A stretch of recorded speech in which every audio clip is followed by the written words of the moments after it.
Welcome to the second hearing of Portfolio Committee Number 4, Regional New South Wales, for the additional round of the inquiry into Budget Estimates 2024-2025.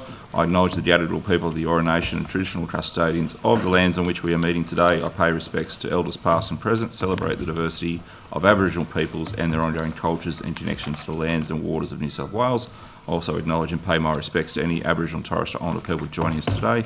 My name is Mark Benazak. I'm the chair of the committee. I welcome Minister Kamper and accompanying officials to this hearing. Today, the committee will examine the proposed expenditure for the portfolios of small business, lands and property, multiculturalism and sport.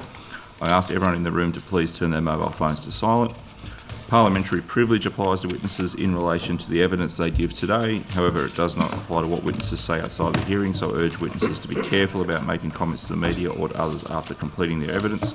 In addition, the Legislative Council has adopted rules to provide procedural fairness for inquiry participants, and I encourage committee members and witnesses to be mindful of these procedures.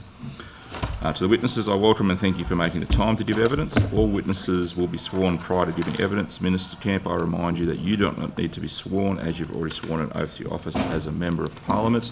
Witnesses who appeared at the initial hearing before this committee also do not need to be sworn. So the only two witnesses we do need to swear is Mr Berry and Mr Frost.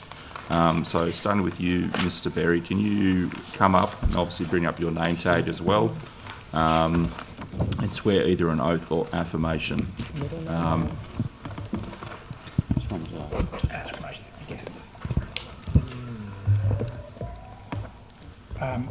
My name, Adam George Berry.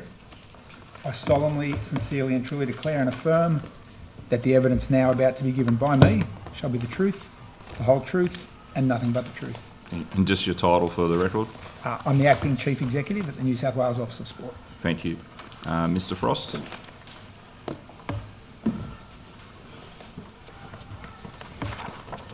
Thank you.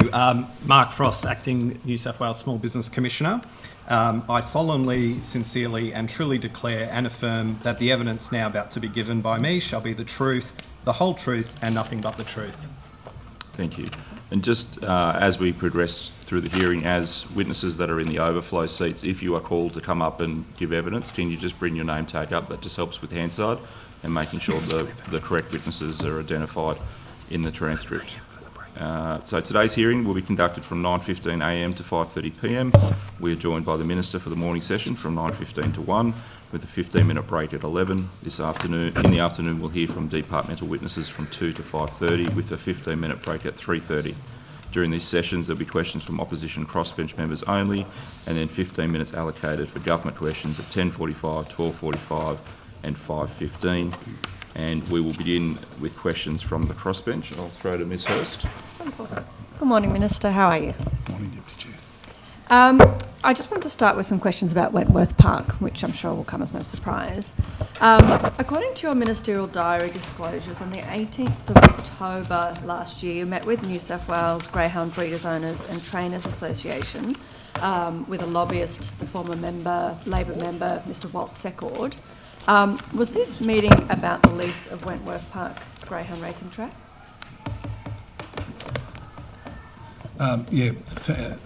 Thank you, Deputy Chair. I must say I was expecting a question in relation to Wentworth Park, and I do take my hat off to you, you know, and your conviction and your concern there. We're still a situation where we're considering what we're going to do with Wentworth Park. The fact that we're doing so much fantastic work around Blackwattle Bay, with the new fish market, the old Sorry, fish Minister, market. just the question specifically. Yeah, I just need you to be directly relevant. Thank you. So the meeting could have. I can't remember the exact conversation, but there were some conversations in and around that. But at the moment, we're in as I said, in a situation where we're reviewing what we're going to do there. We understand and we appreciate that it's underutilised. There could be better usage of that land, and we're going through that. And you know, if Racing New South Wales was invited, put a proposal through where we've got that on hand and we're looking at it. That's where it sits at this moment. And I can't give you any more details in relation to So what you we've can't got. recall what the meeting itself was about? Is that what you're saying? Not in the strictest of, not word for word. It was. I'm not as you said, it asking was for in word for word, I'm October. just asking But for a generally general there vibe of what the minister discussed at Yeah, the there were meeting. conversations about Wentworth Park, obviously, but, you know, I've said the same thing that I've said to you today, is that, you know, we're considering what we're going to do there. There's a lease there till 2027, I believe, That's right. and that's where we sit with it. I'm assuming, you know, for them to have brought in lobbyist Mr. Walt Secord, that they would have been asking for a specific commitment of action from you.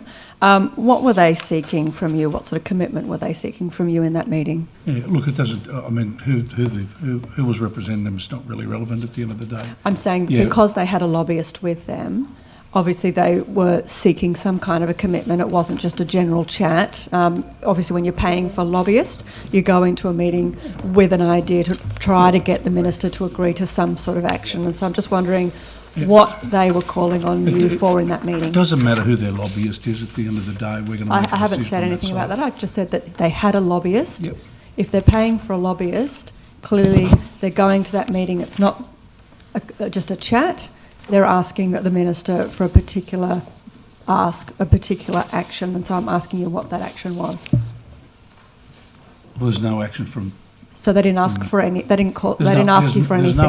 There's no action from us. I mean, they. So they didn't ask for any commitment or action in that meeting from you as minister. Well, they're not going to get a commitment. I told you we haven't. We haven't No, made my a question decision was, on what were we're they paying. asking? I Yeah. understand that maybe you haven't made one. I'm Yeah. asking what commitment or action were they calling on you for in that meeting? Obviously, their concern is for Wentworth Park. It's as far as, you know, they're concerned. It's the heart and soul of greyhound racing, and so they're concerned about the future. That's what they're discussing. Yeah. And they didn't really get a clear position, just like I said to you earlier. We don't have one yet. And have you met with any groups that are opposed to the retention of the greyhound track that want to see that go into housing and green space, which was the original commitment? Or have you only met with groups that want to retain it? Well, I've met with groups that have requested to meet with me. Sorry, Yeah, which so groups the- have you met with that are Well, opposed to... look, I can't remember every single meeting I've had and whether a meeting has set up. Have you met with the City of Sydney or anyone involved in the development of the Pyrmont Peninsula Place strategy? Have you met with any animal welfare experts or groups? Well, They're the ones that are obviously opposed to Yeah, unlike retaining. greyhounds sought a meeting and they got a meeting. Yeah. The But I'm others- asking, so you've only met with people who want to see it remain as a greyhound track. Have you met with any groups that want to see it committed to the Pyrmont Peninsula Place strategy? I don't believe so. You're meeting with Emma I'm right not now. sure. Sorry. You're meeting with Emma right Order. Ignore him, please, Minister. now. That's true. Yeah. The department obviously has regular conversations with the City of Sydney about the Pyrmont Place strategy, amongst other matters. Okay, so the department has, but you haven't personally met with anyone, Minister. You've I only don't met believe with so. the I don't believe so. industry.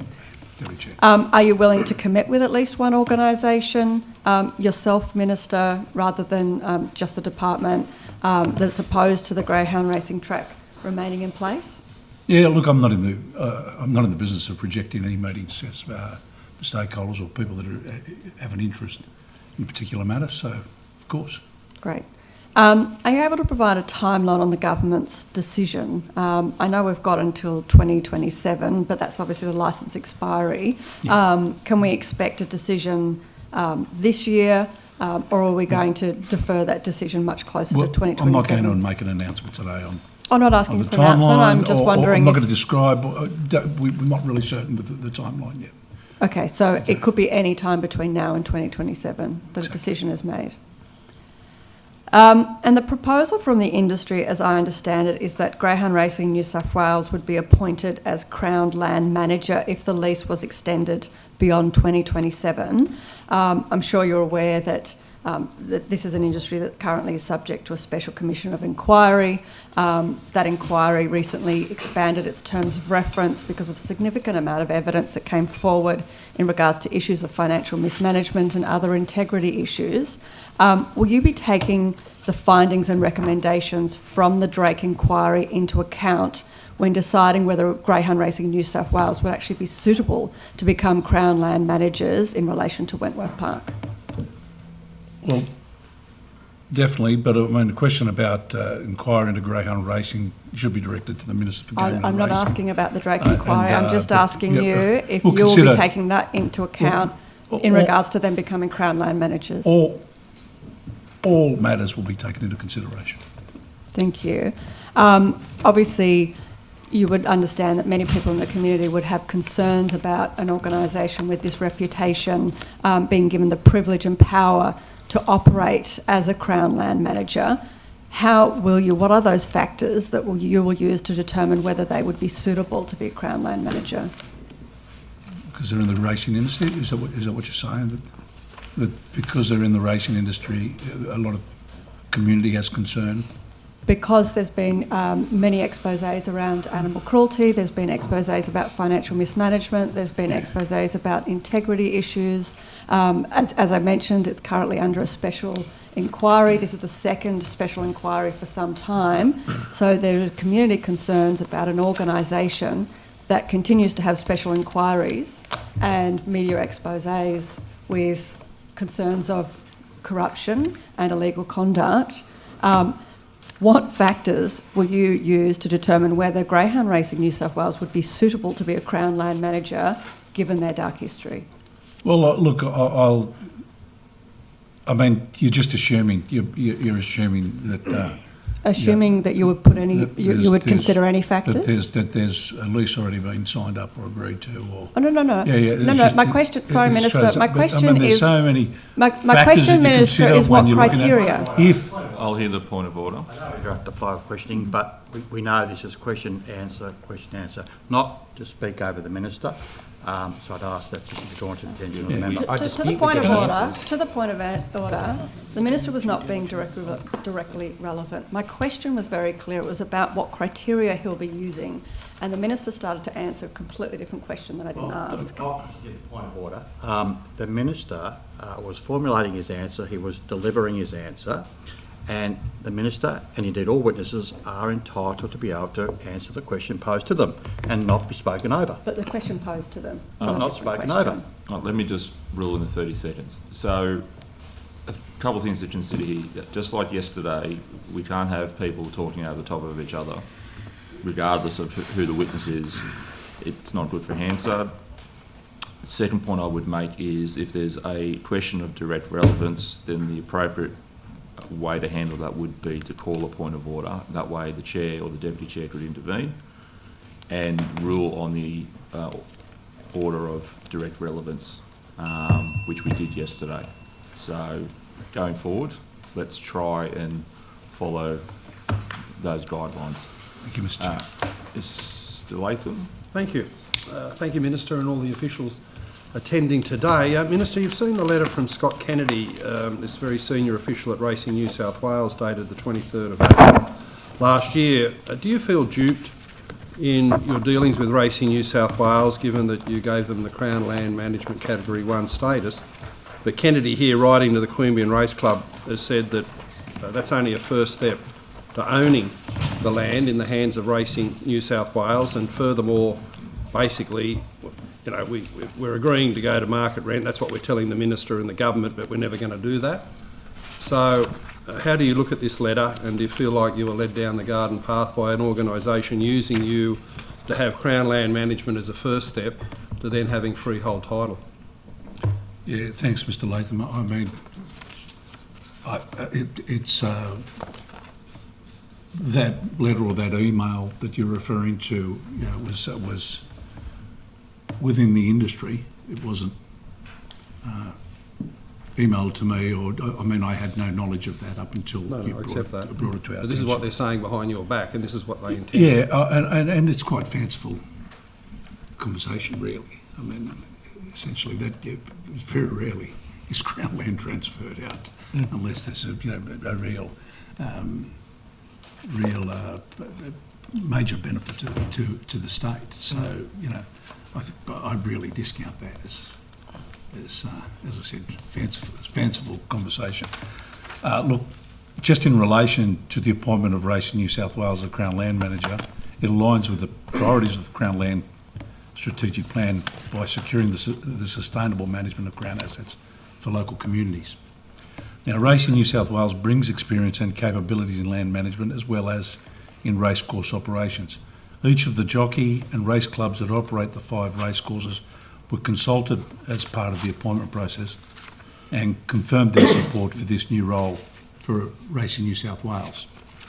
The appointment provides more opportunities for capital investment to maintain and upgrade these facilities for the community's enjoyment. It also supports regional industries, jobs, sustainable economic progress and improved facilities for social events and community activities.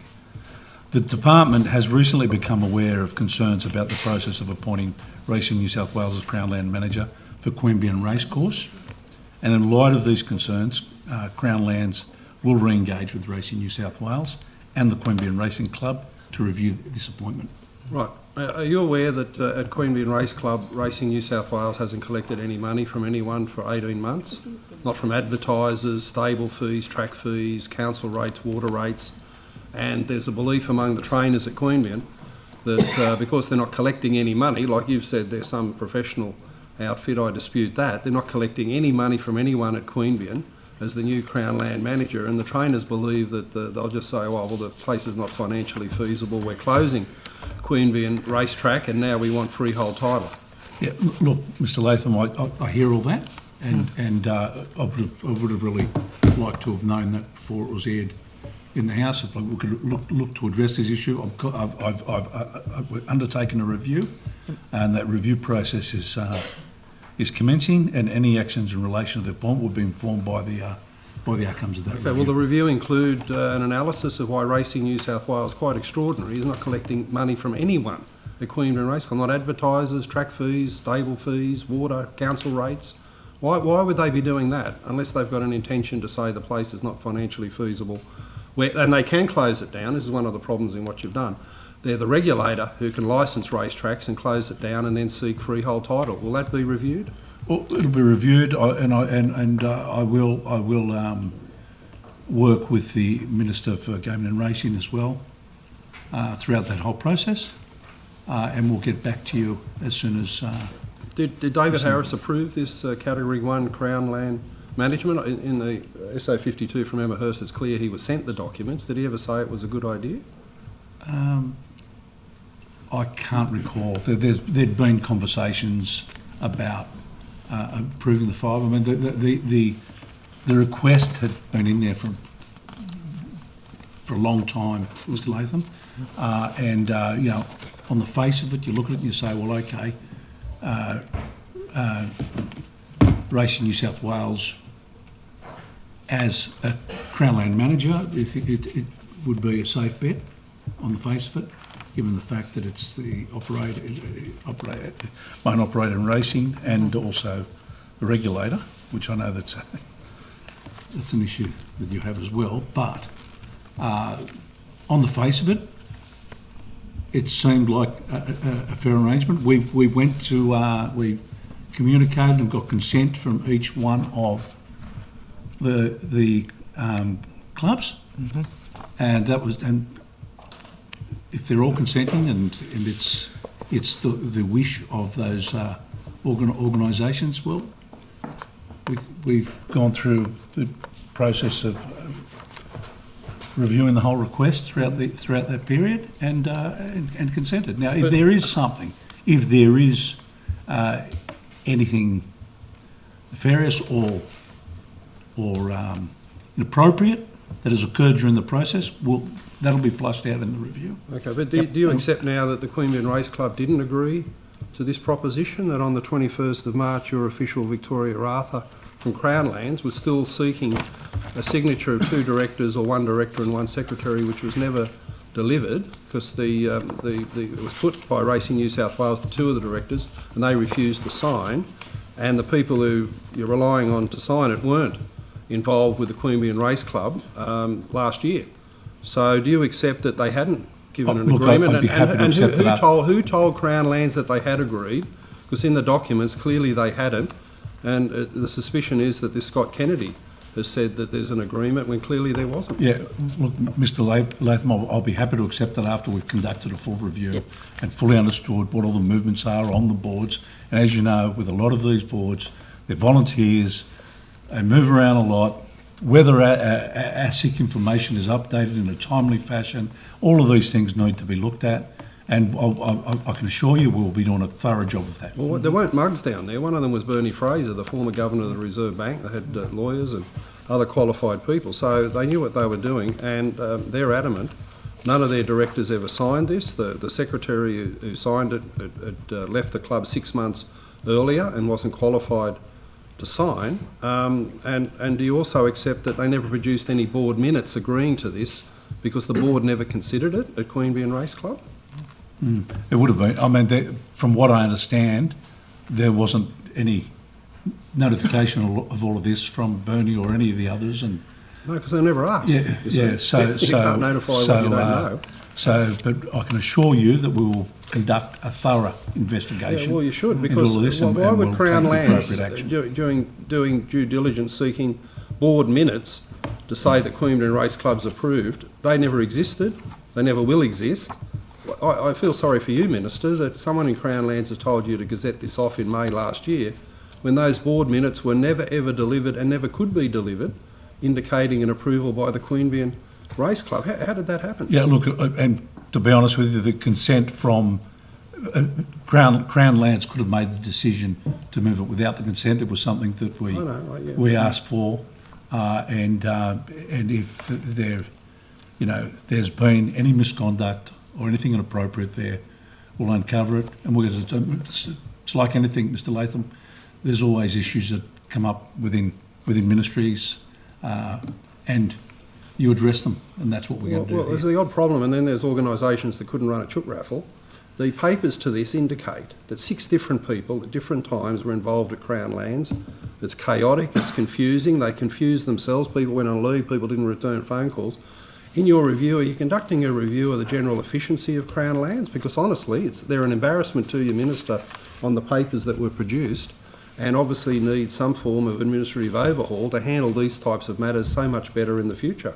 Yeah, look, in relation to, through the review process, we'll look at all of those interactions. Right, and as for your confidence in Racing New South Wales, the due diligence document does show a concern about conflict of interest as the regulator. I'm quoting here from the department's document. As Racing New South Wales is the regulator of horse racing in New South Wales, existing Crown Land managers may be concerned about consequences if they were to refuse a request to relinquish their current role.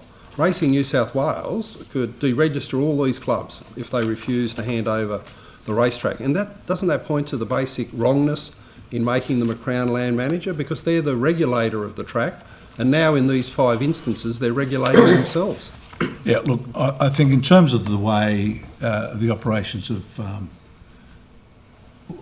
racing, in terms of, I think you're best to kind of ask those questions to the relevant minister and how its operations and the fact that it's also the regulator. That's something that, but it's how it's being. Can you take on notice if David Harris ever approved this?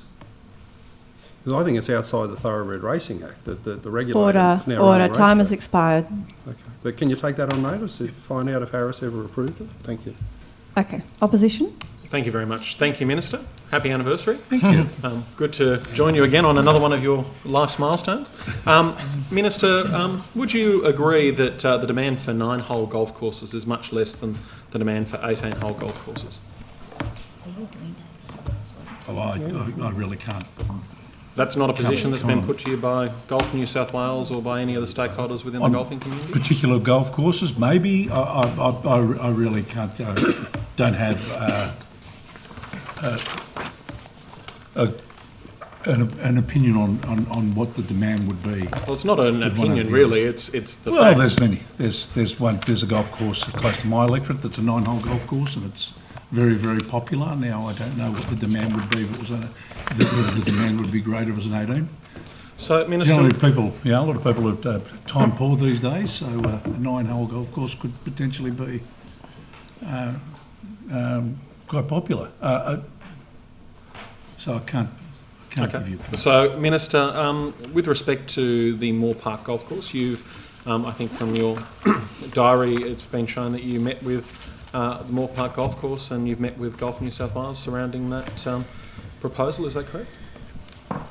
Yes, they came and they discussed a proposal and provided their proposal. Yep, so their 18-hole proposal, which provides both a community public space benefit and also the 18 holes retained at Moore Park. What's your view in terms of that proposal? Well, I thought it was a good proposal, but it's essentially it's not a decision that falls in my lap. So I mean, you discuss it with the relevant minister, being the Minister for Planning. Yep, and you've taken that up, have you, with the Minister for Planning in terms of advocacy for that proposal? Or? Look, we have conversations regularly about many things. I can't remember whether I have or haven't. And Minister, as the Minister for Sport, have you had shared with you at all the design and planning works that have been undertaken by Hassel Limited with respect to the proposals at Moore Park South? Look, off memory, there was a booklet that they provided, which had their scheme within it, the scheme that they were proposing. But what about in terms of the government's proposal for Moore Park South? Has that been shared with you as the Minister? No, it's not shared with me because it's not relevant to my ministry. Okay, so you've had no involvement in terms of that? Okay.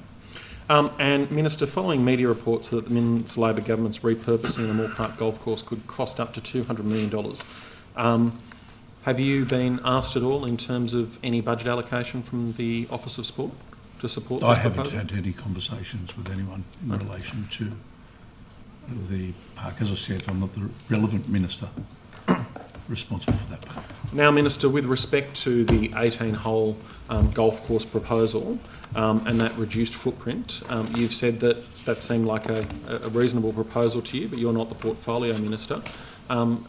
Do you believe that that's something that the government, as the Minister for Sport, should take up? Look, that's a matter for the Premier and that's a matter for the relevant minister to make that decision. I won't really pass any further comment on that. Now, as the Minister for Sport, in terms of the proposal as it stands to reduce Moore Park Golf Course to 9 holes, have you been brought in at all for your consultation with respect to how the rest of that park will be used, whether it be allocated for sporting fields or the like? Not at this stage, no. No? Have you had any advocacy from any of the other organisations that may be interested in using those facilities at all around Moore Park South? Whether it be it's golf not or whether it's it not be... my recollection that I Okay, have. so AFL, NRL, no other bodies have come to you and said that they wanted more facilities in that precinct? It's not my recollection that I've had a meeting in relation to that. You know, whether someone has passed a comment at one of the many events that I go to, sporting events, yeah, I really can't give you an answer on that. Thank you. And Minister, as the Minister for Sport, have you offered your own views with respect to, and I know you've got an electorate which is not far from that precinct, but in terms of what sort of fields should be in that area and where the demand is, whether it be, I know AFL's growing in popularity in the eastern suburbs, is that something you've advocated at all for oval-shaped fields, for instance, to be included in any reconfiguration? As I said, I haven't contributed at all to what the layout or what the scheme's going to be there. Okay. And Minister, turning now to, it seems like you've got an interest in golfing in your portfolio, but turning to the Carnarvon Golf Course now, Yes. and a proposal that brings both, I guess, your sport and your lands portfolios together. Will you be turfing out thousands of golfers at Carnarvon? Let's just make it clear that Carnarvon Golf Course has a lease till 2035. It's still 10 years left on that lease, so you know, I'm currently not really turfing anyone out of anywhere. They've given you a note, So, Minister, are you then making an assurance that nothing will happen at Carnarvon until after 2035? No, I think it's fairly well known that as the Minister responsible for cemeteries, we've had enormous shortage of cemeteries land. We need to future-proof the cemetery space, and it's very, and we're looking at a number of sites, and we're considering them. And once we make a decision that we want to go further with a particular site, we'll consult with the community before the government makes any decision. So, Minister, one of those sites that you're looking at is the Carnarvon Golf Course? I said that. Yep. I said that. What are the other sites that you're looking at? Oh, well, that's not for me to say. I mean, I don't want to have another 20 petitions coming at me when we may not ever make a decision. So, are there any of those sites in Botany, for instance? We're doing what we can to try and secure burial space for the future, and we're looking at a number of sites. We're looking at a number of sites, and we will make a decision on that, and we'll disclose that at the time when we're ready to. Minister, are you looking at Stratford Golf Course, which is directly adjacent to the Rookwood Cemetery? I just said we're looking at a number of sites. Is that one of the number of sites? We're not going to disclose any of the sites. You can ask me the same question 10 times, and I'll give you the same answer. Minister, have you met with the operators of Carnarvon Golf Course? Sorry? Have you met with the operators of Carnarvon Golf Course?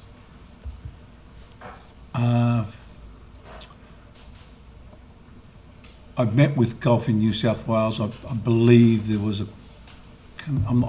Look. But the operators of Carnarvon Golf Course. I'll take that on notice. I can't recall whether. So I think there was some media commentary that Golf New South Wales suggested to Carnarvon Golf Course that they meet with you following their meeting where they had serious concerns for the future of Carnarvon Golf Course. Mm-hmm. I believe that Carnarvon Golf Course have sought a meeting. Have you met with them? I'm not sure if any of my staff or officers have. What are you sure of, Minister? And have you had discussions with the member for... I'll wait for the Chair to come back. Have you had discussions, Minister, with the member for Auburn or the member for Granville about the Carnarvon Golf Course proposal? I have had conversations, robust conversations. Robust? Yeah. I would imagine that those members might give you robust conversations. At the end of the day... I'm going to put him in the cemetery. MMP are responsible for the sites. We will work through our process to establish and to try and secure burial land and turf out the golfers. There's I think 90% of golf courses are on Crown land. It's always going to be an issue. But by the same token, we didn't sit on our hands like your mob did for so many, for 12 years, create an absolute mess in the cemetery space. I've been on the front foot introducing reform and restructuring the delivery of burials for our society. And I'm not going to stop until I sort that out. I want to future-proof. I want people to feel comfortable that they have somewhere to bury their loved ones, and I'm going to continue to do that. And Minister, what's the plan for the golfers at Moore Park if they are to be displaced? There's been reports, of course, that already there's huge long waiting lists at surrounding private golf courses, often at up to $40,000 at the lakes to join, for instance. What's your plan for the golfers there if they are turfed out of Moore Park? I've met with Golf in New South Wales on a number of occasions, and we have a very, very strong, positive and productive relationship. We will work in whichever way we can to assist the golfing fraternity. And that's all I can say. In terms of details, apart from empty words and particular sites, there's no empty words. I'm not going to roll out and make commitments just to satisfy you, Mr. Farlow. Satisfying the thousands of golfers. There's one site, and that's Moore Park. It's been very clear. It's been the position of the government is to open that up for open space and amenities for the dense community in and around there. That decision has been made. I might be the sports minister, but it doesn't sit in my hands. It sits in the hands of the relevant minister. Thanks, Minister. Just want to move now to the Dubbo Sports Hub. Since coming to government, can you tell me how much the Labor Minns government has allocated to the Dubbo Sports Hub project? Well, the Dubbo Sports Hub project was a commitment from, it goes back to 2018. Correct. Just a fang. Yeah. Yeah. And so, And- since you came to government, how much money have you committed to the Dubbo Sports Hub project? Well, Do you need it in multiple choice or? So point Mr. of order Fang. taken. I'll hear the point of I order. mean, honestly, it doesn't really need saying, but there are rules about courtesy to witnesses. Please ask the Honourable Wes Fang to frame his questions in an appropriate manner to the Minister. Thank you. Look, I do uphold the point of order, and my warning to the Honourable Wes Fang is that if he wants to have a run of questions, to just be mindful that that will continually be stopped if he breaches anything. So please keep that in mind if you want to be able to ask the Minister some questions. Thank you, Chair. Minister. and we'll reflect back, there was a commitment made in 2018. I think the current member for Dubbo, I'm not sure if he was in the seat at the time. I'm pretty sure he wasn't. But the police... Minister, you're not actually being directly relevant. Well, My the question Police was, Citizens since Youth Club, 2023... New South Wales... was Order. awarded- Sorry, Ministers, just stop for a moment. There's been a point of order taken. The point of order is Mr Fang did not give the Minister even 5 seconds to begin to answer the question before he interjected inappropriately. Yeah, that's true. Well, the And I Minister wasn't being remind- relevant. Well, I remind the member of what I previously said. And yes, Minister, just yesterday in budget estimates, we had some advice come through around ministers being directly relevant. So I just want to remind you of that as well. It's very similar to question time here as well. So we do ask ministers to be directly relevant to the questions as well. Thank you. yeah, thank you, Deputy Chair. But I mean, you've asked me on the Dubbo, the sports, a particular commitment there at Dubbo. I'm just giving a little bit of history, Yeah. So which you know, put it on the context so what we because a little there bit was- is fine, but not too much. I think just that we- started. He never I let me- understand. he I understand. never I let wasn't me complete reflecting the on first your particular answer in this particular instance, but it was just more of a general reminder to make sure you're directly relevant. Okay. Well, Minister, I'll ask again. Since you came into government in 2023, has the Labor Party committed any money to the Dubbo Sports Hub? Mr Fang, the Police Citizens Youth Club was awarded $9.3 million in funding under the Regional Sports Infrastructure Fund in 2017-18 for its proposal to construct a multi-sport facility in Dubbo on land I'm owned going by to move Charles on. Sturt if that's University okay, Dubbo Chair. campus. The Obviously- Regional Sports Infrastructure Fund. Am I allowed to? No, sorry, I continue was to answer? just I was asking the member to stop. The Regional Sports Infrastructure Fund in 2017 was a former grant program administered by the Office of Sport. The former government, despite announcing it multiple times, failed to ever get this project out of the ground. The project was first announced before Dougal Saunders was even in Parliament. So, I'm going to take a point of and now order he's the now leader with of the party. reference. Sorry, Now, Minister, there's been a while point I'm of getting order. to it- Minister, sorry, there's been a point of order. The Yes? Minister's not being directly relevant to the question. I agree. Minister, we don't need a long history lesson. I think the question was very clear from the member. If the member would like to restate it or move on, I'll leave that to the member. Minister, I'll ask for the third time now. Since 2023, when Labor came to power, how much money has the Labor Minns government committed to the Dubbo Sports Hub? Well, following the execution of the funding agreement, $9.3 million was paid into PCYC New South Wales in 2023.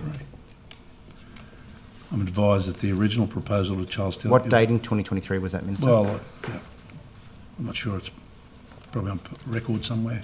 Were you in We'll take it government on at the notice. time? Take it on notice for you. Okay, Mr. thank you, Fang. Minister. When did you get advised that the PCYC's variation request to move to the Dubbo Sports Hub from the CSU site to the Dubbo Sports World site? When were you advised about that? I couldn't give you a date on that. Take it on notice? Take it on notice. Thank you. Given the request was simply to construct the facility at a different location, but had the same scope and was within the budget, would you consider that a variation or a new project? Well, look, I can't comment on something that I'm not across on the full. You're the Minister scope. for Sport. This is but you're just throwing out a statement. There's a note. And Have a look. I wasn't advised because it was the responsibility of Minister Moriarty to address that type of variation. Okay. So given that it's obviously called sport's been more like an agent assisting with the delivery. So given that it was called the Dubbo Sports Hub, and given that PCYC was involved and everything else, you weren't made aware of the variation request at all? Maybe my office was made aware of a variation request. Yeah. But, do you recall being you raised should be with putting you? these questions though. Well, they're important for the people of Dubbo, to Minister Moriarty. These questions are If they were important. important for Dubbo, that should have been addressed over the 5 years by the previous government. Well, Minister, your That's what government's they've cut been- the funding. It didn't seem like Minister- anyone really cared over the Minister, previous your 5 government years. has cut the funding. Mr. Fang, and you Minister, continue were you to made fail to aware? deliver Minister, for the were you community made there. aware by Order, Minister just Moriarty? reminding members to not talk over each other, Minister, were please. you made aware by Minister Moriarty that she was about to release on December 18 a press release saying that the department was cutting the funding? Were you advised? Were you made aware? Were you consulted? I was advised at some stage. I don't know. Before what or day. after it happened? Were you consulted? I'm not going to sit here and try and think about. Minister, it's whether budget it was a day estimates. or I'm two, literally here to ask before. you questions about this issue. Whereas you know that doesn't No. sit in the top of my head. I've got a Well, lot what of does sit issues in, that what come does to sit me in your head, every Minister? single day. What does sit in your How head? about you start I'm not sure much conducting does, yourself Minister. like a human The being? people of Dubbo want answers here. Order. We've seen your form, Order, Mr. Fang. Minister, please. My what? Sorry, Minister? Order. The Honourable My Wes form. Fang. Thank you. There's been a point of order. Again, the Honourable Wes Fang is not complying with our resolution about treating witnesses with courtesy, and it's veering very close to sort of stunt-like proportions at the moment. Look, and the other thing as well is I had just called order because obviously Hansard's going to be struggling to put this in the transcript when both the Minister and the member are speaking over each other. I uphold the point of order. I don't want to remind the Honourable Wes Fang, of course, that the rules have changed here in regards to calling members to order, so I just want you to be mindful of that. Things were getting a little out of hand there. You've got Chair, just under 2 minutes left. Chair, if you ask Minister? me what tie I wore on the 18th of December, I'm not going to remember. You know, That's- I'm not sure you remember what you and had this for is breakfast, the Minister. I'm type going to hand over of to line my of colleague. questioning. That's fine. It's just- We're over to the Honourable Scott Thank Farlow. you very much, Minister. Turning to another indoor sports facility, Penrith now. Has the Crown land required for Penrith City Council indoor multi-sports facilities been transferred to Penrith Council?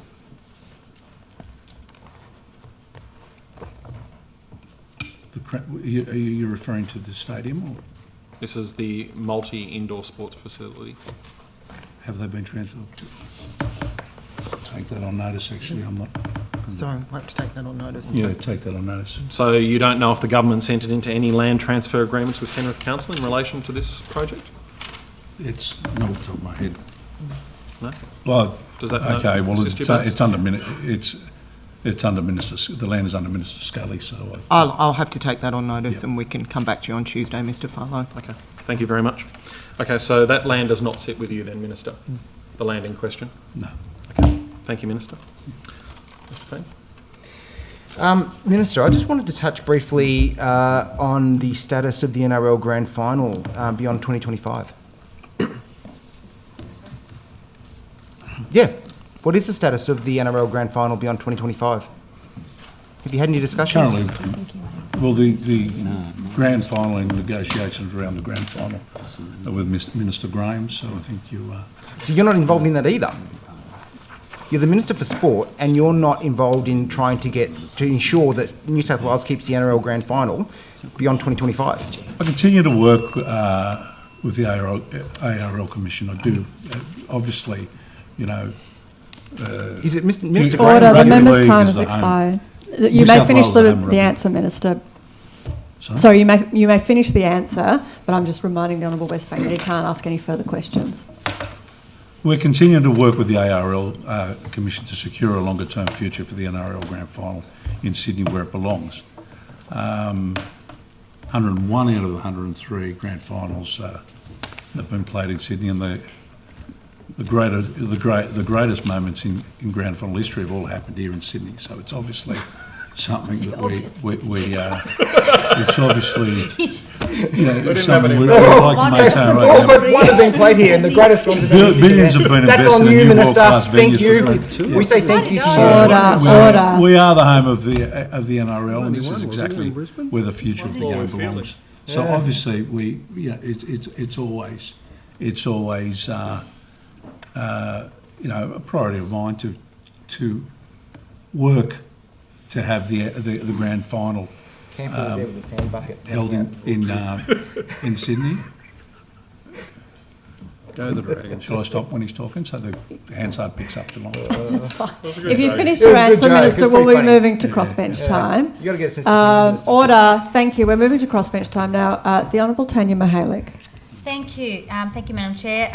Good morning, Minister. Good morning, Ms. Mahoney. Good morning, yes. I just wanted to ask you a couple of quick questions. One, I just wanted to ask you, I mean, you've just been asked about NRL, but you predominantly, I assume as a Minister for Sport, would be more concerned with local community sport, right? I mean, that's your sort of priority, is that right, Minister?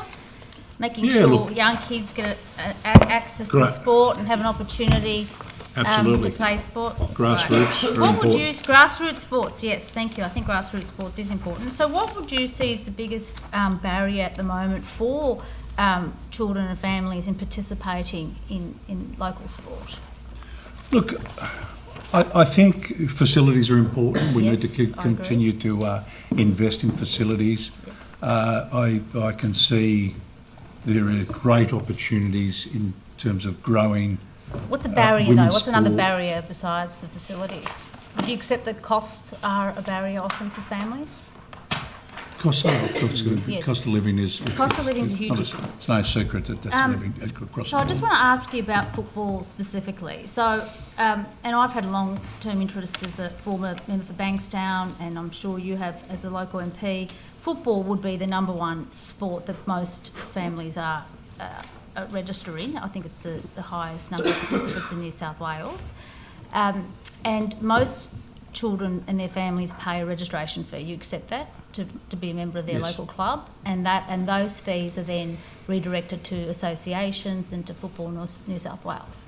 Is that right, Minister? Yes, Yes, okay. So, for example, Leppington Lions charges about $450, I think, roughly a year.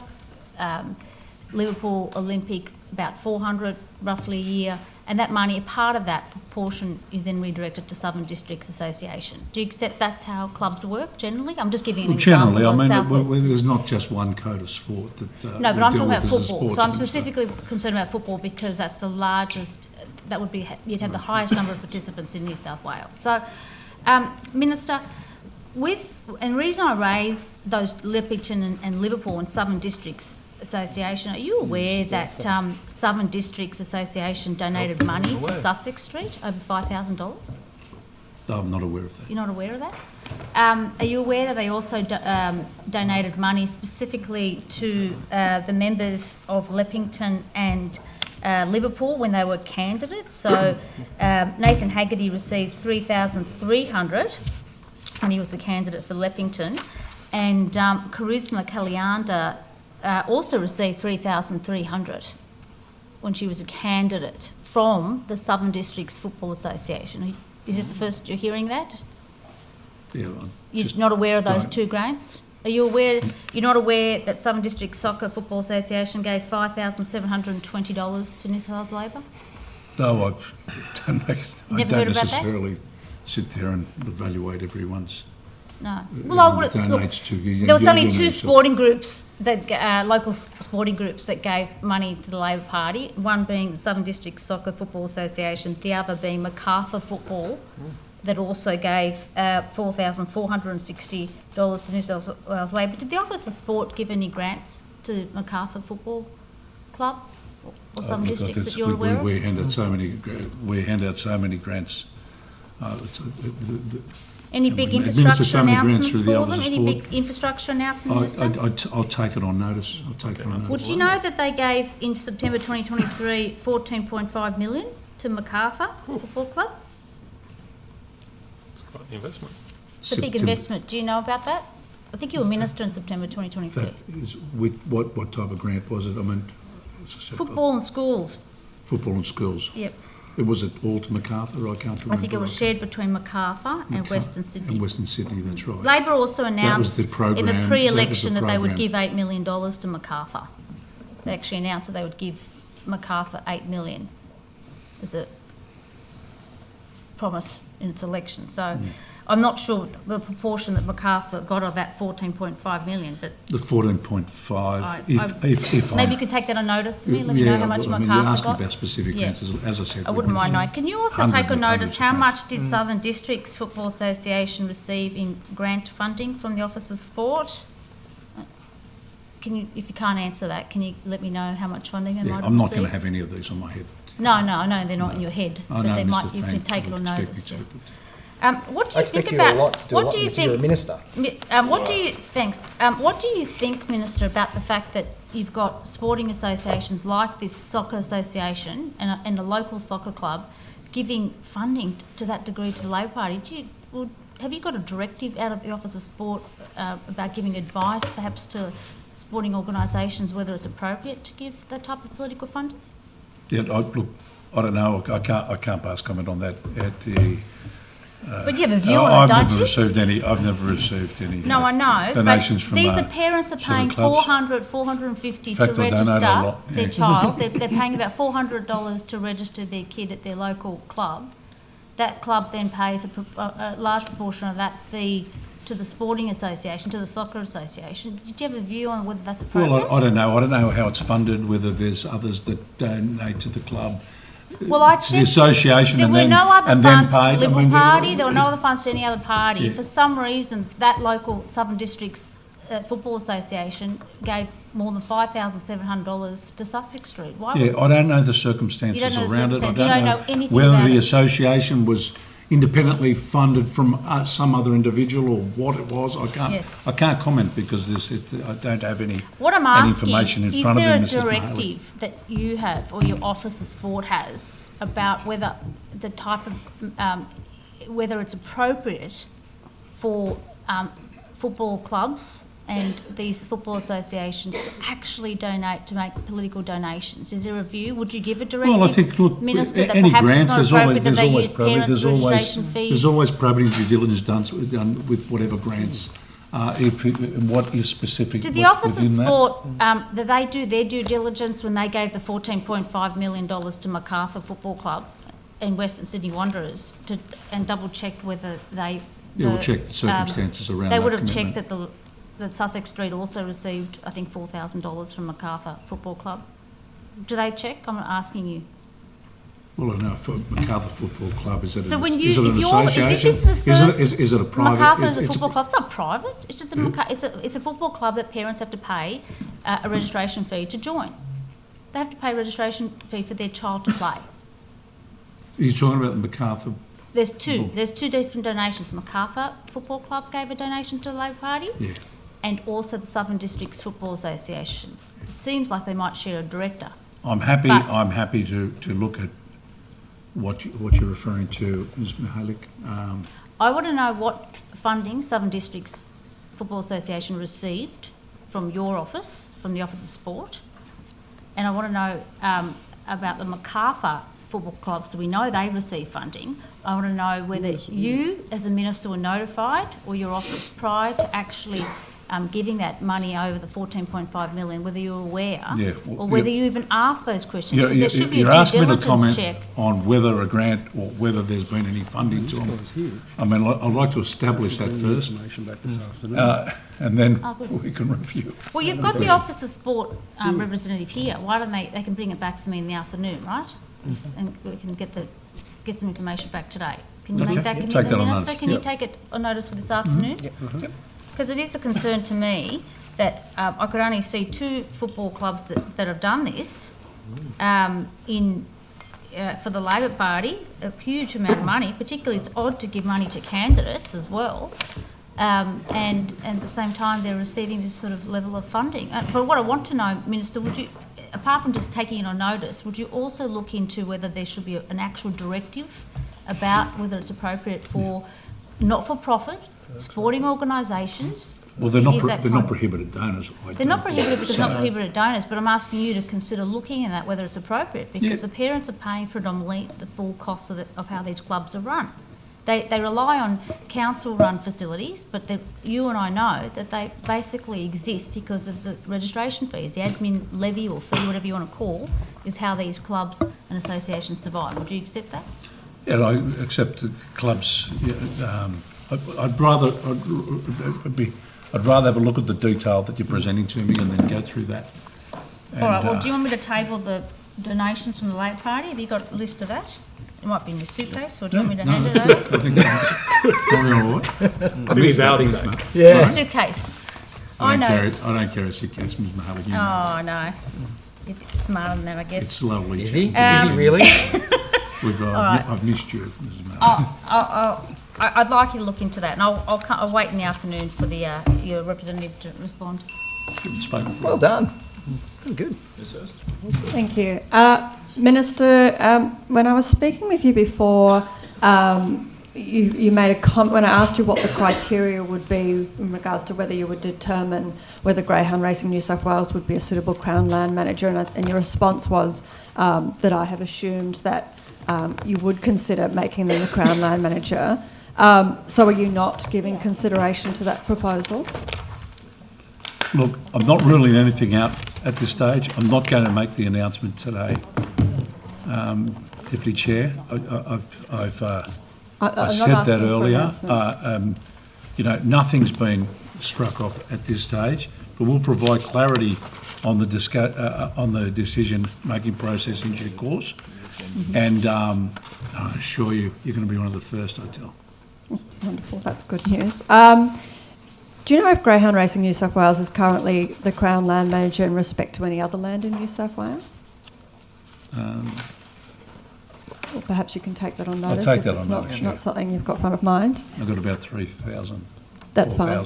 If you could take that on notice, that'd be great. Yeah. Have you had any recent discussions with the Minister for Racing in regards to the extension of the lease for Wentworth Park? I have lots of discussions. I've had lots of discussions with the Minister. We've talked, we collaborate all the time. But, there's been nothing of recent. Nothing of recent. Have you had any recent discussions with the Minister for Planning in regards to the decision? Look, I can't recall. There may have been conversations about it, but not that I can recall. I guess, the concern here is that the 8,000 homes, 46,000 jobs are predicated on the space of Wentworth Park being returned to the community for those homes to be built, for those jobs. And that's for both the strategies. That's the Pyrmont Peninsula Place strategy and the Ultimo Pyrmont Place strategy. Given that we've got a cost of living crisis, given that there's also a major housing shortage at the moment, I would assume that would be something that would be really front of mind for this decision. And this morning in the other session, you were sort of saying that there's no rush on this decision, that you're really going to take your time. One of the other concerns, obviously, with the community is that on the line is 8,000 homes and 46,000 jobs if this was to be signed over to the greyhound racing industry. Yeah, thank you, Deputy Chair. I don't think I said I'm really going to take my time. I said it's not. We haven't made a decision as yet, and I will get back to you when that decision's made. I mean, we can talk about all of the potential on the site here. We can sit here all day. Actually, I wouldn't mind doing that, but just soak up all the question time. But the truth is, well, I did say earlier on that their greater utilisation of that site, better utilisation of that site, is something that's front and centre on our mind. Will that be weighed into your decision? The fact that if the lease is given to the the greyhound racing industry, that could jeopardise those 8,000 homes that were planned and the 46,000 jobs? I think I said we will consider all factors. Yeah.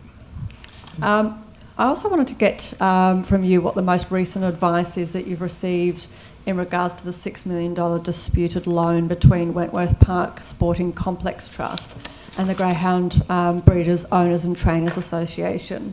Have you had any advice or further advice in regards to whether government is liable for that loan?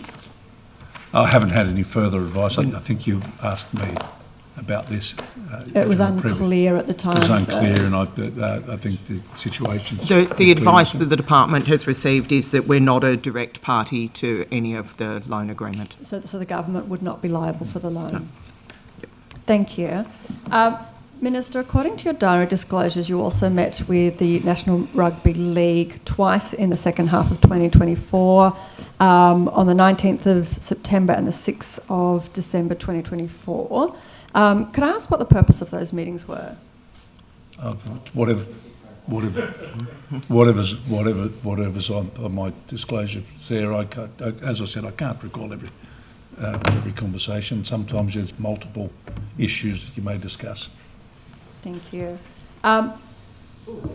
Minister, I've seen an internal risk assessment conducted by Crown Lands, produced under the Legislative Council call for papers, and it raised concerns about the conflict of interest in Racing New South Wales, both acting as regulator of the racing industry and the Crown Land manager of racecourse properties. In the light of this obvious conflict, why was Racing New South Wales still appointed as the Crown Land managers for those racecourse properties? Well, I think I discussed this earlier when Mr. Latham was asking. I understand he was asking some other questions about it, but I'm just asking specifically now about the internal risk assessment. Yeah, well, the fact of the matter remains that racing and both the regulator and the operator, and it is a unique setting, but there is also confidence that the investment in the Crown Land facility potentially be better suited through the presence of racing. But look, I'll take on notice. Yeah, if you could assist me there. So I might come back to this afternoon. Okay. I guess my question, Minister, maybe you've misunderstood the question. I wanted to specifically ask about the internal risk assessment. There was an internal risk assessment that came up in my SO52 that Mr. Latham was asking about earlier, and the internal risk assessment highlighted an obvious conflict. In your answer just now, you said that you have confidence that Racing New South Wales should be appointed as the Crown Land Manager, despite the advice that you've received that there's actually an obvious conflict of interest. So I'm wondering how you as Minister dealt with that conflict of interest. And I'm keen to hear from the department this afternoon, but I want to hear specifically from you, Minister, about what sort of consideration you had given to that internal document around that risk assessment and the conflict of interest as the Minister. Well, I'll take that on notice. What process was? I can't recall specifically the last meeting I had in relation to that. But as I said to you earlier,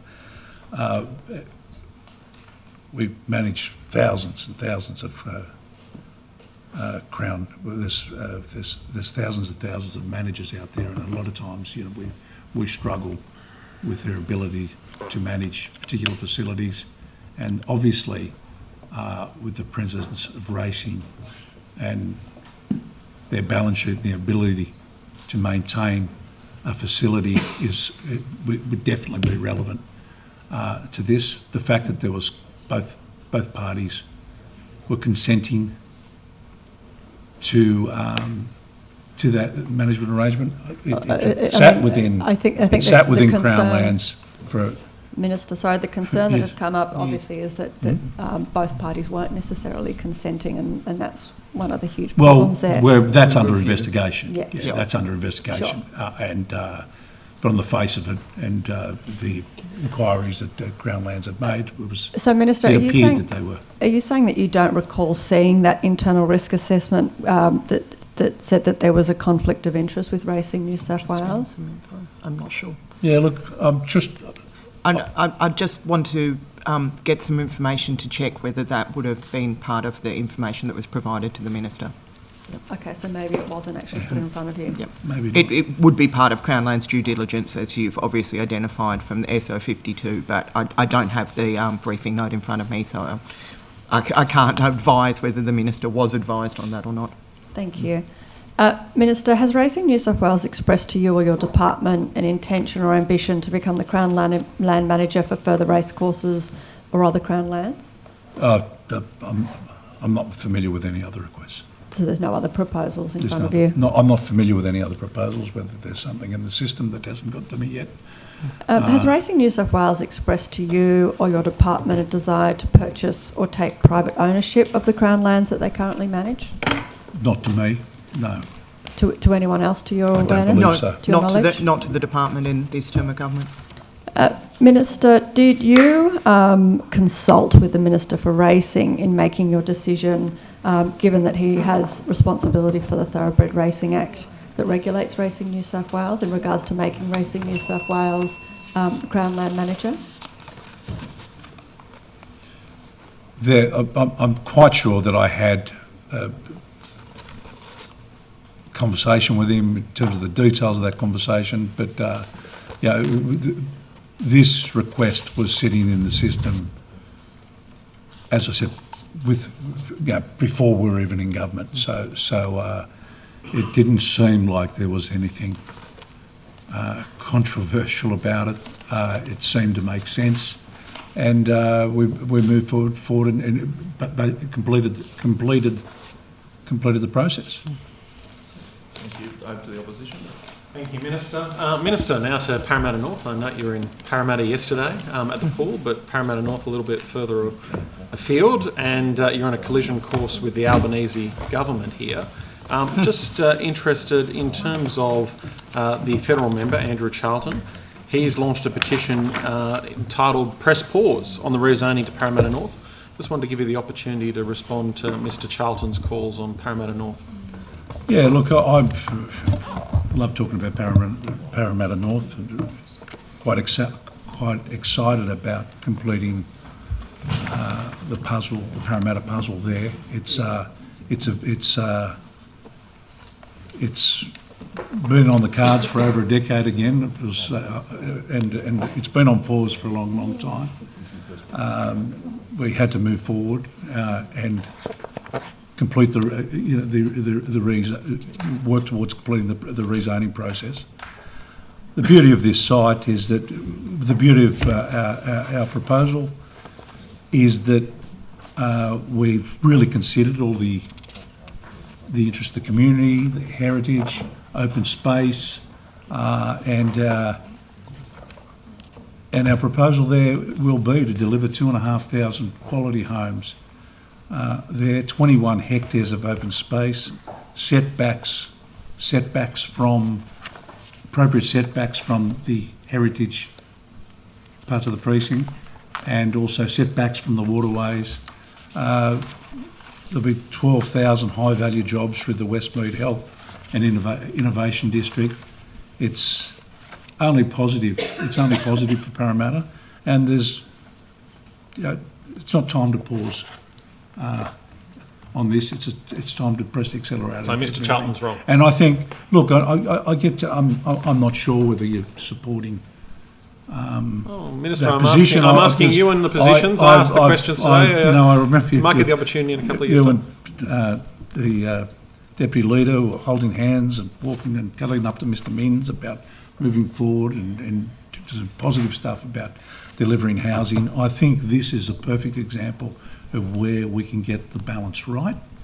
And I'm very encouraged by the fact that we're also going to be part of the whole process will be to revitalise or there's 30 old heritage sites there. Let's also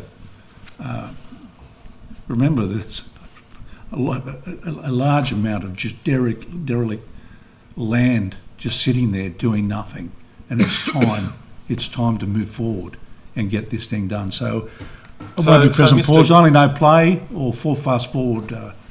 And that's what we're doing here. We're moving forward with this. I think it's going to be fantastic for Parramatta as a whole. I noticed there was some silly article yesterday from the.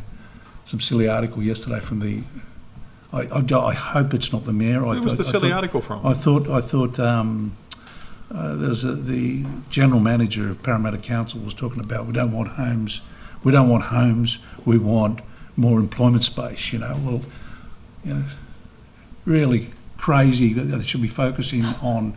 Should be, you don't want jobs down there. But there's 80. Business, you don't want jobs. There's 20%. Crazy, apparently. There's 20% vacancy rates in office space in Parramatta. Now, I think the council would be best served focusing on some type of strategic planning to sort that out. Okay, we're going to create jobs and homes here, complete. An unfinished part of Parramatta. Can I just take a point of order? Sorry, and apologies, Minister. I've just noticed that the clock is not running in terms of time. Oh, well, no, I think it's pretty. Have we finished? Can I get a cup of coffee? I'll take it down to 5 minutes. No. Is that But about right, or- if we can start now, that's fine. Minister, please continue on. Okay, We want for a more. coffee break now? No. Come on, Minister, keep going.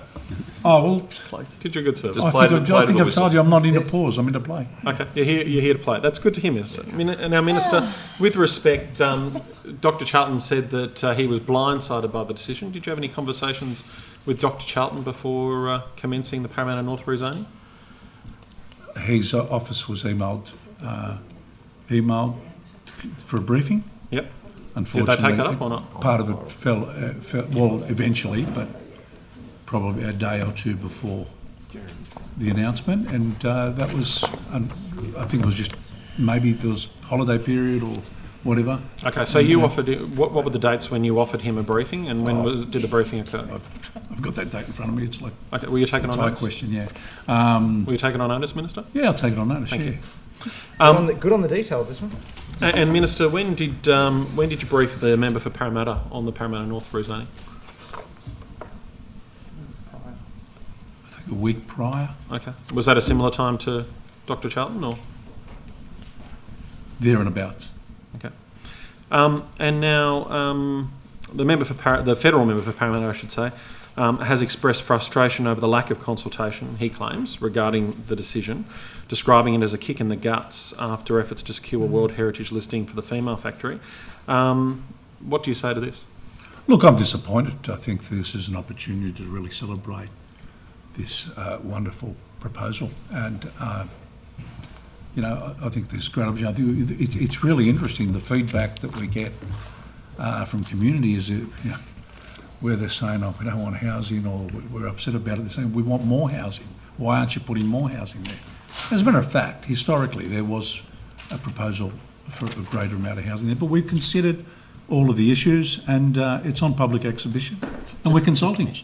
So, Minister, the federal member for Parramatta has stated that the plan would jeopardise, and I quote, jeopardise the World Heritage listing of the female factory by putting up to 30-storey buildings on the land around the iconic heritage site. What advice did you receive with respect to the World Heritage listing before proceeding with the rezoning? Yeah, from what I understand, the setbacks that we've created, the height reductions, should not impact at all on the World Heritage Order. I mean, there's plenty of examples around the world where there's housing around around heritage property. So you just got to walk around there. So, Minister, I think walk around the Parthenon and have a look at the housing around there. Well, Minister, I think you've mentioned the Colosseum in some of the public comments. You've mentioned Westminster Abbey. So, do you think Dr. Charlton's comments are unfounded then? I think we got the balance right. Dr. Charlton's entitled to his position, but as far as I'm concerned, we're consulting with the community, and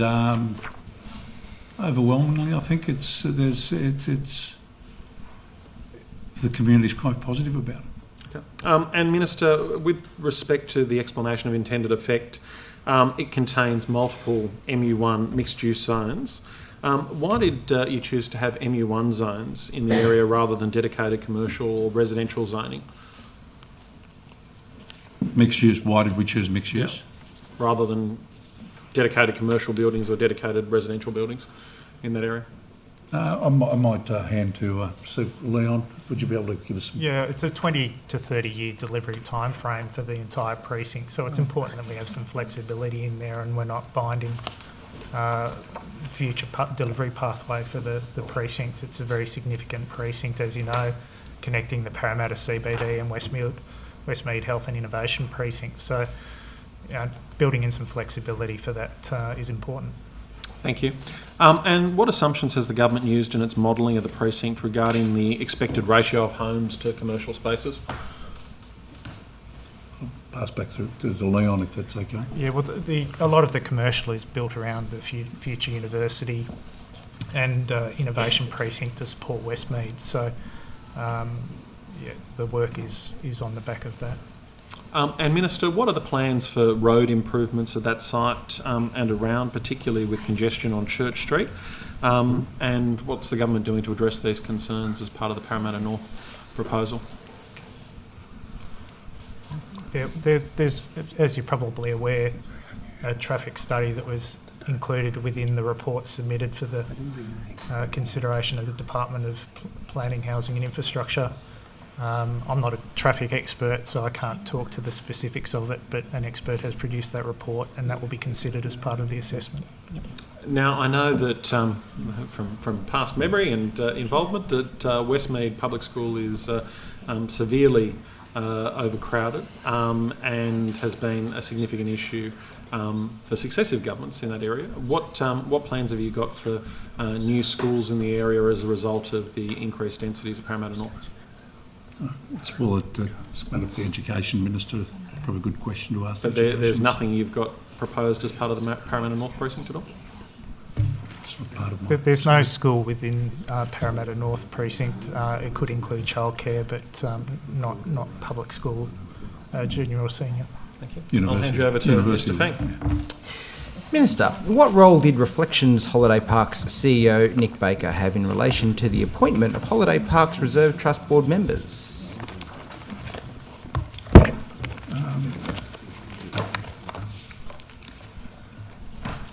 I'd have to check. Well, there's a process that's put in place for the selection of board members. Okay. So you're saying that he did have a role? I don't know. I'll take that on notice. Take it on notice, okay. Has the Reflections Holiday Park net profit ratio as a percentage of revenue changed over the past 3 years? As a percent, I'll take that on notice too. Take it on notice, okay. Thank you. Minister, why was the decision made to exclude projects with a value from below $100,000 from the 2024-2025 round of the Crown Reserves Improvement Fund grants? Sorry, could you ask that question again? Why was the decision made to exclude projects with a value below $100,000 from the 2024-2025 round of the Crown Reserve Improvement Funds grants? What was the decision made to exclude? I'll take You'll that take it on notice? Okay. The 2023-2024 round saw 144 grants totalling around $14.6 million.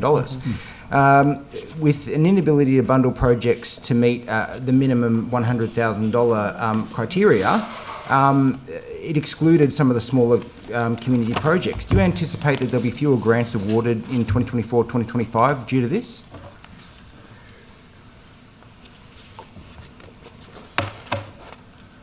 Look, the Crown Reserves, CRIF provides funds for investment into Crown Reserves and assets that are valued and cared for by communities across the state.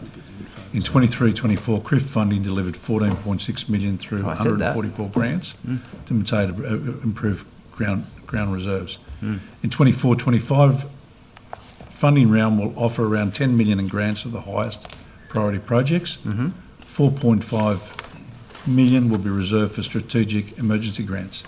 This year's general project grant round is targeting highly utilised reserves with projects that will have the most significant community impact. The intention is that the majority of CRIF funding will go to reserves that see the most visitors wherever they are in the state. So now that you've read the note, With a Minister, smaller can amount. I- Yeah, I'm sorry for coming prepared. Well, no, You've I mean, you've if you're read your question, prepared, I'm going to read I'll my hear the answers. I'll hear the point of order. Without wanting to interrupt the minister, I'm concerned that we're getting into a situation again where we're not hearing what the minister has to say in answer to a legitimate question. It's a legitimate answer, and I'd like us to be able to hear the end. Yeah, sure. Interjections are just disorderly. If you have a question, if you have a point of order around relevance, you can put that to me, but I think the minister is being relevant, even if he is rambling and reading a note? even if he is relying on some of his notes, which he's entitled to do. So, Fair. What are we Minister, you've got the call. Yeah, the intention is that the majority of CRIF funding will go to reserves that see the most visitors wherever they are in the state. You read that line already? Well, because, I'll start again. Yeah. No. The intention is that the Point of order. majority of Minister, now CRIF not being funding will relevant go to to the question reserves that I that see asked. the most visitors And I'd ask you wherever to- they are in the state. Sorry, Mr. Chamber, that there has been a point of order. The minister's just not being relevant. He's already read this part of Well, the note. what's it- I mean, it's also not relevant to the question that I asked anyway. Actually, technically, under the standing orders, he is actually being directly relevant, as frustrating as it may be. Wow. He is actually being directly relevant because he's addressing the question. I know, but Even he's if he actually has reading. now He's gone- actually reading the part of the note that I already gave him as part of the question. So I'm not sure that he actually is being relevant. Mr. Kamper, you have the call. Can I suggest you maybe just start from where you... Can I start again? The paragraph, not right. Do you want some crayon so you can The mark? intention, Stop reading last if I had a time. crayon, it'd be great, please. The intention is that the majority of CRIF funding will go to reserves that see the most visitors wherever they are in the state, with a smaller amount held for such things as emergency repairs and critical maintenance as issues arise. The assessment of CRIF applications will also take into consideration community impact, deliverability and affordability. Application for the 24-25 funding round closed on Friday the 22nd of November 24. Announcement of the successful projects is expected in May 25. A further 4.5 million is being held for strategic emergency grants and other grants. Each year, Crown Lands receives funding requests for urgent maintenance on Crown Land from Crown Land managers. These requests will continue to be considered and assessed on merits and against set criteria. The strategic emergency grants and any other grants program developed will be administered in accordance with the New South Wales Grants Administration Guide. Oh, that was brilliant, Minister. Look, I'm going to ask the rest of these questions to somebody that's actually going to know the answers at the end. I'll hand over to my colleague, Scott Farlow. Thank you very much, Minister. Camperdown? My point of order is just gratuitous, unsavoury comments of the member directed to the minister. I mean, this is budget estimates. The Minister of the Crown has come here with all his staff prepared in detail for this and been subject over the course... Subject over the... patiently sitting here and not saying anything up to this point about the gratuitous comments that are quite audible. Now, I just think it's disrespectful. And he knows that the budget estimates hearings, there is, and I'll go to it specifically because he doesn't seem to have been made aware of it, about the treatment of witnesses with courtesy. And it's just clearly not happening. I appreciate that. And we all know about the procedural fairness in terms of treatment of witnesses. That doesn't include snide remarks and funny one-liners at the end of our questions or Minister's answers. So can we keep that to zero if at all possible, please? Mr. Farlow, you've got the call. Thank you very much, Mr. Chair. Now, Minister Camperdown, this is one of your land audit sites. Of course, the government announced recently a revised plan there for 300 additional units and 200 build-to-rent units. Landcom is the lead on this site, is that correct? That's correct. That's correct. Yep. Why didn't Landcom get the opportunity to develop the site nearly a year ago when you first made the announcement that it would be 100 units that were completely within the realms of the private sector?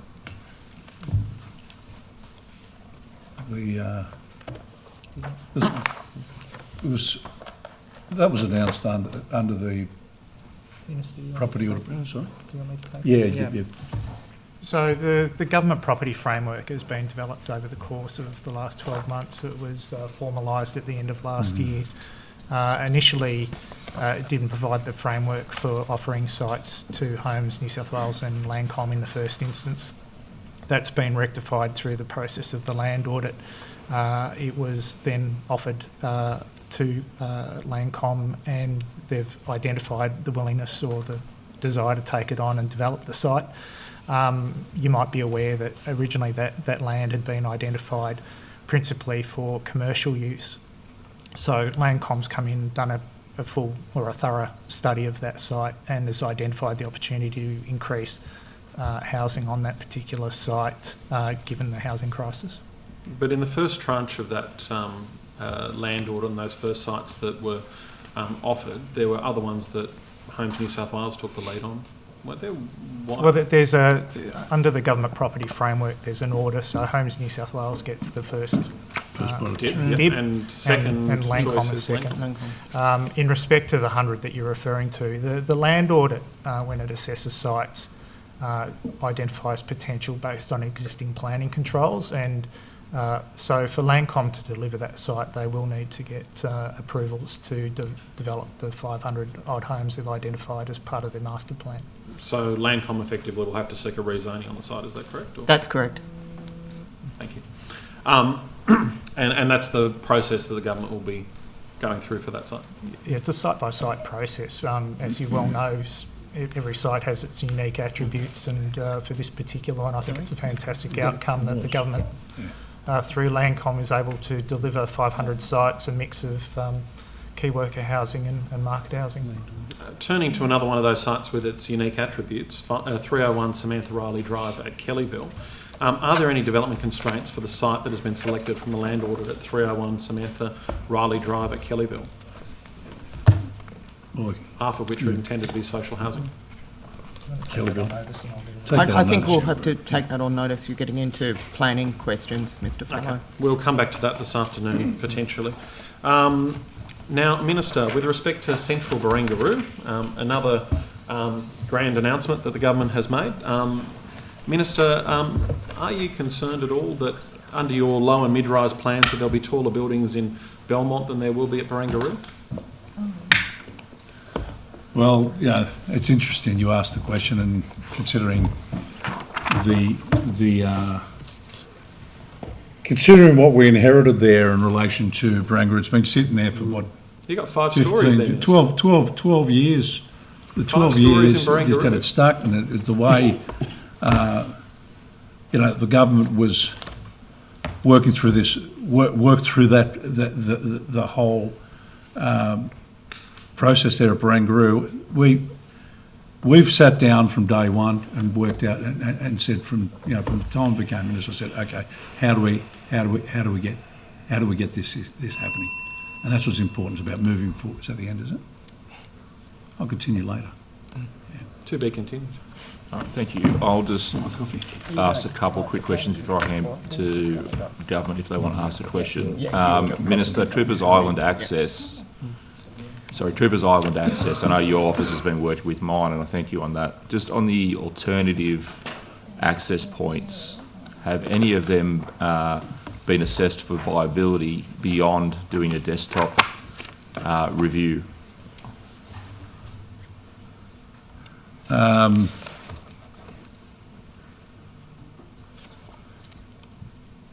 know there's been some proposed sites, but from what I can see, I don't think they've actually been assessed as to whether they're viable or not. It seems like it's just a bit of a desktop review.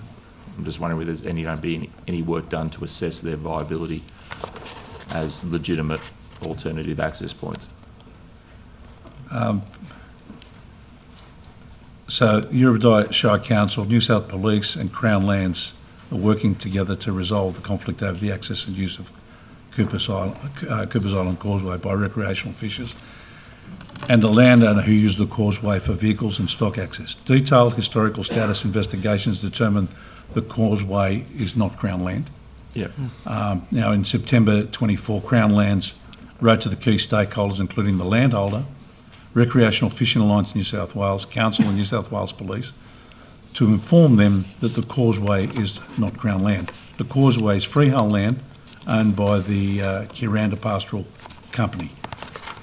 A survey commissioned by Crown Lands confirmed there is no public access to Bounds Creek and from the public road known as Cooper's Island Road. Now, Crown Lands is working with the Recreational Fishing Alliance of New South Wales and Council to investigate alternative land-based access opportunities within Churros Lake and the surrounding areas. Now, Cooper's Island Road is a public road managed by Council. It dissects private land and terminates where it meets the Crown Waterway and adjoins a rock causeway and wooden bridge, providing access to a private dwelling and rural property at lot 2ADP 12-290. Thank you. I'm just conscious that I'm now eating into your government's time. Can you just take on notice as to the alternative sites? That brief that you read doesn't actually address the alternative sites. I know there's 3 or 4 sites that have been flagged with Recreational Fishing Alliance as potential alternatives, but it seems like it's just a bit of a desktop review. Yeah, so I'll take that on. We can come back with some further information in the afternoon. We are definitely in discussion with recreational fishers and with the council. Yeah, thank you. Dr. Sarah Kane, you had some questions? Thank you very much. Minister, the government has outlined as one of their initial priorities that the public service needs to reduce its reliance on contractors. What steps have you taken to achieve this priority? That's a great question. That was a pet thing for me as well. You know, the cost of contractors and the blowouts that we saw within the previous government, especially in the last 3 or 4 years. That government. 3 years of that government. The Minns Labor government has delivered on its election commitment to reduce spending on contractors with more than $450 million in savings on external consultants and individual contractors already realised in the first full year in government. My office and I routinely have conversations with the agency heads about what more can be done to reduce contractor numbers and where it makes sense to do so, and I'm confident we will. But it's not just about reducing spend, it's also about increasing the capability of the public sector and ensuring core public work is being principally done by the public service. Thank you. And despite the guffawing of those opposite, I do have an interest in this area, having sat on the consultants' inquiry, so I appreciate your answers on this. And I wondered if you can give us an example in your portfolio of how you're not just cost-cutting, but striving for a better balance of public service work being done by public service. Well, Ms. Kane, Value New South Wales, Dr. Kane, sorry. Please. Value New South Wales is a great example, Dr. Kane. They value all land in New South Wales for the VG, which underpins almost 10% of annual state revenue. Since late 2023, Value New South Wales has been on a journey to transform its service delivery. I'm immensely proud of this work, and I'll ask Mr. McLaughlin to provide greater detail in a moment, with some key statistics recently becoming available demonstrating the success.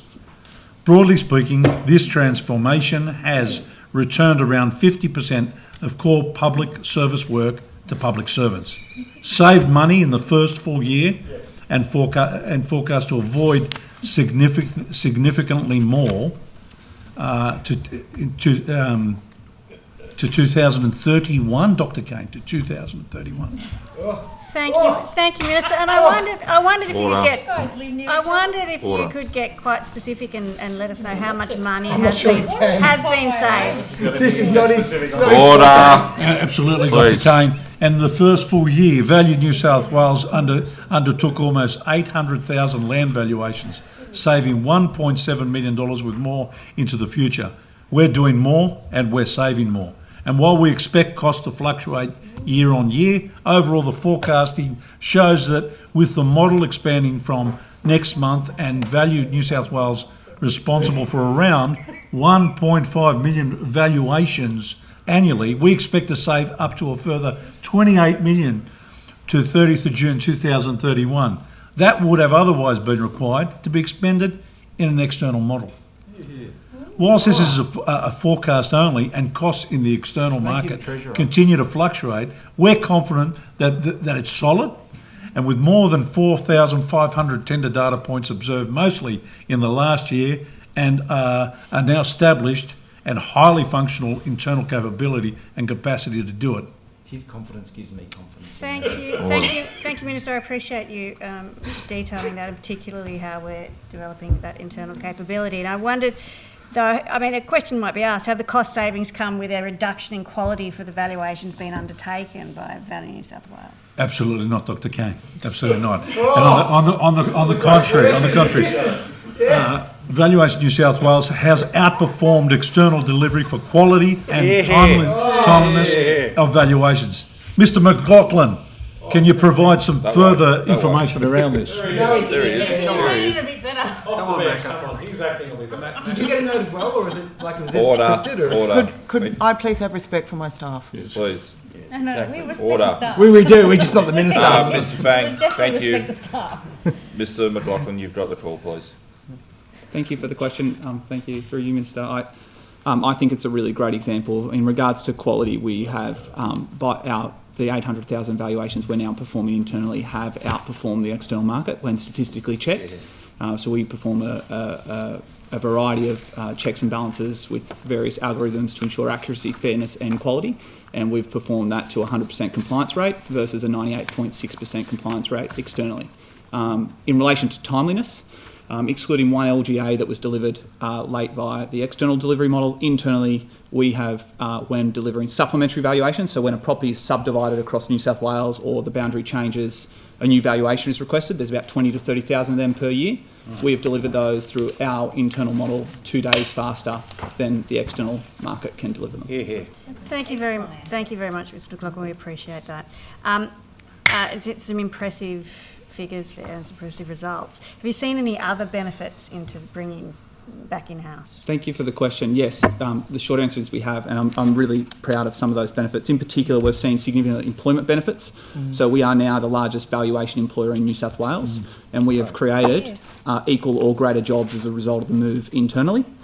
In addition, and prior to the transition, we had a high turnover rate and we had significant, which I know Mr. Farlow would be aware of, significant issues attracting staff and retaining staff. Since we've made this decision and moved numbers or moved valuations internally or balanced the delivery model, we've seen recruitment numbers spike dramatically. And I'm pretty proud to say that in 2024, we broke the department's record for the most applicants for a single role in that year to Value New South Wales. In addition, we increased in job satisfaction and engagement through the People Matters Employment Survey. We moved from 53% in 2022 to 71 and 73% respectively, which is a huge move, 20 points in a survey over 2 years. And in addition, we moved from having most indicators well below public sector averages in that survey to having every single question above public sector averages in 2 years. But it's not just about saving money for me. It's about building in-house capability and capacity to deliver for New South Wales, and we've done that with a culture focused on delivery. And it's something that I'd like to thank, obviously Kirsten, Leon, the Minister, Sally Dale, the Valuer General of New South Wales, Josh Etherington, the former Valuer General of New South Wales, but most importantly, something that I really want to put on the record to thank the almost 300 value who are responsible for the significant milestones of the public service. Thank you so much. That's really interesting to hear, and really good to get sort of very specific about how these policies actually affect employment and satisfaction on the ground. So thank you for that. And I'm also interested in the geographical spread of those jobs. So any based outside of Sydney? Yeah, it's a great question. So our workforce is actually 52% are based in regional New South Wales, and the remainder in Sydney. We obviously value across New South Wales, and we have staff as far north as Mooloolaba and as far south as Queanbeyan. We have staff based across Orange, Bathurst, Albury, Dubbo as well. So we obviously have staff based in the areas that they need to value, and that's a commitment we made when we moved the model internally, and it's a commitment that we'll continue to do. Thank you. The department Mr. does have a presence in Wagga. Excellent. I'm pleased. Thank you, Mr. Fang. My turn. Sorry, Mr. McLaughlin. Just another question. So are there plans to expand the model or to sort of build on these positive results? It's a great question. So we've been transitioning to the hybrid delivery model for the last couple of years. We think, and in discussions with the Valuer General, the Minister, Kirsten and Leon, we've got it right. It's a balanced model. We think that having a balanced model enables better service delivery, and the statistics that we've talked about today demonstrate the success of what we've done, I think, and I think demonstrate the capacity and capability of the public service when we really turn our minds to those things. It's expected for us to stabilise the rising contractor costs in the external market, and that's what the forecasting shows. But at this point in time, we believe we've struck the right balance, and we believe that having that balanced delivery model, with that comes competition and comes innovation, which is obviously a really good thing for the valuation system. Thanks very much, Mr. McLaughlin. It's nice to hear the good news story as well amidst these days. Thank you. Thank you, Chair. No, Mr. Donnelly, do you have any questions? No, not at this stage. Okay. Excellent. Well, that will take us to morning tea now. So we will come back at 11:15. Hopefully morning tea will be served shortly. About 18 minutes, is it?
Minister, can you rule out any transfer of title to Racing New South Wales for these 5 racetracks that you've passed on Crown Land Management?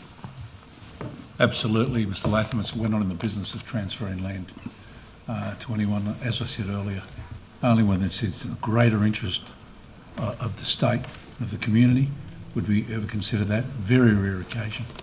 And whatever commentary was in that email you were referring to, as I said, fanciful. Well, it's serious commentary. It's coming from a person who's basically second in charge of Racing New South Wales, so it's not a light-hearted matter at all. But I thank you for that commitment. Can you also rule out giving Racing New South Wales any further Crown Land Management, given the way in which they've mishandled this and misled you? Well, as I said, there's a review underway. We're going to get to the bottom of all of this. There's no, from what I understand, there's no application for any further transfers. And I thank you for bringing it to our attention, Mr. Latham. You're welcome. In the SO52 document that Ms Hurst brought forward, there's mention that initially Racing New South Wales was looking at 8 or 9 tracks to become the Crown Land Manager. Is it possible to identify which extra ones, the 3 or 4 extra that didn't eventuate, please? Yeah, I could look into that. The 5 that were identified were sitting in the system. The request there, as I said to you earlier, was in the system prior to I becoming Minister for Crown Lands. Yeah, now that we're since you've asked for the additional sites, I'm sure. I'll proceed to you as Minister. I think it goes back to Kevin Anderson, but their original bid was 8 or 9. That's mentioned different times in the documentation, so I'm just keen to find out which ones they are. And in the due diligence, Minister, and also wearing your small business hat, was there an awareness that Racing New South Wales is a notorious bad payer? I'll give one example for a racetrack you passed on the Crown Land Management. They promised Coffs Harbour track a major upgrade of irrigation costing $250,000. Coffs Harbour got the contractor to do the work and then said, well, the contractor, you have to get paid by Racing New South Wales. They didn't actually give us the grant, but if you bill Racing New South Wales, that's how it's going to be handled. 18 months later, the contractor hasn't been paid. And I assure you, if you talk to people in the racing industry around New South Wales, Racing New South Wales is a bad payer. Mr Volandis, it's not his money strictly, but he's going to die with his first dollar because they never spend anything, and they're a bad payer. And aren't you concerned, as small business minister, that around the state, small businesses don't get paid by Racing New South Wales, and they were never going to live up to their promise of sound financial management at these racetracks or anywhere else? Well, thanks for that information. Mr Latham, that's the first I've heard of them being a bad payer. I'm not someone that really hangs around the racetracks or the racing industry. So, any intel is valuable, Mr Latham. So, well... Will you look at that in the future? Due diligence conducted by Crown Lands, they should look at and inquire into the reputation of the organisation for paying their bills. Yeah, I'd assume that due diligence would look to the character or the conduct of an applicant. But thank you for providing us with You're welcome. that feedback. I did raise this matter with the chair of the Board of Racing New South Wales, Saran Cook, and she wrote to me on the 17th of February saying, I may be aware, I wasn't aware of this, but I'm asking you, Minister, the New South Wales Government was contemplating to introduce legislation to have a vast majority of Crown lands managed by local councils. They manage them already, don't they? The local park and other facilities. Local councils are the biggest Crown land manager in the state already, aren't they? Manager. Yeah, it couldn't be done any other way. That's right. Right, okay, so that's not news at all. That's old news. Right, and she's saying the Racing New South Wales was concerned that some local councils would not renew leases to race clubs. Have you heard that? I haven't had any representations any along representations those in lines. relation to And if Racing New South Wales wanted to quarantine race clubs from the abandonment of their leases by local councils, wouldn't they try to get local government leases? And in the 5 cases, none of those were local government authorities, were they? They were all race clubs and trusts. That's right. That's right. So that's not correct either. And she goes on to say in the letter, we have and will provide long-term leases to race clubs. but that's not the situation in Queanbeyan. So when do you think this commitment to provide long-term leases for local community involvement and running of race clubs is going to be fulfilled? Because at the moment at Queanbeyan, there's no one in the race club office. The only thing that happens is that Scott Kennedy, strange thing for a guy who's the 2IC, he comes down the day before the Queanbeyan race meeting and he's only there for 2 days and then it's vacant again. This is not the quality Crown land management that we're after, is it? Look, as I said to you earlier, we're conducting a review with that. Well, if you can look into all those aspects that whole appointment, and we'll take. Queanbeyan. If you could table that letter, that'd be of value to us. Well, your office has already got the letter from Mr. Kelly. Oh, this is the one from Ms. Cook. Yes, Ms. Cook, I'll happily do that. Thank you, Mr. Latham. Happily table that. Furthermore, in terms of the answer that was provided about racing infrastructure being boosted at these particular tracks, the information I have is that these works were happening anyway, that barriers were being replaced at Port Macquarie and Coffs Harbour, the plastic running rails were coming in as a safety measure, and there's been no additional Racing New South Wales investment in these 5 tracks as was initially promised. Can you have a look at the answer that Racing New South Wales has provided to see are these additional commitments at the tracks or commitments that were already in the pipeline?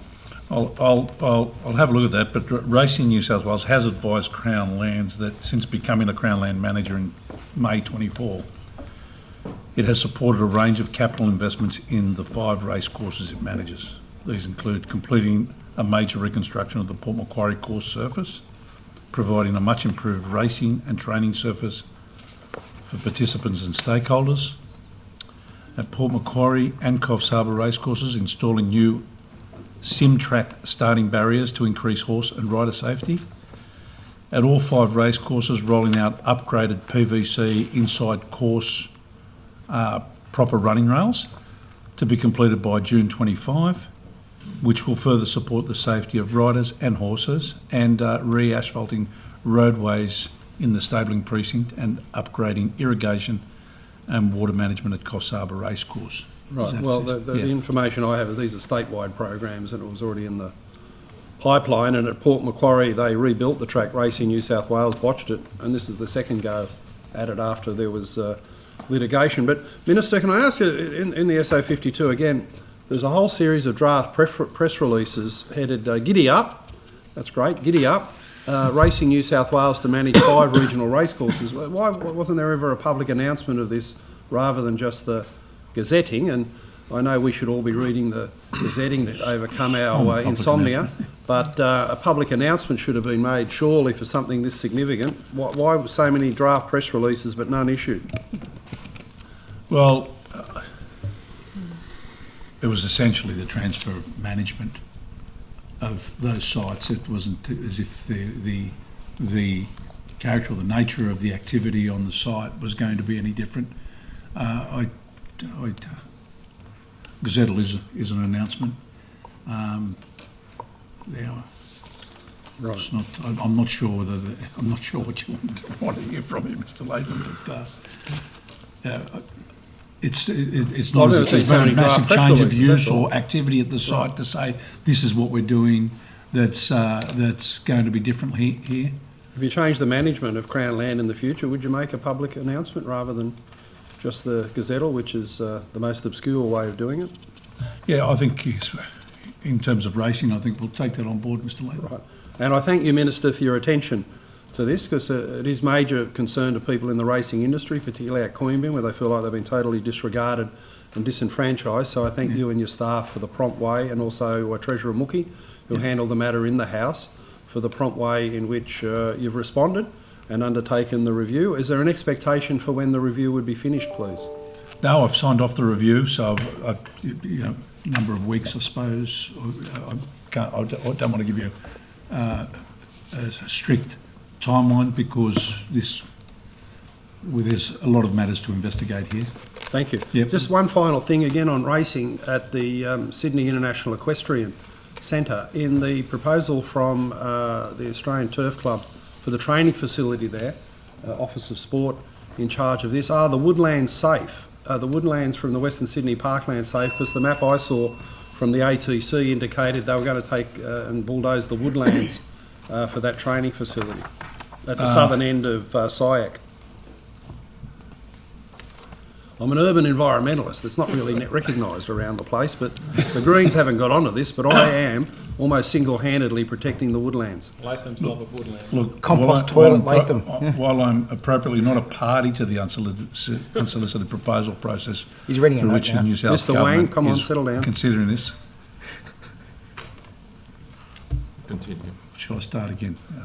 It eats up Mr. Wang's time. It's good. Had to get the Wangometer in at some stage. Oh, he's done it! He's done it! Just There's a big crowd waiting for The boss this. will be replaying this one as Oh, well. my goodness. Sorry, Wes. Sorry, allow Minister. on. You were provoked, Minister Champ. What's the story, Minister? While I'm appropriately not a party to the unsolicited proposal process through which the New South Wales Government is considering this, it is a matter of public record that an unsolicited proposal was received and was of sufficient interest to warrant further development and progression to a more defined project. I further understand the proposal does include relocating a number of horse trading elements of Rosehill Gardens to Sydney International Equestrian Centre at Horsley Park. I do not expect the Office of Sport to become increasingly engaged in this proposal as the process moves forward, and I look forward to providing updates to the House. at the appropriate The time. house, well, to it's you. our house, I suppose, but can you take on notice about the woodlands, please? Yep, I'll take that on notice. That would be a question for Greater Sydney Parklands. I can take that on notice. Well, the Come along Office to of Scully's, Sport, No, the, because they run SIAC. That's Scully's job. I did allow for a bit of Thank you. back and forth Chair. beyond time. Sorry about that. Ms Hurst. Thank you.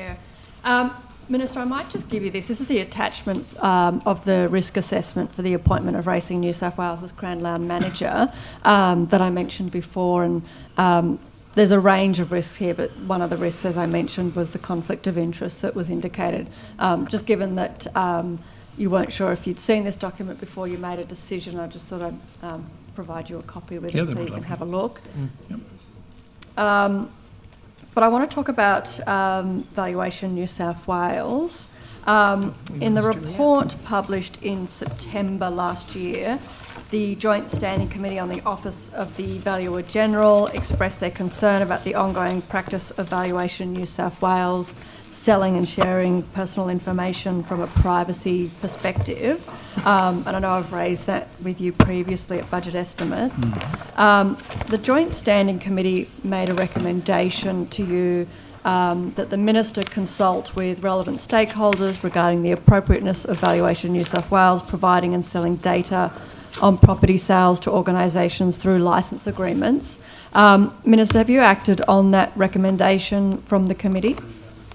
In January 24, the Valuer General implemented new licence agreements governing the provision of property sales information to data resellers.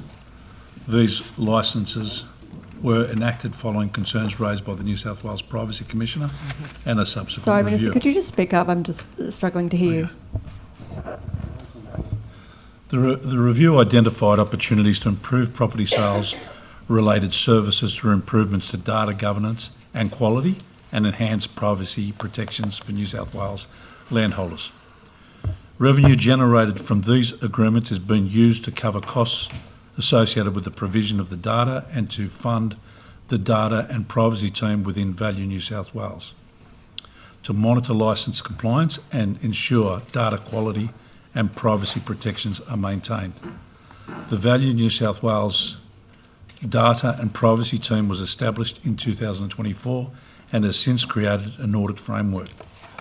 The first of Value New South Wales annual audits to ensure compliance with licence conditions is near completion.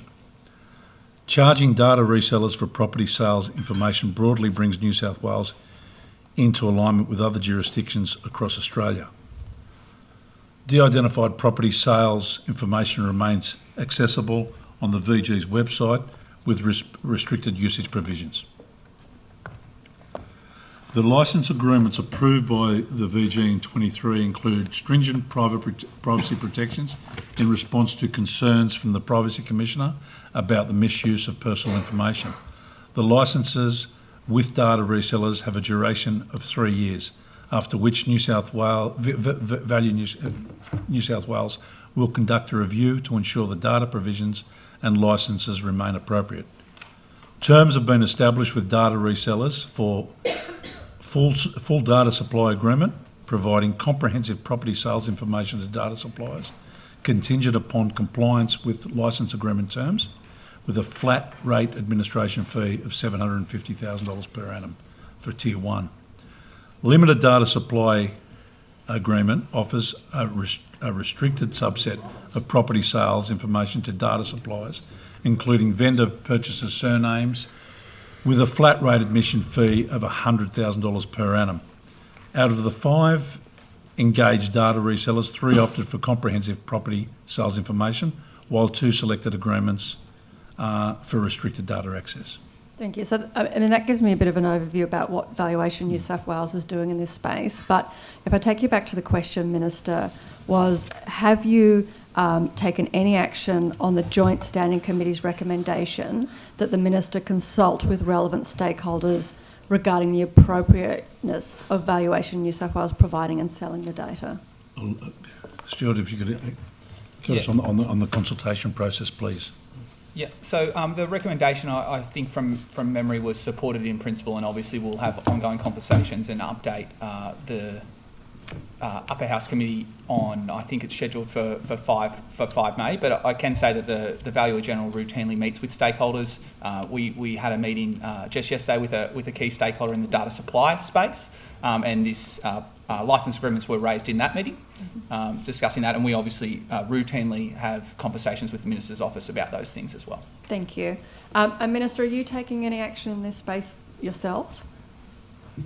Well, I am. I think Stuart just. I understand what the department's doing. What do you mean by action? What sort of action are you referring to? So the recommendation was that the Minister consult with relevant stakeholders. And so I guess my question is, Minister, have you personally consulted with any relevant stakeholders to get yourself across this? I haven't had any concerns? direct meetings, no, but I will consult with them. Through you, Minister, it's probably important to note, Ms Hurst, though, that it is a 3-year licence commitment. So until those licences are lapsed, there is no ability to change how those licences are structured, noting that they are, in our view, the most rigorous across Australia for the data supply space. And secondly, that we have committed through the Joint Standing Committee and through the Valuer General and the Minister to conduct a review of how those licences should be formulated or not formulated at the conclusion or close to the conclusion of the licence period, which is 3 years. Thank you.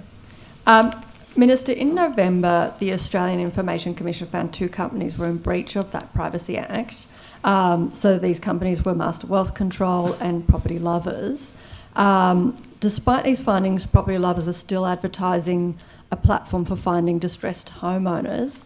And people who sign up are encouraged to target potential motivated sellers, such as people going through family law proceedings or facing repossession of their homes. There are some really serious concerns that that information is still being sold in the first place and getting into the public domain, where it can still be obviously misused, and it seems that that is an ongoing issue given what's happened here. Have you given further consideration to these issues or had further advice given this very recent case in November?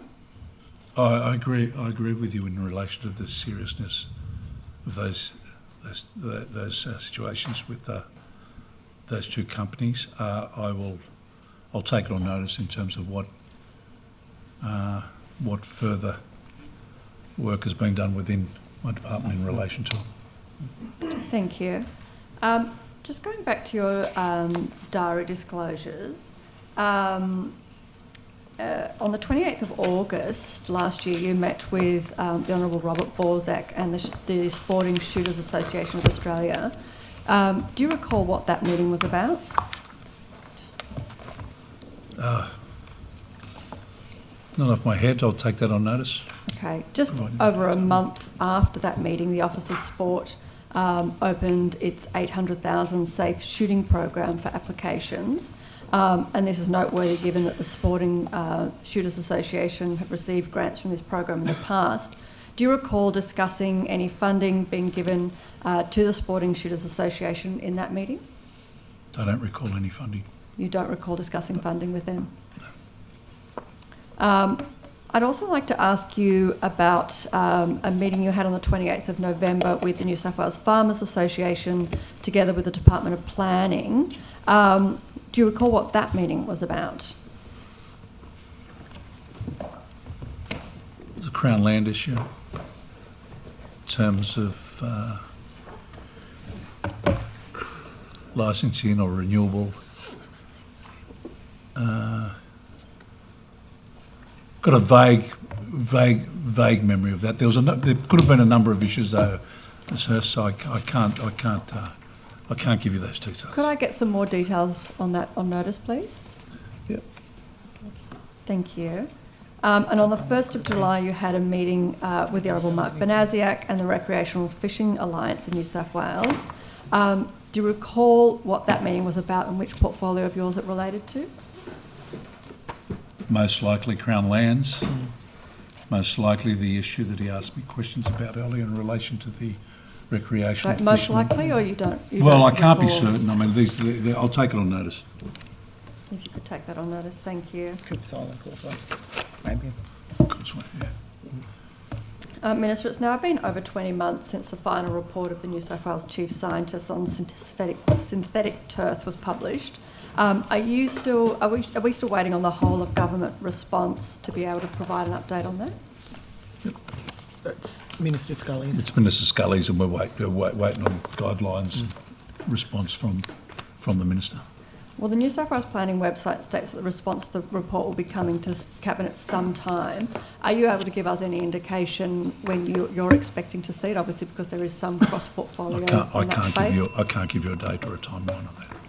It's a responsibility of Minister Scully. The Honourable Wes Fang.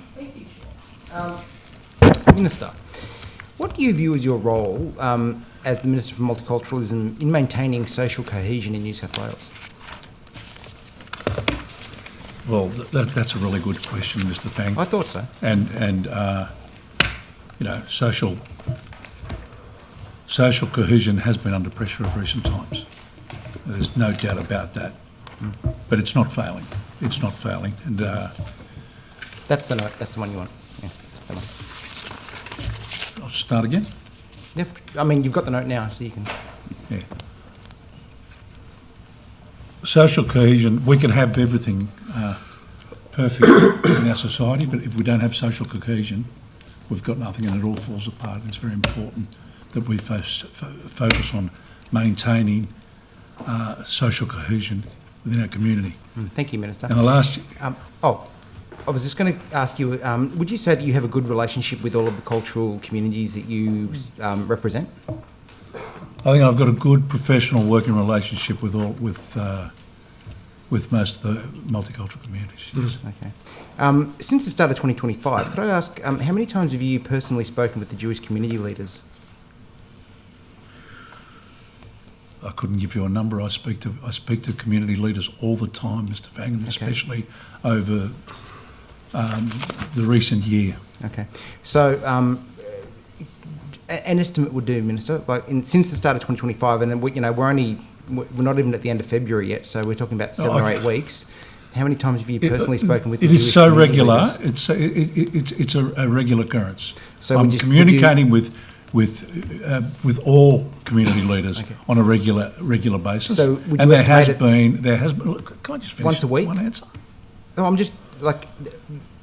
just curious as to what you would estimate. Look, I'm not sit here and guesstimate how many times. Numerous occasions. I speak on, as I said, on a regular basis. Okay. So once a week, would you say? I don't know. No. There's been a point of order taken. Point of order is that the Honourable Wes Fang has asked the same question 4, 5, maybe 6 times, and the Minister has answered. So it's appropriate that he move on. There's no standing orders, so that I can't ask the same question. Badgering the Minister by asking the same question over and over again, there is, yeah. I suspect if the member feels that he hasn't had the question answered, that he can re-ask the question, but just to be mindful that it doesn't go on for too much. Thank you, Chair. I'll move on anyway. Minister, do you normally have these conversations in person or via phone? They're both in person or via phone. Okay, so I also attend a lot of multicultural events. So on that basis, you're meeting a lot of the community leaders through the events. I've got the Faith Council that I work with on a regular basis. Again, community leaders sit within that. So I think you could say that I've been fairly active in terms of engaging with Okay, well, maybe we'll ask them. Can I ask, since the start of 2025, how many times have you personally met or spoken with the Muslim community leaders? I regularly meet and speak to Muslim community leaders. So, again, once a week, would you Look, estimate? I'm not going to guesstimate, so I am in constant contact with Muslim leaders. Do you meet with them in person or via the phone? Or? In person, at events, by phone. Okay. It's a regular occurrence. Okay. And keep in mind, I've got my Muslim representation on the Faith Council, and I've regular contact with representatives on the Faith Council. Mr. Fang, it's hard for the Minister to give you a straight answer on this because it's largely dependent on what the circumstances of the day are in terms of the communities that he's supporting. So sometimes he could be on the phone numerous times a day with one community. Other times he might be not wanting to just pester communities for the sake of talking to them. So it's very variable. And I appreciate that, Mr. Laposta. That's why I put a time frame on it. And I said since the start of 2025, what was the approximate number? I haven't actually got an approximate number yet, but that's okay. I'll move on. Where do I start to establish that approximate number, Mr. Fang? Well, every time you have a conversation with them and speak to them about the issues of social cohesion, which is exactly what I'm trying to ask you about. So I need to be keeping a log, like use Roman numerals type log of every single community. I don't mind if you use. I don't mind if you use normal numbers, Minister. It doesn't have to be Roman numerals. I mean, I've got a number of responsibilities, Mr. Fang. I'd appreciate you being able to provide any answer on this. I will not commit to keeping a Roman numeral style log for you. I will not do it. What about an abacus? I won't do it. I don't care how you do it, Minister. I would just like to appreciate. I'd like to have an understanding of how you're doing your job. Engaging all of our community leaders and the general multicultural communities on a regular basis. That's one thing. That's one thing no one's going to criticise me about because they know that I'm always on the front foot when it comes to addressing community issues. You saw purely during the Wakely issue how we were able to move so quick to settle things down over a period. On that point, Minister, then, I'm going to ask you, have you visited any of the sites of the recent anti-Semitic and Islamophobic attacks? Not of recent, no, I didn't. Not recently? Since 2025? But I've been on the phone whenever. So the Premier's out there doing it, you're not with him, you're the Minister for Multiculturalism. What's the point you're trying to make? Well, I'm trying to work out how you're doing your job. Well, or is the Premier doing it for you, Minister? There's a point, sorry, Minister. Is the Premier holding your hand on all of this? The Honourable Wes Fang, thank you. There's a point of order. Point of order is that the Honourable Wes Fang is being discourteous and also, just, provocative and attempting to get, some attention himself, maybe. Chair, I'm going to take the point of order now, just so that we can stop these interjections from the government. Budget estimates is designed to be robust and strong questioning of the minister. Now, if the minister's not able to answer the questions, that's on the minister, but we don't need government members seeking to say that this is disingenuous, because I'm holding the minister to account for the very job that he's supposed to be doing. So, if the government wants to waste our time, well then I think that, they need to, there needs to be brakes put on that, because ultimately the minister is supposed to be answering these very questions. Thank you. The Honourable Peter Primrose. Only that I agree with many things that the Honourable Wes Fang says, but we are bound by the procedural fairness rules. And that's what the government is saying. He, for many reasons, I think he more than anyone else should be aware of those rules, because many of them were implemented as a consequence of some of his actions. But leaving that aside, I would simply argue that the government is simply pointing out what are the rules that have been adopted by the House. Thank you. Look, I don't want to get in the way of robust questioning. I think that there is a need for robust questioning, but in this particular instance, the Honourable Wes Fang was talking over the Minister. I couldn't hear the Minister even attempting to... You were attempting to answer the questions, but I couldn't hear what those attempts were. And so I remind the Honourable Wes Fang to give the Minister a moment to actually answer those questions rather than peppering him with further questions. Otherwise, we will continue to see points of order being made. But the opposition has the floor. Thank you, Chair. Minister, I was just asking before whether you'd visited any of the recent anti-Semitic or Islamophobic sites that were attacked. Have you visited any in 2025? I said to you those sites that were attacked, I haven't visited, but I have visited.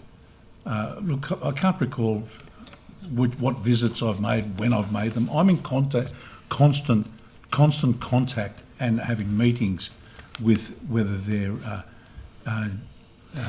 Jewish leaders or Muslim leadership. I'm in constant contact with them, and I've got, and as I said earlier, we have, the Faith Council and other groups that I'm regularly in contact with. So I don't know. I don't understand what where you're trying to get to with this questioning. Well, but if my connection with the community leaders has been rock solid throughout this whole process. And keep in mind, we have had challenges. We have had enormous challenges from back in October. They were self-inflicted challenges, though, weren't they, well, Minister? not self-inflicted challenges. We've had Minister, I'm going to enormous ask you, challenges throughout Minister, that whole period, Minister, and I've been proactive in trying to maintain peace and harmony and connection with all of the community leaders. And it's been very, it's what I've found rewarding is no matter what those challenges are amongst those communities, we've been able to still continue to get them together at council Minister, meetings and make decisions together and work together through difficult situations, Minister, including providing joint statements.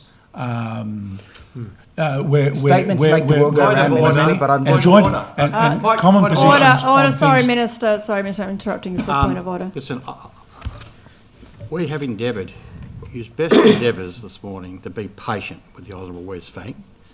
I'm just wondering at what point in which he actually has to be called to order formally. And I'm foreshadowing that's something that we will start to pursue from now on in terms of his obnoxious behaviour and rude behaviour towards the Minister. So I think there's ample warning being given. It was very much telegraphed in my last point of order, and now we will start to pursue it. So I won't pursue it now, but you're on notice, Wes. Sure you're on notice, Wes, and that you have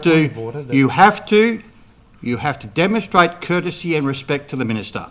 And you must allow him to answer. If you don't like it, you can call a point of order, but you can't keep talking over the Minister. It's just not acceptable. Thank you. I just want to remind the Honourable Greg Donnelly to just direct his point of order through I'm sorry, me. Deputy Chair. But yes, and I have warned the Honourable Wes Fang previously that he's on thin ice. You may continue. I live on thin ice, Chair. Minister, no. It was a remark, Greg. Greg, take stop a chill wasting pill. time. You don't need to protect him. Order. I'll hear the point of order. Stop wasting time, Greg. Order. The Honourable Wes Fang has been warned multiple times that off-the-cuff comments will continue to probably see... Chair, I'll take the point of order. Your comment was off the cuff as well, okay, talking about thin ice. Okay, point of order. I wish to take a point of order in terms of... That was... All sorry. right, look... The Honourable Wes Fang, that was a Okay. comment in regards All to a warning on how close you are to being called to order officially. So, it was a warning. It was a warning. Can we stop? And we will, and you will continue to waste your time if you okay. continue to enact the behaviour that you know are likely to ensure that there's another point of order. So you have the floor. Thank you. Minister, you've agreed that you're the Minister responsible for social cohesion in New South Wales. Obviously, after the Ulloa Synagogue attack, they would have appreciated having the Minister for Multiculturalism attend. You did attend, didn't you? I didn't attend, no. You didn't attend? No, I had something else. I mean, the Premier was something there. else on? The Premier was there. The Premier And was there? It's not just about attending a particular event. It's also It about wasn't the an work event, what you're Minister. doing It with- wasn't. with- It wasn't an event. It was an attack, Minister. Point of order, Chair. So there's been a point of order. I mean, I'm not sure how often we have to keep saying the exact same thing, which is that the Honourable Wes Fang should not be speaking over the Minister, and if he has an issue with the answer, he can take a point of order, as is the process, and address it that way. It's continual flouting of your ruling that he should listen or take a point of order, not speak over the Minister. It's enough. I didn't feel that that was speaking over the Minister. I felt that that was a much more calm conversation, and I feel that so far the Honourable Wes Fang has pulled back a little. So I'm just going to keep an eye on it. Minister, you didn't attend. Why not? I can't tell you. You can't tell me? I haven't got my diary in front of me. I can't recall what I you was didn't- doing. But I was definitely doing a lot of work in terms of pursuing changes, engaging with the community in relation to whatever the impact's been on the day. Minister, let me ask you this. And I work very closely with my agency. And if you're talking to anyone in the Jewish community, the last person they're going to say hasn't been proactive in working with them and assisting them through this process, because that's where you'd be clearly wrong. Well, Minister, why do you think the Premier attended? I think. Why do you think the Premier attended? The Premier and I communicate. Why do you think the Premier attended? Every day, Mr. Fang, and especially during those periods. Why And we work do you think the together, Premier We work attended? together to address and to assist during times Would you agree? of crisis or Order. at difficult times. Would you agree that the Premier attended because ultimately the support that provided to the Jewish community was important, and that you would agree that your attendance would have also demonstrated your support for the community?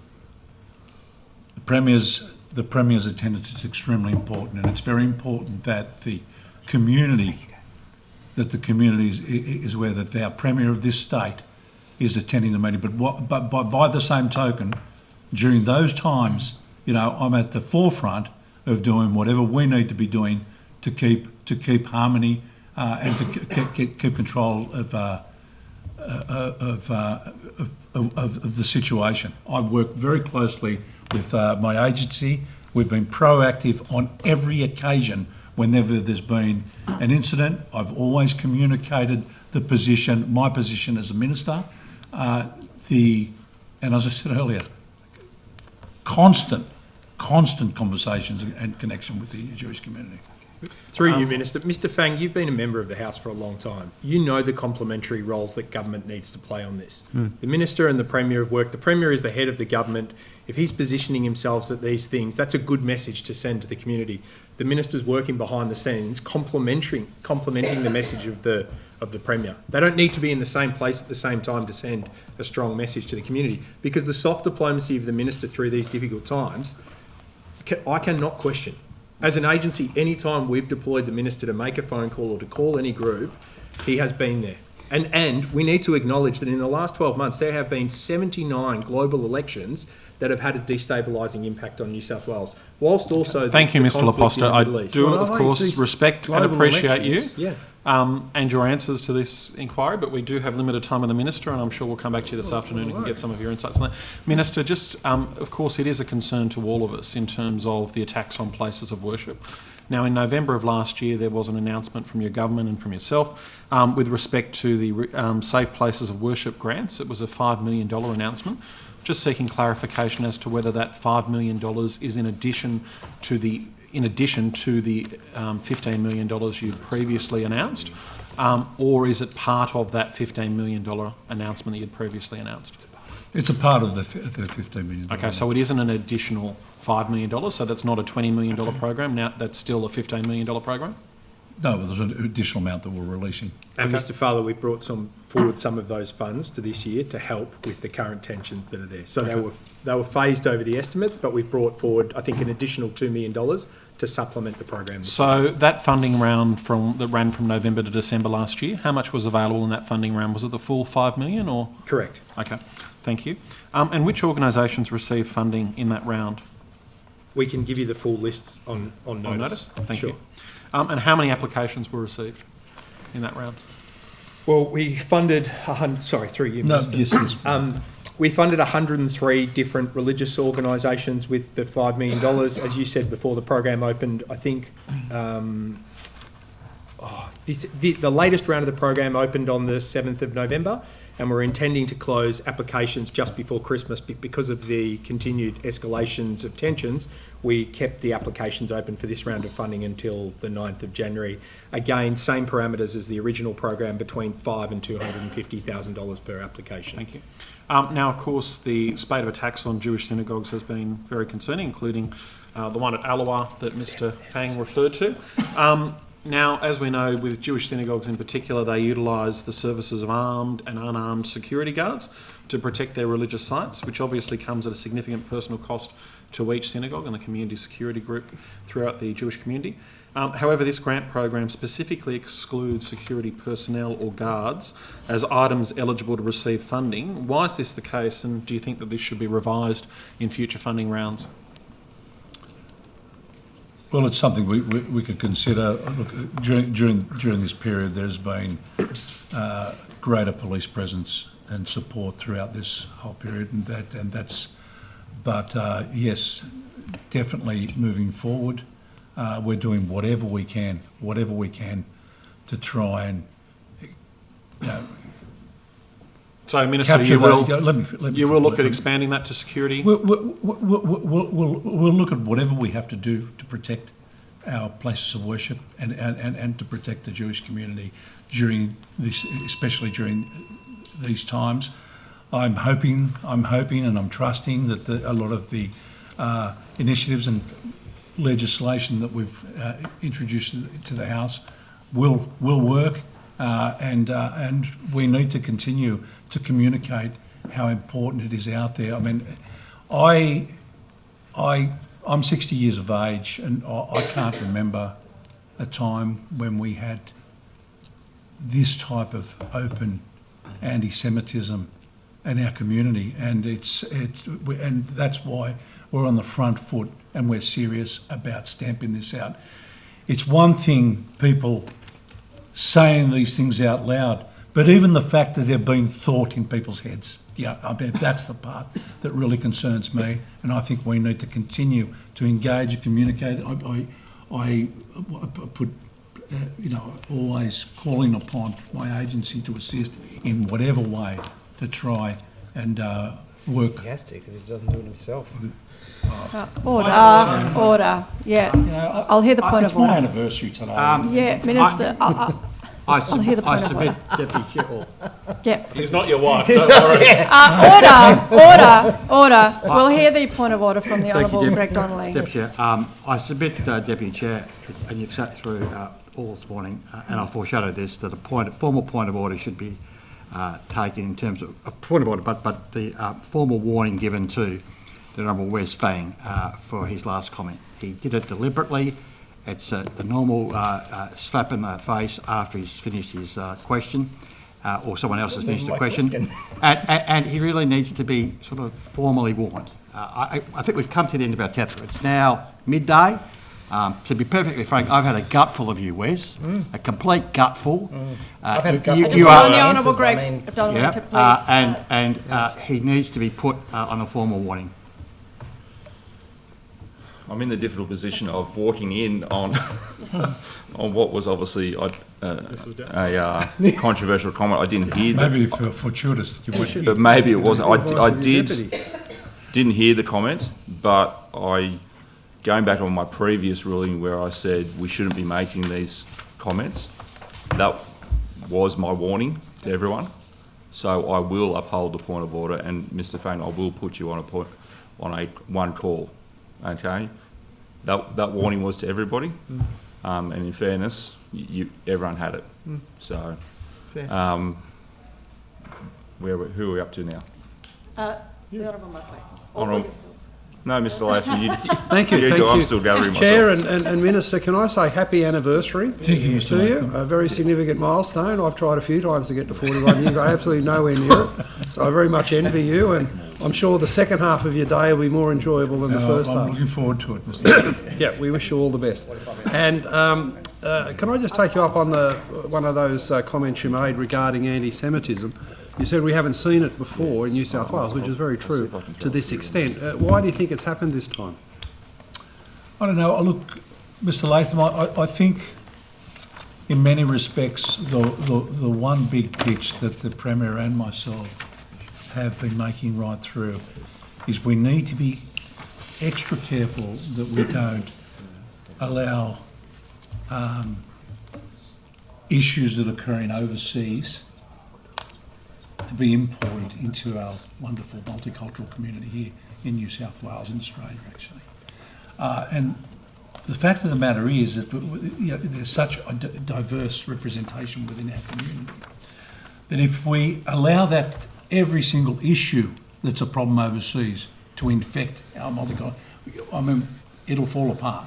And it's really important that we're enforced. Unfortunately, many try to politicise or aggravate, and through times like this, we have been rock solid right through.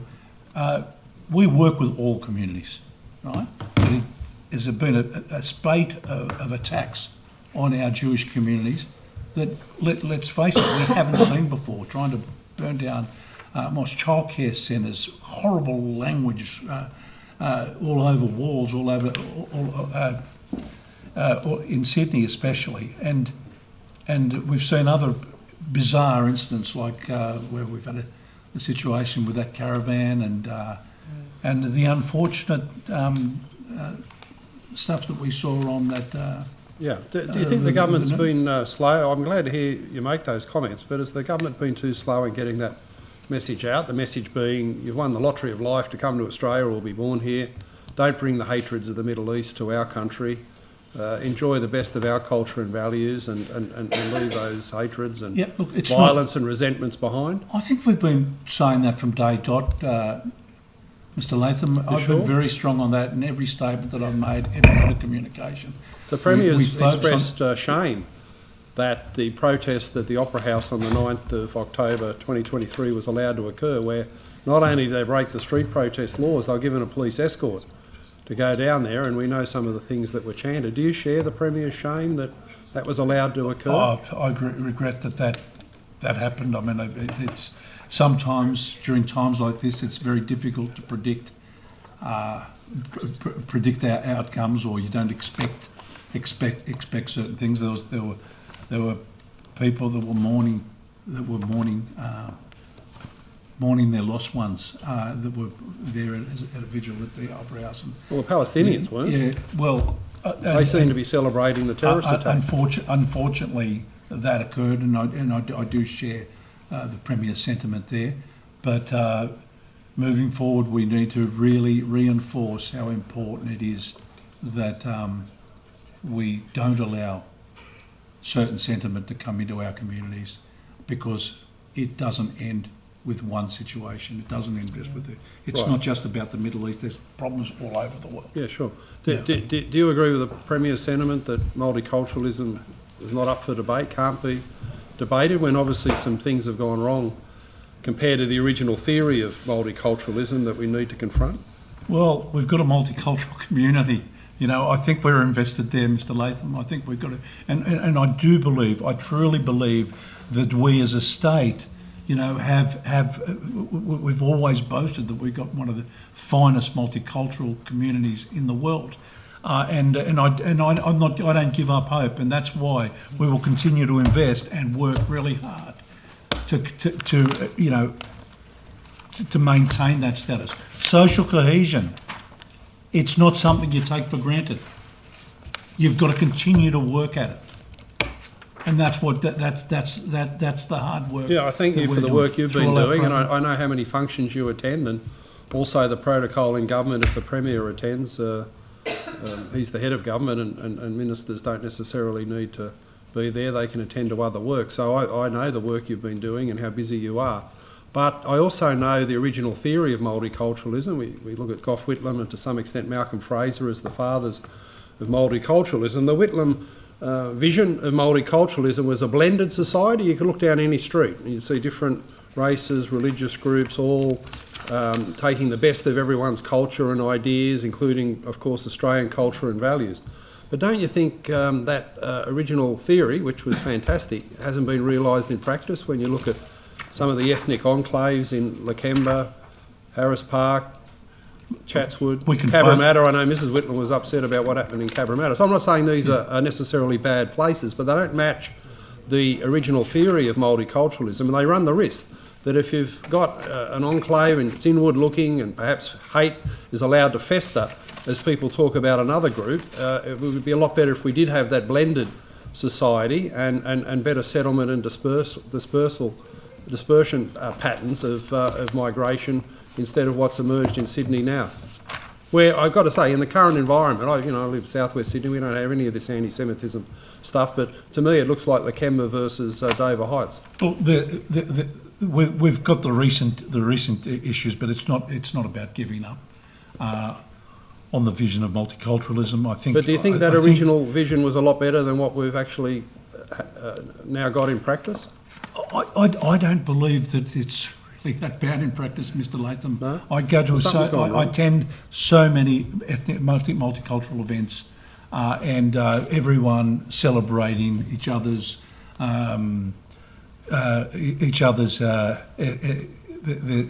background. But I say, like even events like during Ramadan, iftar dinners. And if you look at the cross section of the community that attends these events and celebrates and enjoys and joins in the practice and appreciates, it gets greater appreciation for other cultures. Okay. I always said that looked at New South Wales, Australia as the Baskin and Robbins of. Where's this? Well, we've got so many different flavours of people and communities, and we are much richer. We are much richer because of multiculturalism. Because we get a few glitches along the way, I don't think it's about giving up. It's about trying. Yeah, well, you're a product of it yourself, and I appreciate your sincerity. Yeah, look, I'm but from do you join background. as multicultural minister with the head of ASIO this morning in condemning the Daily Telegraph's stupid stunt at Newtown, where they tried to stir up division and hatreds with a plant who went there to generate a headline, manufacture rather than report news? And would you urge the media to be a lot more responsible? This is a serious issue. And absolutely. It's division and stunts is not the way to go. Mind-blowingly stupid. I think it's incumbent upon all of us to try and maintain harmony and peace. And stunts like that, send us in the opposite direction. So, yeah, I agree. Thank you. And Mr. Laposta, you made a comment earlier on, it was sort of cut off, but global elections have been destabilising New South Wales. What did you mean by that? No, we normally think elections are a good thing. Sorry, I think any election and a free and fair election in a democratic society, and I think the last state election was a great example of that in terms of the transfer of power between the former Premier Perrottet and Premier Minns in terms of how civil they were in that engagement. So just to correct the record, Mr. Latham, it was 76 in terms of the Australian Government Export Finance website that says there's 76 scheduled elections around the globe in 2024, 71 of which are obviously free and fair, so there's probably 5 in there. I think that we are more connected as a society than we've ever been before because of the virtue of the Which fact that we all elections are have- destabilising us? Well, it's not a matter for me to comment on that. That's the Australian Government website that we're referring to. You did comment on it. You said global elections are destabilising New South Wales. I think that more and more, in terms of what happens around the world globally, has an impact on people in New South Wales. So I'm not saying it's destabilising New South Wales, but I definitely think it has an impact in terms of winners and losers in different political parties around the world. And we can't be naive to the fact that there are instances in this country and in this state where there are, particularly because of the size of our diaspora communities, pressure put on some of our communities from time to time. Right. And finally, do you two condemn the Daily Telegraph stunt? And head of the agency, have you communicated that to them? I support the Minister's statement, and I think the comments from the ASIO Secretary are incredibly strong. I just think right now, and you touched on this before, and you touched on it really eloquently around the challenges that we have as a country. Just because we have multicultural legislation, that doesn't mean that we don't all have a common adherence to Australian law and the Australian values. And I think that we've got a lot of work to do off the back of all of these instabilities to reconnect people around what our Australian values are. And we should be proud of our legislation, but never take that for granted. So the vision of Whitlam, 1 in 2 of us has a parent born overseas, almost 1 in 3 of us born overseas, more than 1 in 4 of us speaks a language other than English at home. You and many senior members of this parliament were sitting at the Faith New South Wales dinner 3 months before the atrocious attacks on October 7th, 2023. We practice 139 different faith traditions in New South Wales. That's something that we should be incredibly proud of, but can never take for granted. Did you get an invite to the Faith dinner? I didn't get an invite. I can't remember. But anyway, that's my time. Thank you. Probably sent it to Drummoyne. Minister, I don't take a point of order to those sorts of things. I just let it roll. Minister, can I go to everyone's favourite topic at the moment, the Dubbo Sports Hub? Apologies if someone has already asked this when I've been ducking in and out. We might have asked it. We might not have got an answer though. Okay. So were you consulted before the lion's share of the funding was withdrawn by the Minister for Agriculture in Western New South Wales? I was advised. That's not what you said earlier.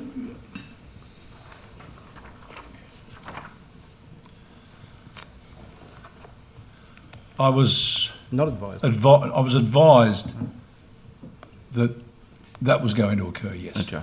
Now, it's been put to me by members of the delegation that came to Parliament last week that you were and still are supportive of Dubbo getting a sport facility, and an extension of that was that your portion of the funding remain in Dubbo.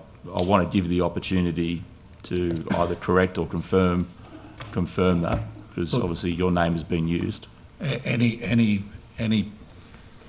proposal needs to be put to us as a fresh proposal. The money was, there was a demand back. The funds were transferred back to the Minister Moriarty's department. What about your portion of the money? Well, it's about. I don't know what the makeup of that is, but they would need to put some form of proposal to us. Okay. For us to consider. Okay. Everything's got to be transparent. I mean, there was a proposal considered in the past. There was funds granted, and 5 years later, nothing happened. So Yeah, and look, this is the whole thing. I don't want to necessarily get into back into the tit for tat and history of it all, because I don't think that's helpful for the people of Dubbo. Yeah. But something that was interesting from the Deputy Secretary, Mr. Bolton, yesterday, he said it was a very rare or strange way of doing things in having tripartisan funding and responsibility between 3 departments. Would you agree that mode of doing such a project is obviously rare but also problematic? I don't know if I agree. It was the structure that was in place. Would you, if you had your... So I've inherited this situation. I can't go into the full detail of the history of it. I don't have. But if you had your time, is that how you would have structured it? I think if we had committed that as a government back then, we would have done it differently and got the job done. Going forward, if there is a new proposal put forward, so I know PCYC have bought an old site and have a plan to develop that as the sports hub. Going forward, if there is a proposal, would you want all the money and being laid at your feet and your department's feet to manage this project, given that you're the Minister for Sport and it is a sports facility?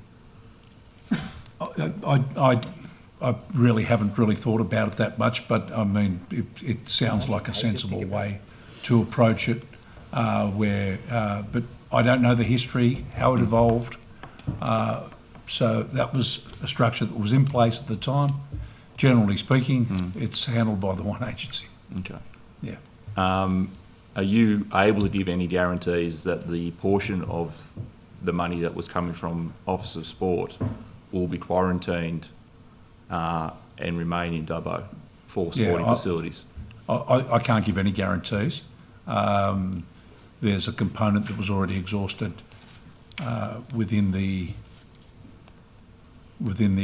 original project with planning, whatever. So it's about what ends up. I think there's funds that have. Do you know what that back. portion was? That was exhausted? I haven't got that in front of me. Minister, if I could possibly assist. The amount administered by the Office of Sport in relation to the grant or committed by the Office of Sport originally was $9.3 million. As the Minister has just alluded to, a portion of that funds has been expended on the project planning and development to date. The unspent amount actually isn't final at the moment. We're going through an acquittal process with PCYC where they're providing us the detailed evidence of what's been spent reasonably on the process.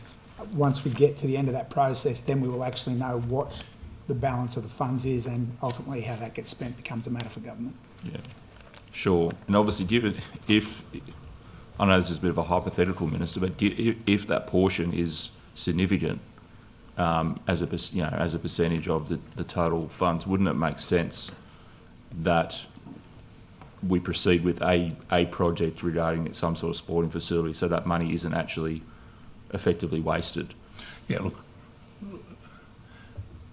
I'll consider whatever the proposal is, and once I've had a good look at it, Mr. Chair. Sure. Mr. Berry, do you have an anticipated date as to when you'll know what that figure is in terms of what's been acquitted? it's actually reliant on PCYC providing us the information. Okay, so you haven't given them a timeline or a time frame that they need to get that. They were notified, I believe, on the 5th of February, and they're now preparing information for us. Okay, thank you.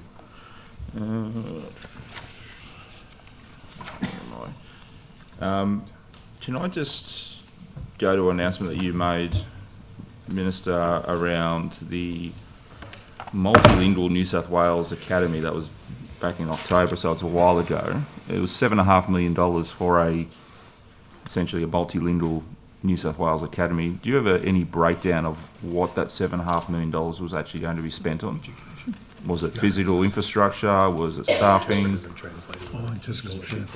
Look, I might ask Joe to provide you the detail on that. Yeah, so it's a couple of different things. Thanks, Chair, for your question. It's about effectively providing a one-stop shop across government to be able to access our interpreter and translator network for critical dissemination of core government messaging.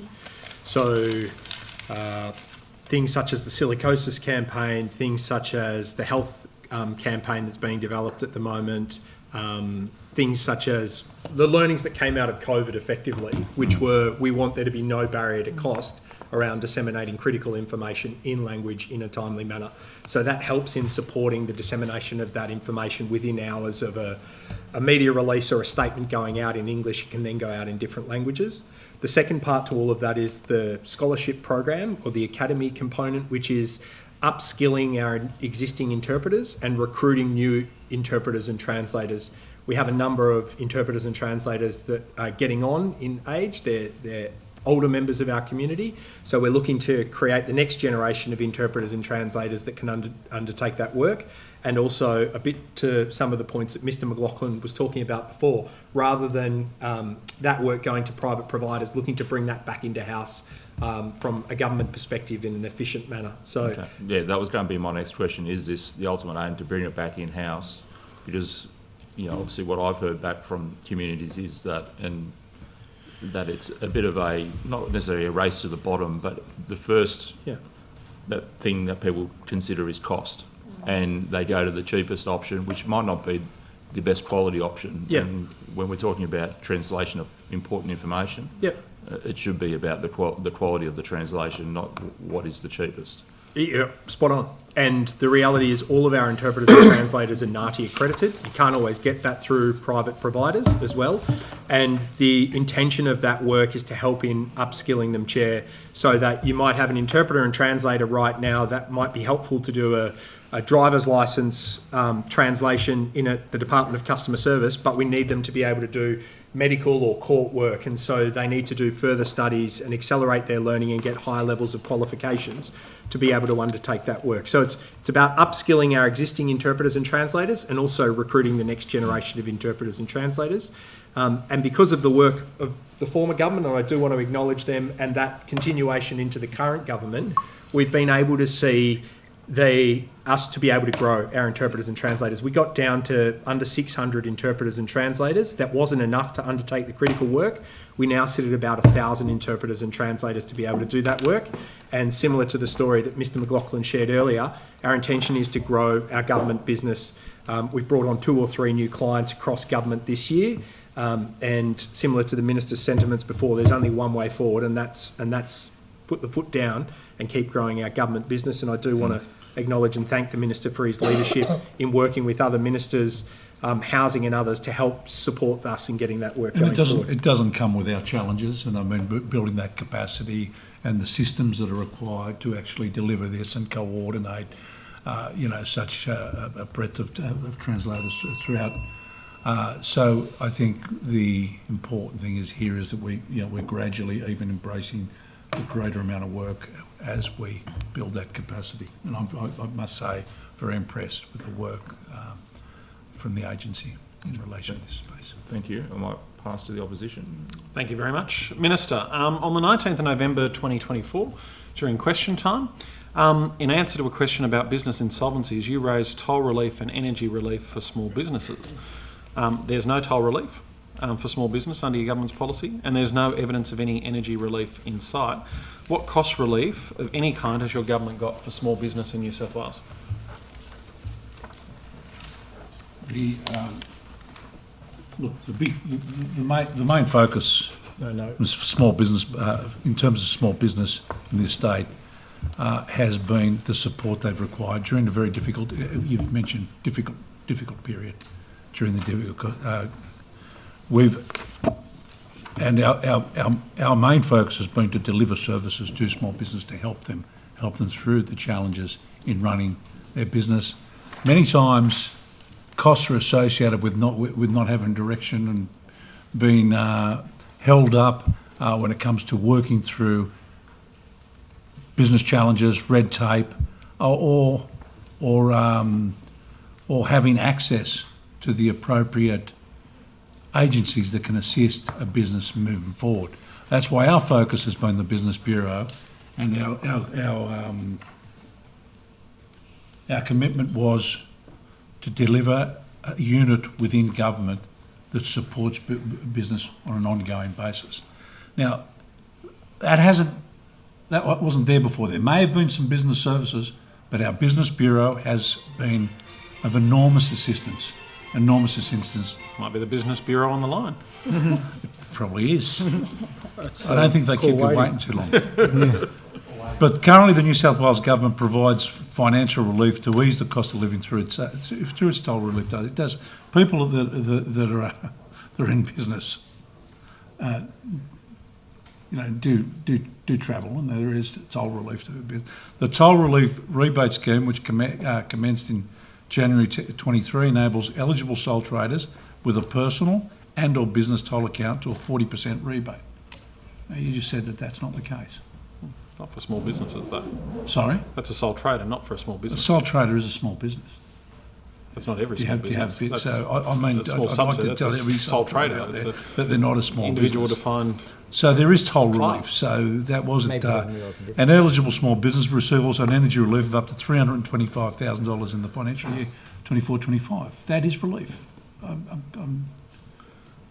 Can you provide to me a reason why that's Minister, not relief? apart from the Business Bureau, what other items do you have which are cost relief for small businesses? I've explained to you the relief we're giving business is support. We're changing settings, whether it's for the nighttime economy, whether it's for outdoor dining. We're making it easier for businesses to do business. That's saving money. Businesses aren't necessarily looking. Small business not necessarily looking for handouts. I know you made a habit of throwing money around the previous government did, but small businesses aren't seeking for cash handouts. They're looking for support. They're looking for a business bureau. They're looking for to get out of the way. If you want to know, they're looking for a toll-free number. Kaz, is Cass here? Yeah. Cass, could you provide the other or the other little supportive? So in terms of cost of living and to cost of doing business support, the Bureau offers a number of supports. So you can connect with a business concierge that will help you navigate through different areas of government, different grants that might be available, help handhold you through that process. That's all free of charge. We also have our Business Connect program, so you can connect with an experienced advisor on a range of different core business topics to upskill businesses or to help them grow, and that is 8 hours worth of free advice. And we know that small businesses can't afford to go necessarily access that information privately, but that information and those sessions are available to them free of charge. There is a safe work rebate currently available, that's $1,000 to help you purchase safety items to improve your work and health safety for your workers and your business. There's the Active and Creative Kids voucher program, so if you're an eligible provider, and we have over 5,000 of those in the state, you can access support Active through and that Creative program. Kids, thank you. We might come back to this, but now that you've mentioned Active and Creative Kids, I think we're a long way from small business relief, and we're talking about programs that this government has cut down significantly so that very few people are actually eligible to claim. Programs that weren't funded moving forward. Programs that were completely funded. But anyways, Minister, we will... You know that, and you know what we inherited. And we're just Minister, trying to clean I know up that the mess. cost relief that You've people left used us to an get in New enormous South Wales, and I amount. know what they get You're under you, going and it's a towards world of $200 difference. billion It's a in world of liabilities. difference. And we have to you know fund it that too. interest cost, and you left... Yeah, don't go there. And now you're funding defibrillators by postcode as well. So, Minister, let's go on. New South Wales has the highest rate of business closures in the country. Why has this happened under your watch? It hasn't happened. Look, we are the largest state. We got 880,000 odd small businesses in New South Wales, and business insolvency spiked following that. There's challenging economic conditions, hasn't it? It's included business cost pressures and weakening consumer demand, and the recovery of historic debts by creditors. We also need to keep in mind that there was historic legacy debts that were sitting within businesses where the ATO weren't recovering, and they've stepped up their recovery process over so many years, and that's heightened it. That's heightened the numbers. So you blame Albo for that, do you? I don't blame Albo. It's a fact that the fact of the matter remains that these liabilities were holding up and propping up a lot of businesses, and at the end of the day, once they're called upon, once they've had to make good, the federal government's got a right to chase its liabilities at some time. Minister, is your government considering indexing payroll tax to CPI? Not at the moment, no. No proposals, no consideration? No proposal, not at this time. Not dissimilar to the thresholds for payroll tax that sat under long-standing coalition governments for years. It was actually Christina Keneally actually a Labor government that brought about the greatest increase in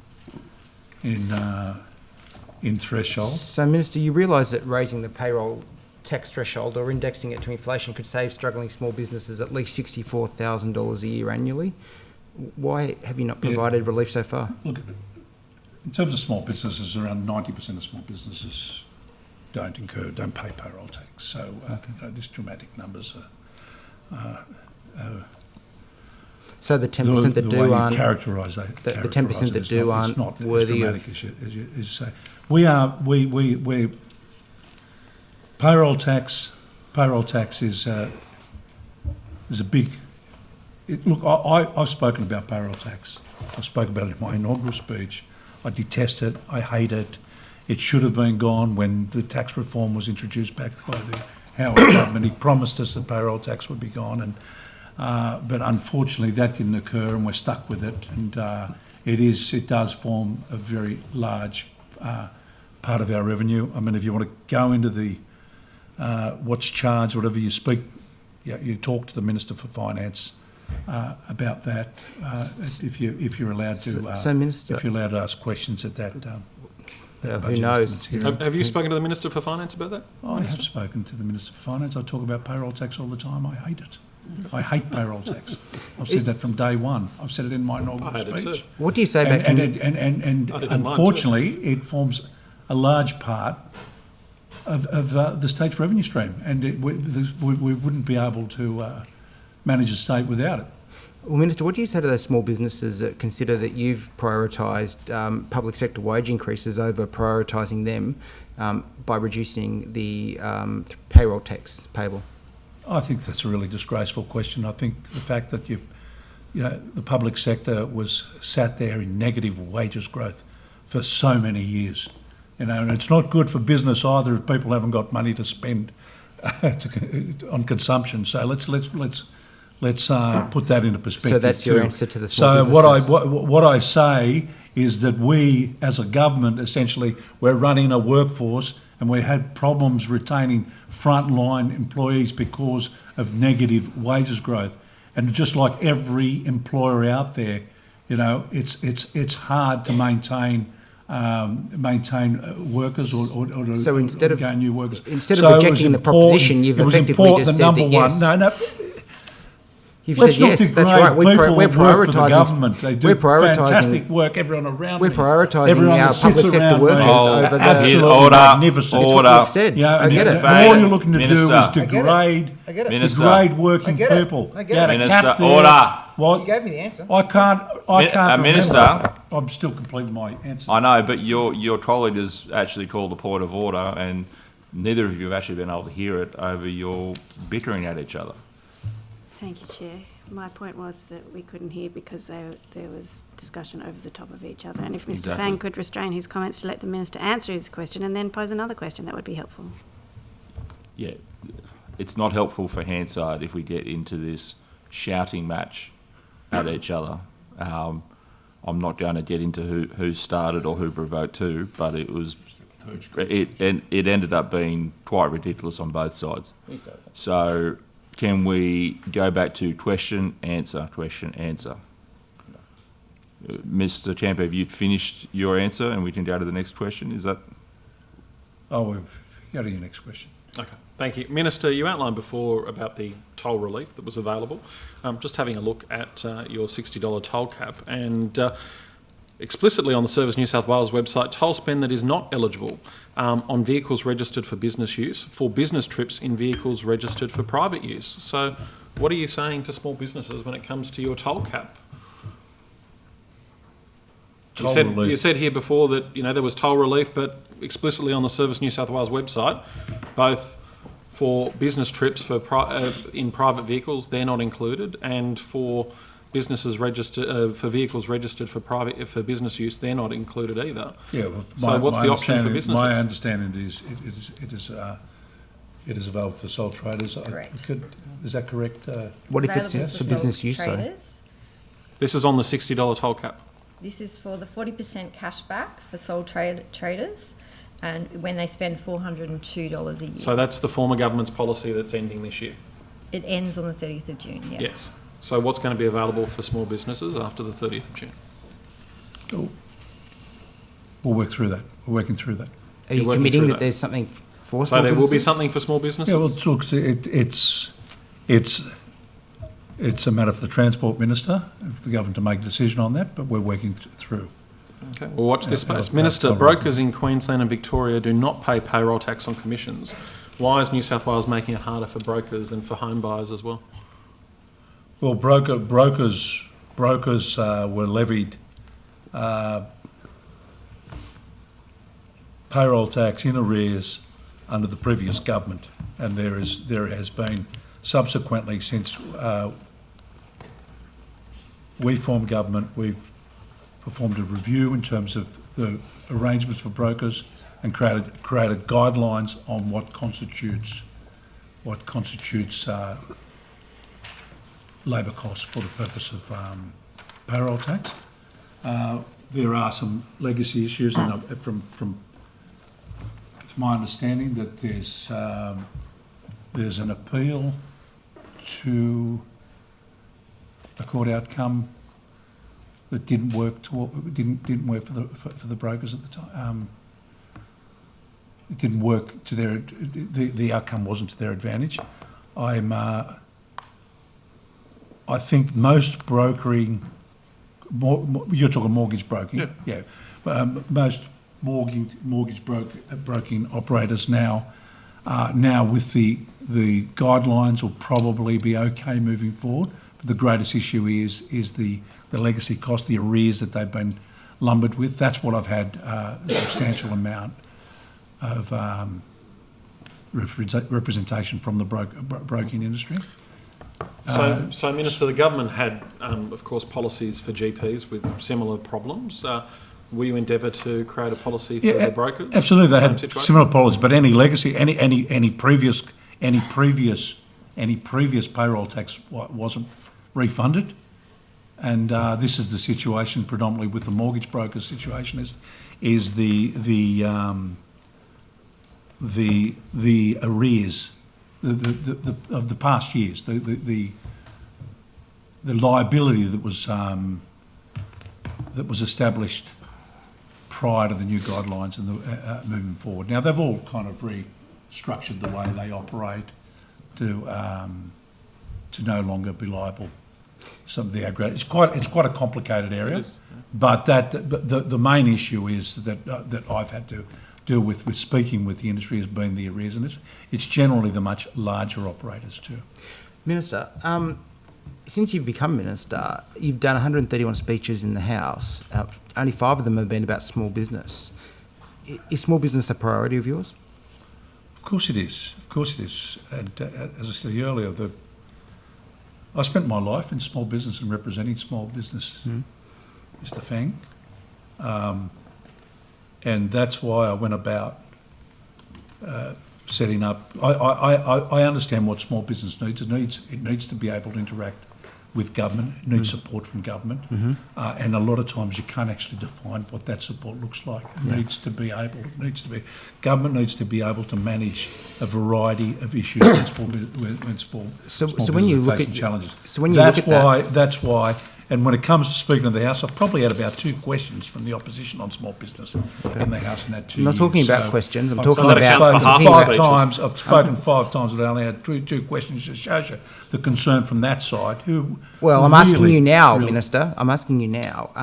You've basically been in the role for near on 2 years. You've launched the Business Bureau. Is that your only legacy, do you think, in the small business space if you were to leave this ministry now? Can you think of anything else you've done in the small business space that leaves a legacy? I'm very proud of the charter, small business charter, and the bureau, and a lot of the work that we've done around the space. And the work of the bureau shouldn't be underappreciated. There's been some really difficult situations where businesses have needed assistance, and we've been able to engage the Business Bureau. I've mentioned a previous occasion the collapse there at on the F6 tunnel works there that impacted on so many businesses. Correct. And was able to send the team out, who was really prompt, and I got an enormous amount of positive feedback from them. Yeah. Went out and the Bureau was out there addressing a lot of the issues post the horrific situation at Bondi. Speaking of small business, there's Minister, can I just ask you about speaking about small business? Some of those small businesses are in the multicultural media space. Last estimates, we asked you how much the New South Wales government was spending on advertising with traditional multicultural media in the last 12 months. You didn't have a figure. Are you able to update us with a figure now, please? The spend on media, is multicultural media. Yeah, well, the spend on multicultural media is something that's managed by Minister Dibb, and I don't keep a track of that. I did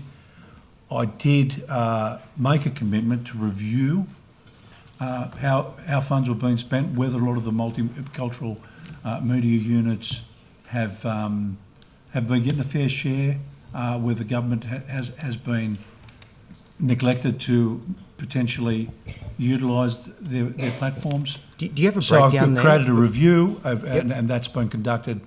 Actually, the Business Bureau. We've maybe if you recently could- had a marketing campaign and we've partnered with Multicultural New South Wales on that. So there Yes. was a spend of $89,000 there. Could we get a breakdown of that figure, please, by language? And Minister, are you able to I can provide tell you the maybe languages a wider? now, Sorry? if you like. I Oh, can tell you babe, the languages. Arabic. Can I grab them we'll this provide afternoon? it for you now, just Could I save grab it the this extra work afternoon, if later. that's all right? Sure. I just, We I've can got a talk few more about it this questions I just want to afternoon. get to the Minister. In December 2023, the New South Wales Government approved an updated multicultural and Aboriginal advertising policy to increase expenditure from 7.5 to 9% of the total advertising campaign budget, and that policy was implemented since last July. Can you advise if the 9% target has been reached? I'd ask you to direct that question to Minister Dibb when he's sitting up. There might be. So you're not aware if it's... Okay. It's not my responsibility. Do you know what the actual spend has been since July? No, I don't have that on my head. Of the percentage that was spent, are you able to take on notice if you can indicate how much was provided specifically to independent multicultural media outlets? I don't have that in front of me. Just take it on notice, if they're all right. Take it on notice. Thank you. Have independent multicultural media outlets raised any issues with the updated policy following the Department of Customer Service review and its subsequent implementation? Look, the Minister Dibb has taken... Do you talk to Minister Dibb about it? Yeah, we have, and Minister Dibb's essentially, I committed to try and to put a review process in place. Is it? Mr. Bell's over, isn't it? Yep. You can keep answering. You can finish the answer. Yeah, and I followed through with that. I've sat in with a number of the meetings with the IMA members that were quite active in requesting this review, and now it's in the hands of Minister Dibb, and they're working. So you've washed your hands of it. No, well, it's no more questions. questions. That was the time for questions. Oh, sorry. Mr. Latham, want to take us home to 12:45?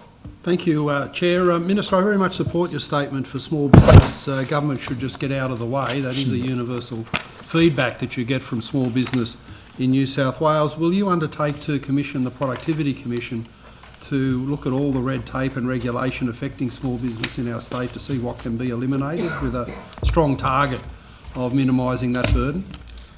Yes, I think that's something I can undertake. I think it's very important that we do review. Part of our commitment has been to work with business, and especially any new legislation or anything that comes through our government. We've made an undertaking to properly understand the impacts on small business, and if there's going to be any impacts or whatever. The other thing that's important, Mr. Latham, is if there's going to be any impacts on small business, it's about communicating those impacts properly. We don't want the situations we saw in the past with the previous government, where horrific outcomes could have, especially in the waste industry or with the plastic bag rollout, and where $500,000 was paid to some Well, national thank you. I think the national Productivity party. Commission's an underutilised resource, so thanks for the Yeah, commitment yep, of no, a I review. think And if it's they good. delivered a report in 12 months' time, then for the next election we could have a really good policy debate and battle between the major parties to see who can eliminate the most red tape and compliance costs for small business. Yep. Thank you. Thank you. Okay. Thanks, Chair. Is that our time? Or have I got one more left? Oh, you've got about 15 seconds. 15 seconds to Ms Fishburn. Are we going to have a racetrack at the Brick Pit at Homebush? I've previously said to the inquiry that I think it would be very unlikely that a racetrack would get planning approval. Well, at that's the Brick Pit. update. Yep. Right, thank you. Hasn't changed. Hasn't changed. Thank you. Thank you. I'll go and enjoy my anniversary. Happy anniversary again. Where are you going? Yeah. Round of He applause. probably doesn't want We're Wes going to to, celebrate with all the stuff. he doesn't want Wes to crash. We're all going to... my invite? Yeah, you can come. You Where's can my invite? I don't know if my wife will be happy. I think your wife Magda would doesn't me like better you, than Did, me. you're not off the hook yet, mister. Did the government have any questions? All right, now you are off. Now you Thank you, can thank you, enjoy your thank you so much. You anniversary. invite Wes, you mightn't get another anniversary. Yeah. Cut off. Yeah, kind of finished. All right, we will reconvene at 2 o'clock.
Okay, welcome back after that brief lunch break.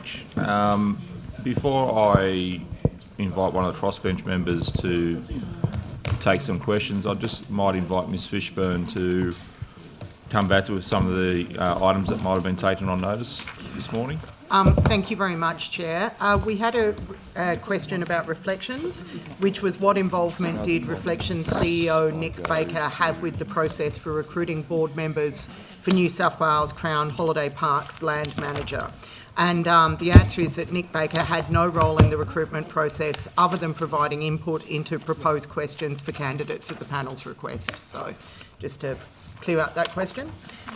We did have a number of questions in relation to Racing New South Wales as Crown Lands Manager.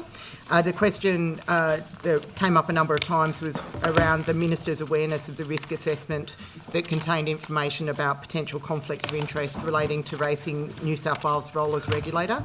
I just wanted to check the briefing note so I could be sure of the content there. So a risk assessment was attached to the briefing note which was provided to the Minister in May 2024, in containing the Department's recommendation for the appointment of Racing New South Wales as Crown Land Manager. It's very common practice in our briefing notes for us to identify risks and also to identify risk mitigations. In the risk assessment, we did identify that potential conflict of interest in the role between regulator and Crown Land Manager. To mitigate the risk, the appointment instrument, which is obviously essentially the contract between Crown Lands and Racing New South Wales, required that Racing New South Wales develop policies that detail how Racing New South Wales will address the conflict of interest. Racing New South Wales has advised that it is prepared its conflict of interest policy, which is awaiting endorsement, so it's in process. Should we become aware of any actual or perceived conflicts of interest, they will be handled in accordance with the Department's complaints management framework. In relation to the consultation with the 5 previous racecourse managers, it was the Minister who requested that the Department consulted with them and sought letters of agreement. It's not actually a requirement for us to do that legally. However, the Minister requested that we did so, and of course we undertook that direction as well. As the Minister detailed, we're currently undertaking a review in relation to the Queanbeyan appointment. That will be finished within about a month, so I'm anticipating it being finalised by the end of March. That review output, which is being done by the governance area of DeFi more broadly, will come to both myself and the Minister, so it will come directly to us. We had a question as to whether Minister Harris approved the appointment of Racing New South Wales as Crown Land Manager. There's no statutory requirement for the Minister for Gaming and Racing to concur with or approve that, so it didn't go to Minister Harris. We had some questions in relation to rents at Queanbeyan Racecourse. Crown Land, as present, is monitoring Racing New South Wales' performance in meeting its obligation. As I detailed, management issues have recently been brought to the Department's attention and we will be undertaking that review. I think we answered fairly extensively, or the Minister did, on capital works that were being undertaken at racecourses. We have provided, through the Minister, more response to this in response to a question on notice LC 3270, so I'll refer the committee to that one as well. And we continue to engage with Racing New South Wales on its ongoing capital works program. And there was a question, if I recall correctly, from Mr Latham, in relation to the additional sites that Racing New South Wales were interested in that were not put to the Minister. They were the Albury Racing Club, the Ballina Jockey Club, Bathurst Turf Club, Clarence River Jockey Club, Manning Valley Race Club, Mudgee Race Club and Murrumbidgee Turf Club, but they did not go through as a recommendation from the Department to the Minister. I think that clears the questions that we were asked. Thank you, Mrs. I'll pass to Ms Higginson. Thank you very much, Chair. Hello, everyone. I just would like to ask you, I think, Ms Fishburn, about the cost jetty proposal, if that's okay. The application submitted by Property Development New South Wales for the rezoning pathway suitability and readiness assessment contains what could be described as significant errors. Specifically, it states that 6 hectares of railway land are to be rezoned as SP2, while only 4.2 hectares are actually being rezoned, and a portion of this land is currently zoned RE1 recreation. So I'm just would like to know, why was this significant rezoning error, including it in the application, and did Property Development New South Wales advise the assessment panel and probity advisor of this mistake? I'll have to ask Mr Walker in Sure. relation to any advice that PDNSW may have given in relation to that. It was assessed through the state significant rezoning policy to identify the pathway for rezoning.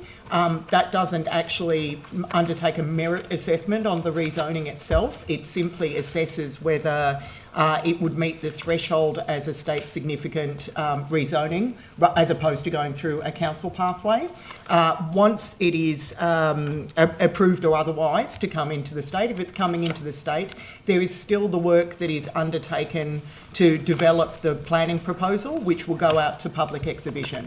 So it's a two-stage process. So it's really looking at whether a proposal meets a threshold where the state would be better able to deal with it in terms of a planning proposal other than a council.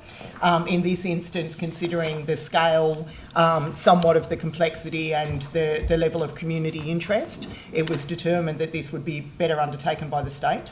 PDNSW are in the process of preparing that planning proposal, which will soon go on public exhibition. I don't have a date for you. That would be a question for the Minister for Planning.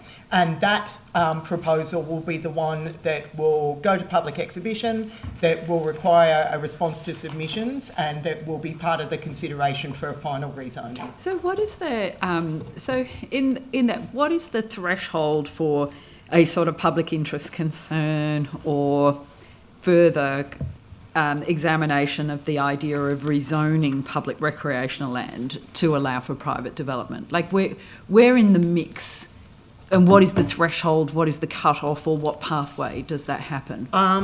Without being disingenuous, I think these are really questions that are better for the Minister for Planning, because the questions you're asking are planning related rather than related to lands. However, generally, there isn't a single threshold in relation to when you would rezone RE1 land or RE2 land. Best and highest use would be a consideration, as well as what the land is currently being used for presently. In relation to that specific proposal, the land that you're referring to where, and I should state it's not on public exhibition yet, so I'm somewhat speculating as to what the outcome of the exhibition process will be, is currently not being used for any purpose. It's gated off. So that would be a consideration if it's being used for a particular purpose at a given point in time, or whether it's essentially vacant land.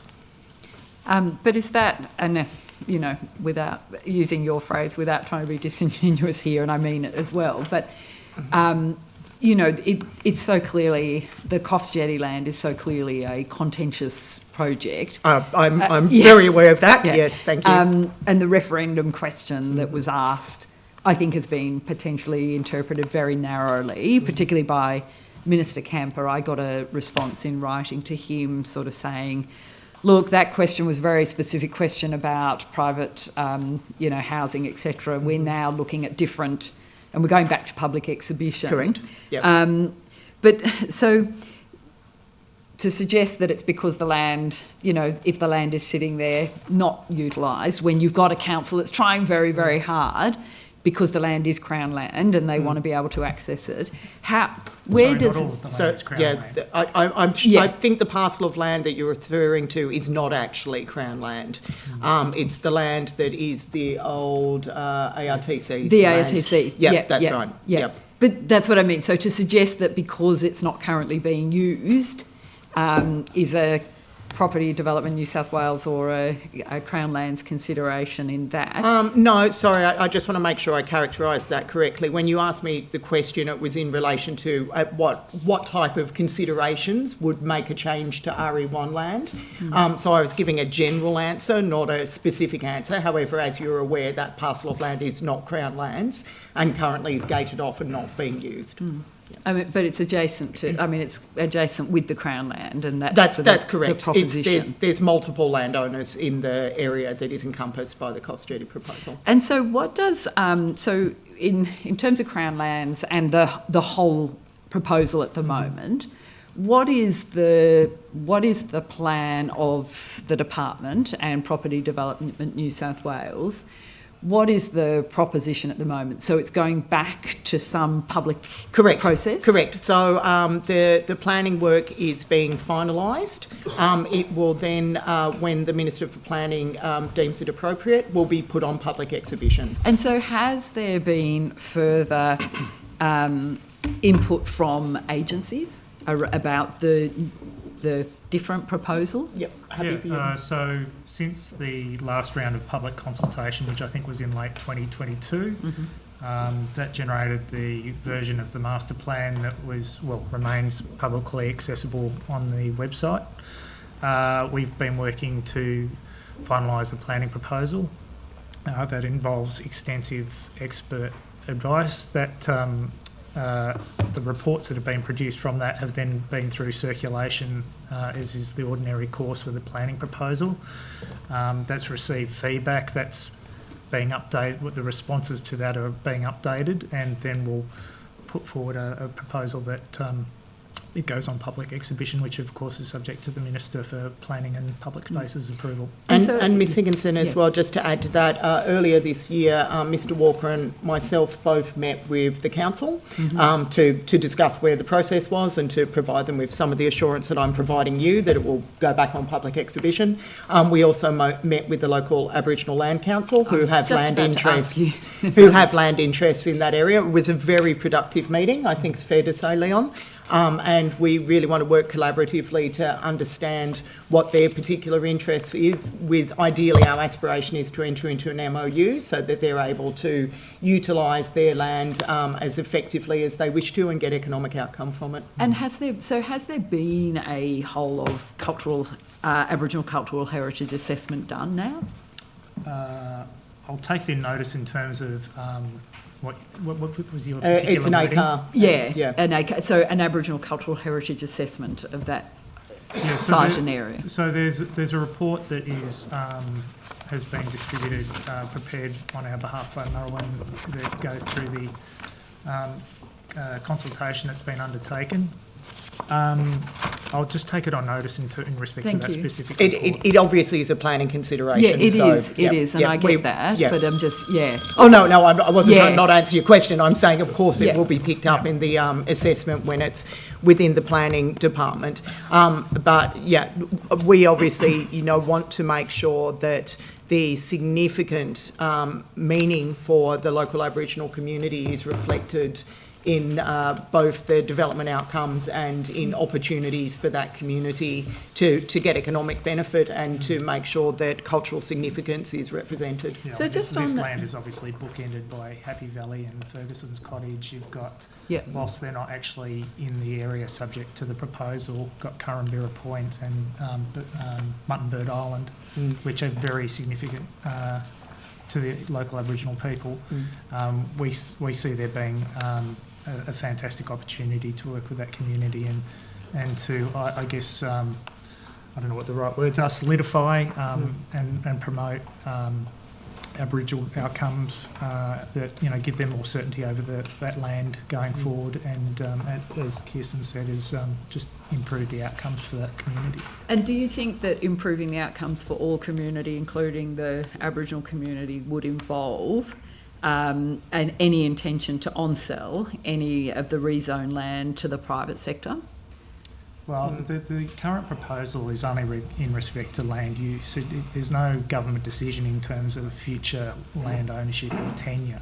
And is there a way of guarding against that? And is that something that you're aware whether the department is promoting that, or is that in conflict with Property Development New South Wales? So it's important to, and we've said this from the very start, the previous government and this government has committed that all proceeds generated from this particular project are reinvested in that area.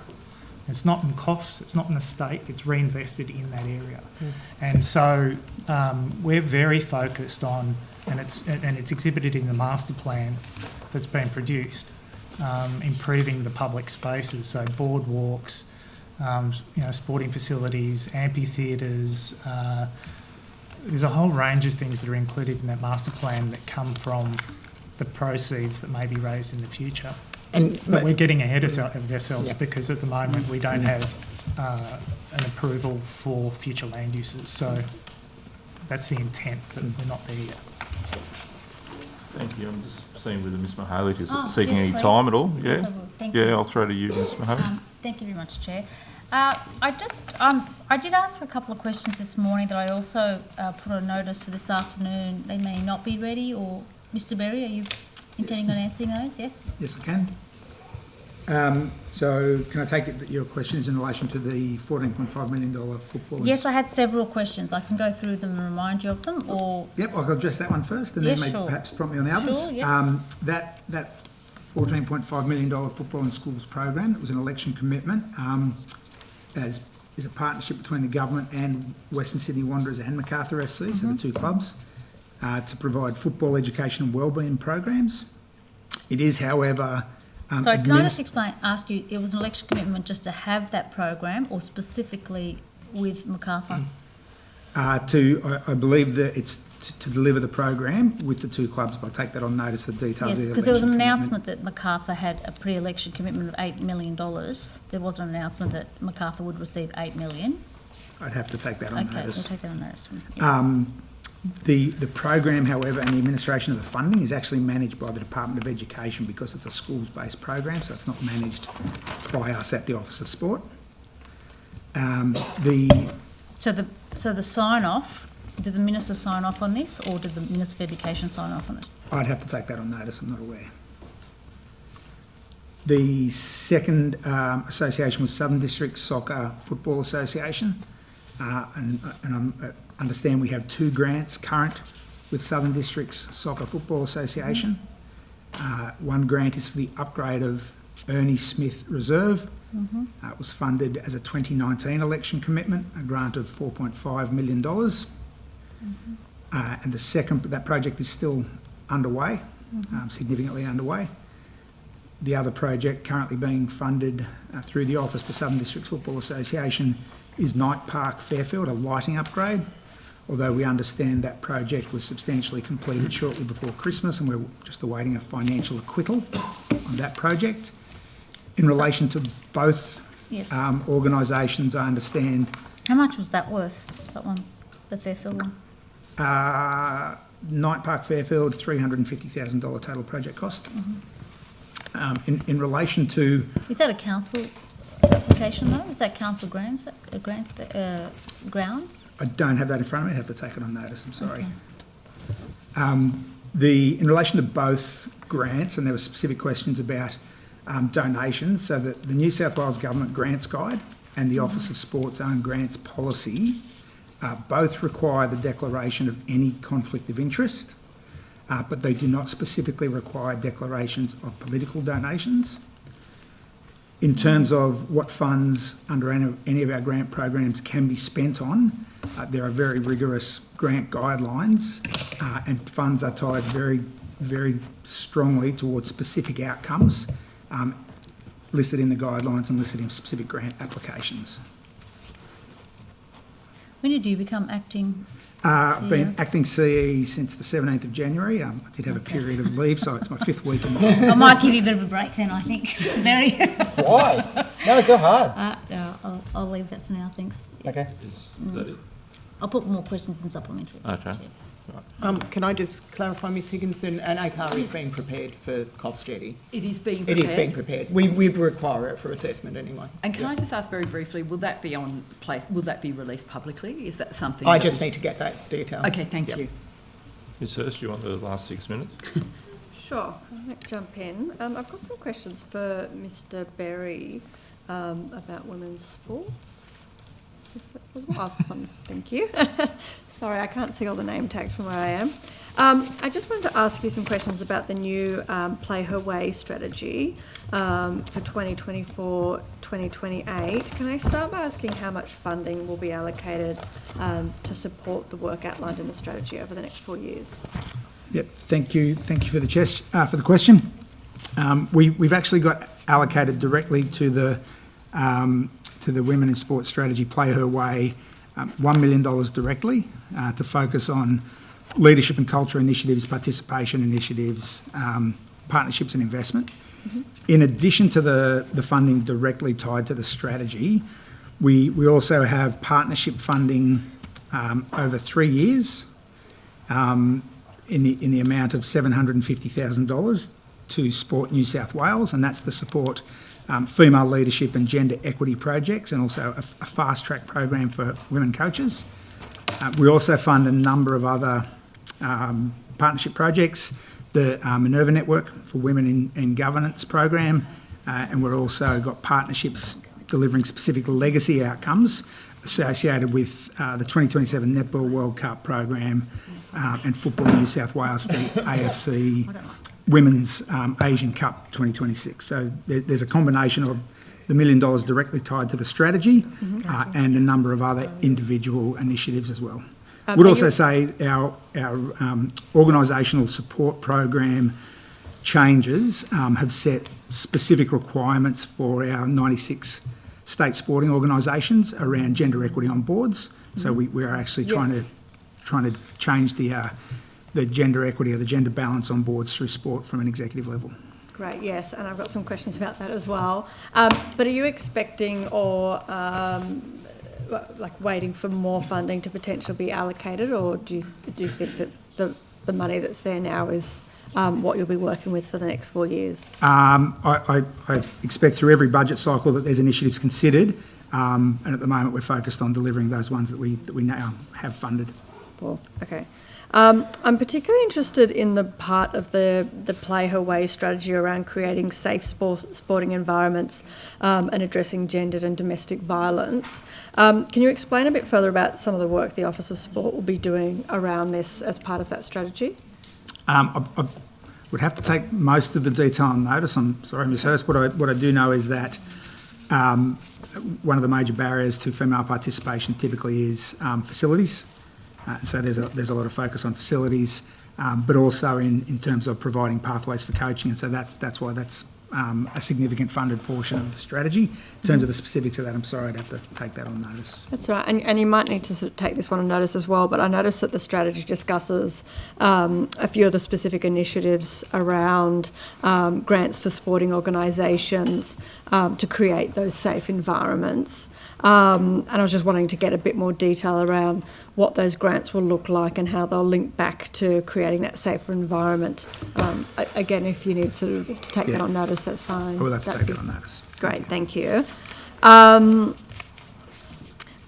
Another one of the strategies, and as you mentioned, is to implement board gender equality targets for state sporting organisations. I'm just wondering what the timeline around this is and when organisations will be potentially required to reach gender parity on their boards. I'll take the detail on notice. My understanding is that we have required all the organisations to have plans that show their intent to change, and then through the course of the funding program we will actually be holding them to account on delivering the intent. So at this stage it's clear plans and intent to implement on different timeframes. I'll take on notice exactly what those timeframes are. Thank you. And will there be consequences if those targets aren't met? I mean, how will that be dealt with if boards are not complying with that? The intent is that the ongoing funding is connected to those outcomes, as are all the outcomes that we require of the state sporting organisations through the funding program. So the consequence could be that that funding could be either further funding could be rejected or the funding could be retracted? To a certain degree there could be funding consequences, but we're actually quite hopeful that a significant number of the state sporting organisations will be able to and will deliver the required changes. So we're hopeful that's how it's going, and we certainly feel like it's tracking that way. Okay. Fantastic. Of course, nobody wants to have to come in for the stick, but just more curious if there was an outlier that wasn't interested in being part of that. And how is the strategy for achieving gender equality reflected in other grants programs operated by the Office of Sports? Do you have statistics around how much, for example, of the $800,000 Safe Shooting Program grant scheme that recently closed will benefit female shooters, for example, I don't have statistics in front of me. What I can say is that when we are operating infrastructure grant programs, that it is very common for us to require inclusivity be designed into projects, infrastructure projects, and inclusivity typically is in the form of sports, becomes facilities, female-friendly facilities, gender-friendly facilities, as well as lighting that create safer environments. So that's typically one of the kind of key levers that we've had, is that requirement for inclusivity in infrastructure. And is that requirement across the board for all of the grants, or is it just for the selection of? I will have to take that on notice. Thank you. Over to the opposition. Thank you, Chair. I might ask Mr McLaughlin to come up and value add to these proceedings. Don't encourage it, please. Everyone's saying I it. think It's trending. God embraces the dad joke. Yeah. We've got to deal with him in the office. Let's see if he can get some more of his KPIs. So, Mr McLaughlin, where are you up to in implementing a new valuation system, including the development of a Kamper to replace the 23-year-old legacy platform? Very well progressed. Very well progressed? Yeah, so we're hoping to go live on 28 April. 28 April this year? With the first phase of that. Yep. And it is a phased delivery of the system. So we're taking a staged approach. But the first phase, which we'll be talking to staff about tomorrow actually with the Valuer General, is focused around the customer as well as the key interactions with the customer or the landholder. So our call centre will be moving across things like property transactions around changing title or property boundaries, and supplementary valuations, which I talked about this morning, will be in there. The Register of Land Values, which obviously we have a legislative responsibility on behalf of the Valuer General to maintain those things, with the latter components around predominantly rating and taxing valuations and the mass valuation system to be built in the next sort of 6 to 8 months. Okay. So is the total project cost still looking at about 26 million, or? I actually think it's cheaper than that. The total project cost is around just shy of 20. Okay. And we are within budget. I think we're mildly over time, but I think it was anticipated to be completed by the end of this year, and we're forecasting it'll be completed by about March 2026, but within budget. Okay, thank you. And as a result of this upgraded system, we see in Victoria that local councils are able to receive their land valuations yearly, while New South Wales is on their 3-yearly cycle. Will there be any changes envisaged as a part of this new system? So we can certainly push valuations at any time, really. The reason that they are done on a 3-yearly cycle is under the Valuation of Land Act, the Valuer General has a responsibility at least once every 3 years to do that. This year we have rebalanced those valuations across the cycle, so a third of councils are receiving the valuations, with this year, we commenced that only a month ago, to try and balance the workflows but also improve the experience for landholders. If they do have an issue, they have an inquiry or an objection, we don't have to have protracted response times based on the volume. So to try and smooth that work cycle, we have moved it across a 3-year cycle. Thank you. And to that objection point, I noticed some of your comments previously. How are objections tracking compared to usual? Are they down, up, stable? Yeah, so we actually had a meeting about this only last week with the Valuer General as well. So at this stage, notices start to go out on the 17th of January for the third of the councils that are receiving those, but we do a staged delivery from now till around May. So each week there's about 80,000 notices that are posted. So we wouldn't expect to see those volumes start to come in yet, although the ones that we have seen are not been in the same magnitude that we have previously observed. But our average across the 9 years, we do receive about 6,000 objections yearly. Okay, 6,000? Yeah, it would be the long-term average. Okay. In financial year 23, though, it was 10,600, is that correct? Yeah, so this is where it gets a little bit technical. Yep. Because you can object to other years. So predominantly the objections we receive are for the valuation year in which the objection comes in. But ultimately, if you receive a land tax notice, you can object to the prior 3 years. So whilst it was 10,600, I actually think the number was closer to 12.5, but it was 10,600 for that valuation year, and then we had another 2,000, give or take, for previous valuation years. And do you do any benchmarking with New South Wales objections compared to other states as a percentage of land holdings? So formal benchmarking, no, but obviously the Valuer General does have routine conversations and forums with value generals from across Australia, and what we can say is it's very hard to compare because it's not apples with apples. We do run a different valuation system to how other states do it as well. But we would be of the view that our objection rate is lower than other states, sitting at 0.02%, give or take. Something like that. Why are you looking at me? I don't know. I feel like I've provided that upwards sometimes, so, just looking for a nod. No, I think that's hoping you had some value to add. Just support, yeah. Thank you. Thank you, Mr. McLaughlin. And with respect to the costs of the New South Wales land valuation system, as you said, it is a different system compared to other states. How does that compare to the cost of valuation systems in other states? That would be a question that would be almost impossible to answer, noting that everyone has different legislative responsibilities. Yep. What I can say is the answers that I gave this morning about how we have changed our delivery model and improved competition, we have stabilised that cost base rather than what would be otherwise the more than almost certain scenario of an escalating cost base over the forwards. So for the areas we are doing internally, we've stabilised it to the cost that it would have otherwise been last year. So, for instance, if we were to look at a New South Wales versus Victorian comparison,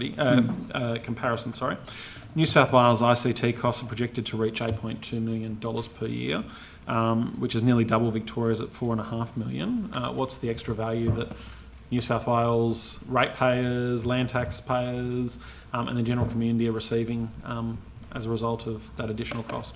I'm not sure what costs you're quoting in Victoria, Mr. Farlow. So I'm happy to take that on notice to make sure we're comparing apples with apples, because it is a very difficult question to answer, and particularly in a ICT space, I do want to make sure that we get the right response back. Okay. And with respect to the cost that the Valuer General charges councils and the like, what's the charges that the Valuer General is issuing to councils, and are there any projected changes into the future? Yeah, so we're currently going through an IPART determination, and there is a submission from the Valuer General for that on their website with an imminent draft report, as I understand it. Essentially, over the forward 6 years, there is an increase in cost to operate the valuation system, and the main drivers of that is external valuation costs, but also support costs, and ICT is identified in the report as one of those drivers of cost. Importantly though, in areas where we have internalised it, those costs are stable over the forward 6 years as opposed to escalating. So in terms of that request that has gone to the IPART, or that proposal, is that an increase of up to 38% from 2025? I always get confused between real and nominal terms. I understood it was about 34%. Okay. Is the increase. Are real and nominal differences maybe there? Okay. Yeah. And how do you do a comparison with other jurisdictions, and how that compares to what other states are charging? So what I can say is that I know IPART is doing a jurisdictional analysis as part of their terms of reference from the Premier, and are looking into those things. But again, it's very difficult, and I don't think they would disagree with this comment. It's difficult to compare across jurisdictions because of the valuation difference in jurisdictions and the responsibility of valuations. So even if a jurisdiction such as Victoria may provide land values as well as capital improved values, the degree or the valuation effort that may go into that land valuation system that is a subset of the capital improved values is completely different, or albeit wildly different, to what is in New South Wales. Similarly, an objection valuation could be in a different form or a different complexity to what it is in Victoria, and vice versa. So it does make it very hard to compare. What I can say though is we operate on behalf of government the Land and Asset Valuation Scheme. There's about 95 valuation suppliers of that scheme. So where we do outsource work in Value New South Wales, which is about 50% of our work, they're through competitive tender, which is, in IPART's view, and again I think they would share that view, where you outsource it is seen as the most efficient cost to do that service. So just back to that point in terms of Victoria and what is being added in Victoria, I guess the value adding in Victoria, do you get both? I don't think they use the term. We're looking to make it proprietary. The capital, so receiving two valuations, Victoria, both the land value and the capital improved value. Is that something that New South Wales is contemplating doing as well? I'm not aware of any plans from the government to change the valuation system. We do constantly get questions about moving to capital improved values, and the answer that I think the Valuer General would like me to give is that we do monitor that. We monitor how we could do it if we were ever asked to do it, but the costs are in the order of $500 million to move to that system, and we don't think it would be a viable move on the basis of a payback period. So how does Victoria do it then more So efficiently? so the main difference is they've always done it like that. So for capital improved values, they have the database, they have the sales, they've inspected the properties. For us to get there, it's that big initial investment, and it's a 5-year period to do it. Once we're there, sure, it's just as efficient to operate, but it's the initial surge. It's the establishment of exactly, the system. Okay. which makes it insanely prohibitive. Yep. Okay. So any consideration, for instance, of changing council rates from as they currently are assessed on the land value, and changing to a capital improved value system would come with a $500 million price tag to it, would it? That's what we estimate, and that's what our reviews have shown. But obviously, we remain ready to move to that system if we were directed by government to do it. But we would obviously provide the advice of. But it'd need the money to go with it as well. A lot of money. Correct. Yeah. Okay. Now, in terms of that, and in terms of some of the work that's been undertaken, has there been a strategy at all in reviewing the system and looking at where there could be some further financial efficiencies that are gleaned from the new IT systems and that you're undertaking? Yeah, there certainly is, and it's something that the Value General and I discuss routinely. I think the problem that we have is we need to get the system operational. We need to work out the bugs, which there are, and there will be many bugs between now and March next year when you roll out a new system. There's always bad code or problems to address. Once that's operational, we obviously have a view that there are significant opportunities for the New South Wales valuation system. And I would probably say on that question, I'd like to give Sally the opportunity to answer those questions at the Joint Standing Committee on 5 May. We'll get another opportunity. Great. Yeah. And you spoke before about the size of the workforce increasing and bringing more in-house. Now, I think you just mentioned then you were still doing 50%, which were by private contractors. Is that correct? So what's been that change in terms of the private contractor usage, considering the increased size of the internal workforce? So that number, so 50% you're still doing externally. What was that previously when the staff were at around 130? It was zero. It was zero? Yeah. Sorry, it was zero. So it was 100% outsourced? That's correct, okay. yes. Yeah, 100% outsourced, zero in-source, so everything internally was just effectively doing an assessment of the already contracted. Yeah, so there was contract management. We still operate a call centre. Previously, we still did that, so we receive up to 50,000 calls per annum. We still manage the supplementary valuation workflows where council subdivides a property and then requests a new valuation, those types of things. And we obviously had we still do have a robust, but we had a quality assurance process of, monitoring contract valuation, delivery, their work, and the accuracy, fairness and quality. Thank you. I might just pass you to my colleague, Mr. Fang, but I may come back to you. Sure. Thank you. I'm looking for somebody to put some small business questions to, so I will ask... Ms Gibbons, thank you.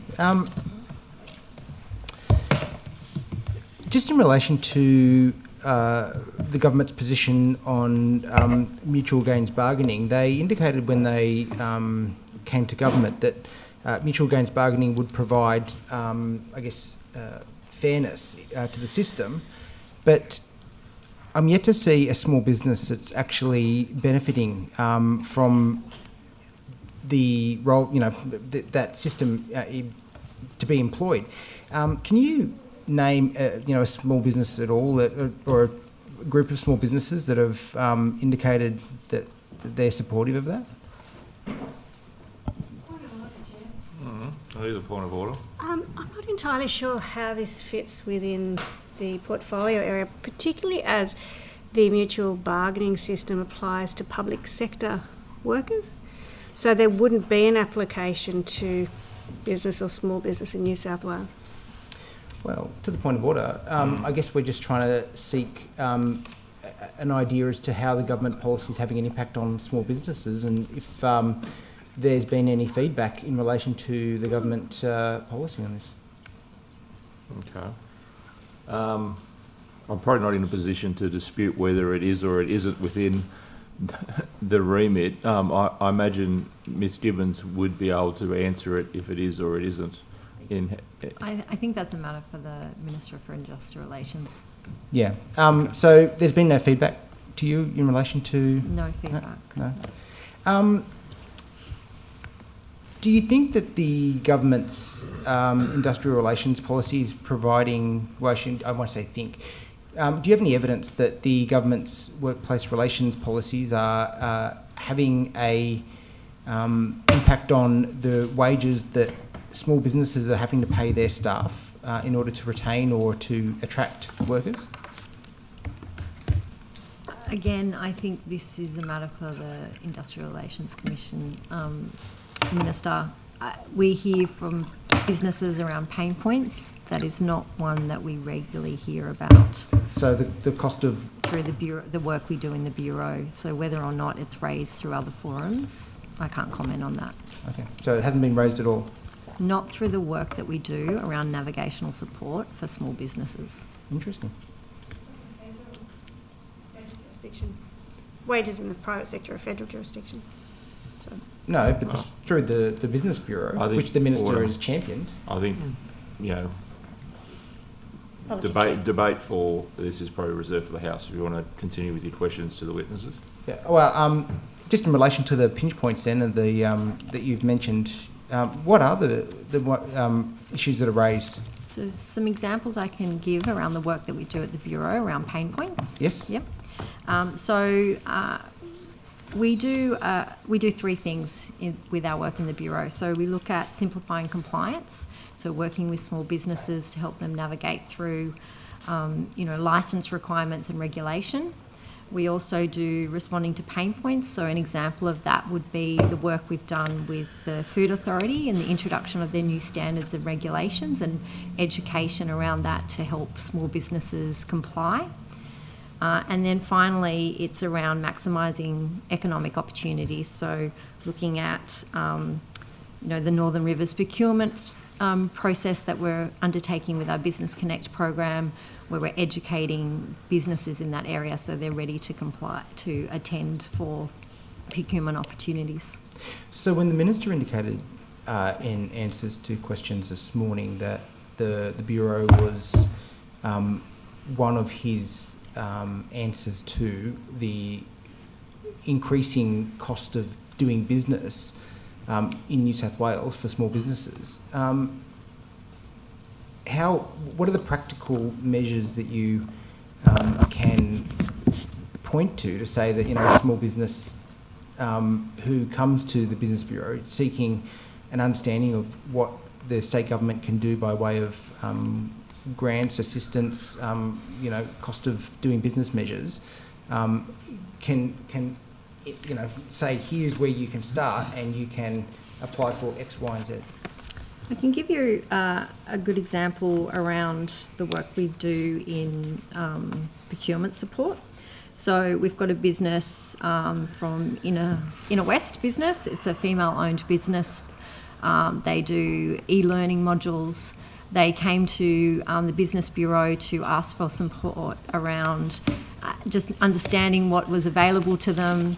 Our business concierge took the time to get to know that business and really understand where the opportunities might be. They registered that business, or assisted to register that business with the Buy.New South Wales supplier hub. They connected that business with a Business Connect provider, and then that business was able to work with that provider around grant applications, tailored advice around the development and pricing, so they were able to tender through that process. And the good news there is that they were awarded a tender with government around trauma and vicarious trauma training e-module package. Yeah.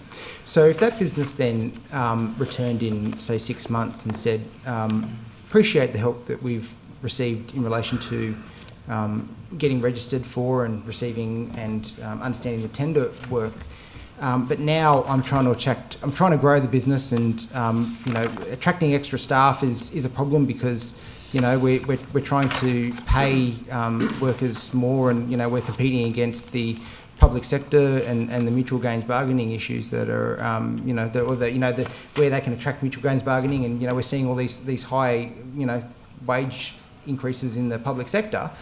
We can't afford it. How can you help me? What would you say to that business? So we would connect them again with and they would be able to come back and ask that, because we have an ongoing case management type relationship. So in the meantime, we would be proactively sourcing information to them that might be relevant to their business. But if they came back to us and said, I'm at this stage of my business now and I need further support, again, probably in that scenario that you described, we would connect them to Business Connect. We know that businesses that go through that program with that really tailored support, looking at individual needs for businesses, get some really good outcomes. Business confidence increases. We see an increased growth in their business, and that leads to more employment within a business. But is there a way of attracting financial assistance to recruit and retain staff? Is there any provision for that? There is no grant available at this point in time, but again, as I said, there are opportunities to talk to a Business Connect provider, which would give you guidance free of charge on that, and extra knowledge and upskill. Thank you. I might just start off by coming back to you, Mr. Laposta, on the translation services questions we were discussing before the break. Sure. You talked about, I guess, trying to internalise or bring translation services probably back more within government. Yep. How do you see that working when, I guess, the industry is highly casualised? There are a high proportion of women. Yep. And I guess also, where do you see the relationship between what the government will be doing and NAATI? Will NAATI still continue to exist? Yep. Under this model that you're looking at? Yes. So think about it as the market became completely capital. So it was, and you eloquently said it at the start, and this is a sentiment a lot of interpreters and translators expressed. It was a race to the bottom. So government was forced to largely procure on the basis of price. So quality was questionable. The accreditations associated with the quality was questionable, and price became the dominant factor for which contracts government did or didn't engage with. The previous government, a testament to them, and the current government have looked to turn that around. So we went through significant industrial relations reform in 2022. That reform gave us greater flexibility in terms of the industrial instrument to employ our interpreters and translators. That is now considered, it's debatable, but it's now considered best practice in the country that a lot of other states and the national jurisdictions are looking to replicate it around minimum assignment times, minimum telephone interpreting assignments, minimum face-to-face assignments, and all of these different things. And, to the credit of colleagues in the justice system, they stuck with us the entire time because they knew that accuracy for court translations was paramount. And so we've had them as a major client the entire time. To the credit of the New South Wales Police, they agreed with the same sentiment, so they stuck with us the entire time. And to colleagues at Service New South Wales, they also stuck with us because they knew accuracy around driver's licence, birth, death certificate. We're now going through effectively a marketing campaign to get all the other parts of government back to us.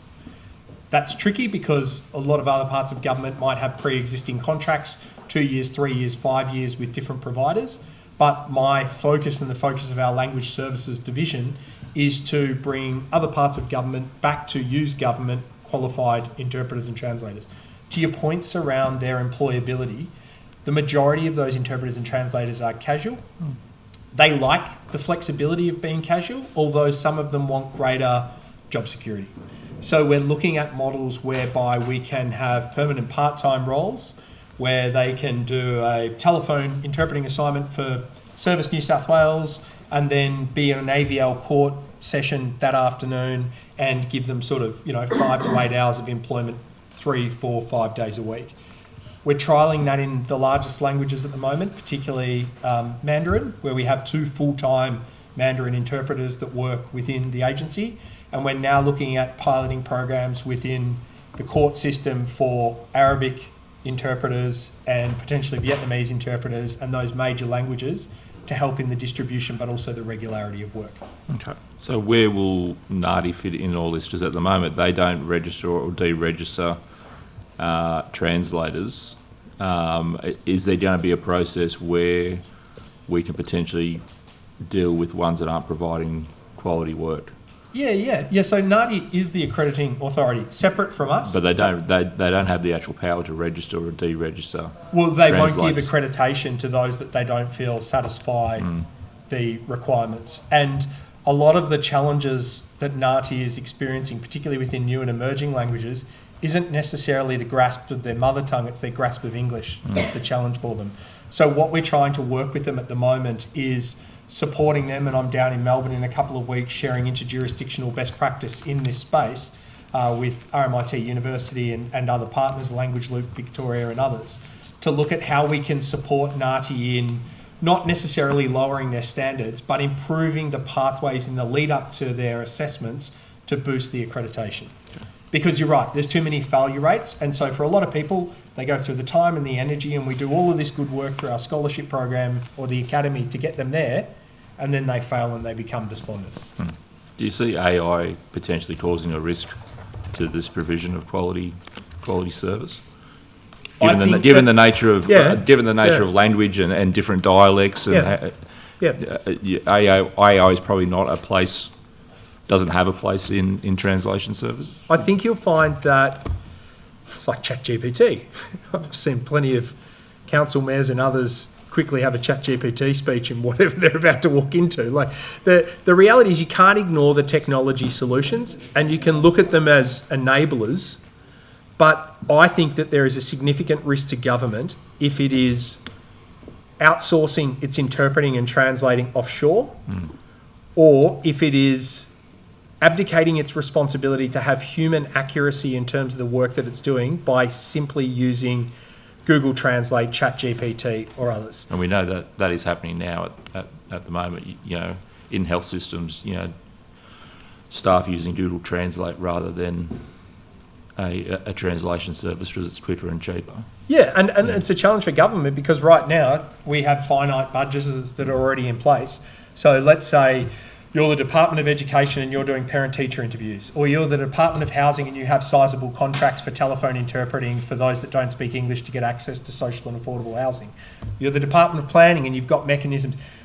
We would need to come in and provide a cost-competitive model to them, but I guess relay and reassure them that the accuracy of our work will offset potentially the time that they will then be spending fixing errors where they've either gone for the most cost-competitive pricing model, or potentially they've inadvertently been supporting models that are either digital models without human review, or they are models that are potentially off-sourced. And look, to the credit of Secretary Head and others, Greg Wells and others around the table, we're working incredibly closely with their departments to bring that work across, which, Chair, to be honest, it's a good story. It's a good story. If we can get more security in terms of this work for interpreters and translators, my hope is we can arrest the decline in terms of people wanting to be an interpreter and translator.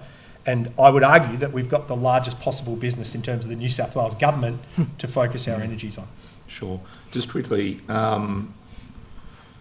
in October you hosted a free multicultural water safety day in Wollongong. Obviously, water safety is a big passion of mine, particularly to do with rock fishing and how many people of multicultural backgrounds we lose in that sport. What else are you doing other than that free day that you had in October? Because it's not just we've had a free day and the problem is solved.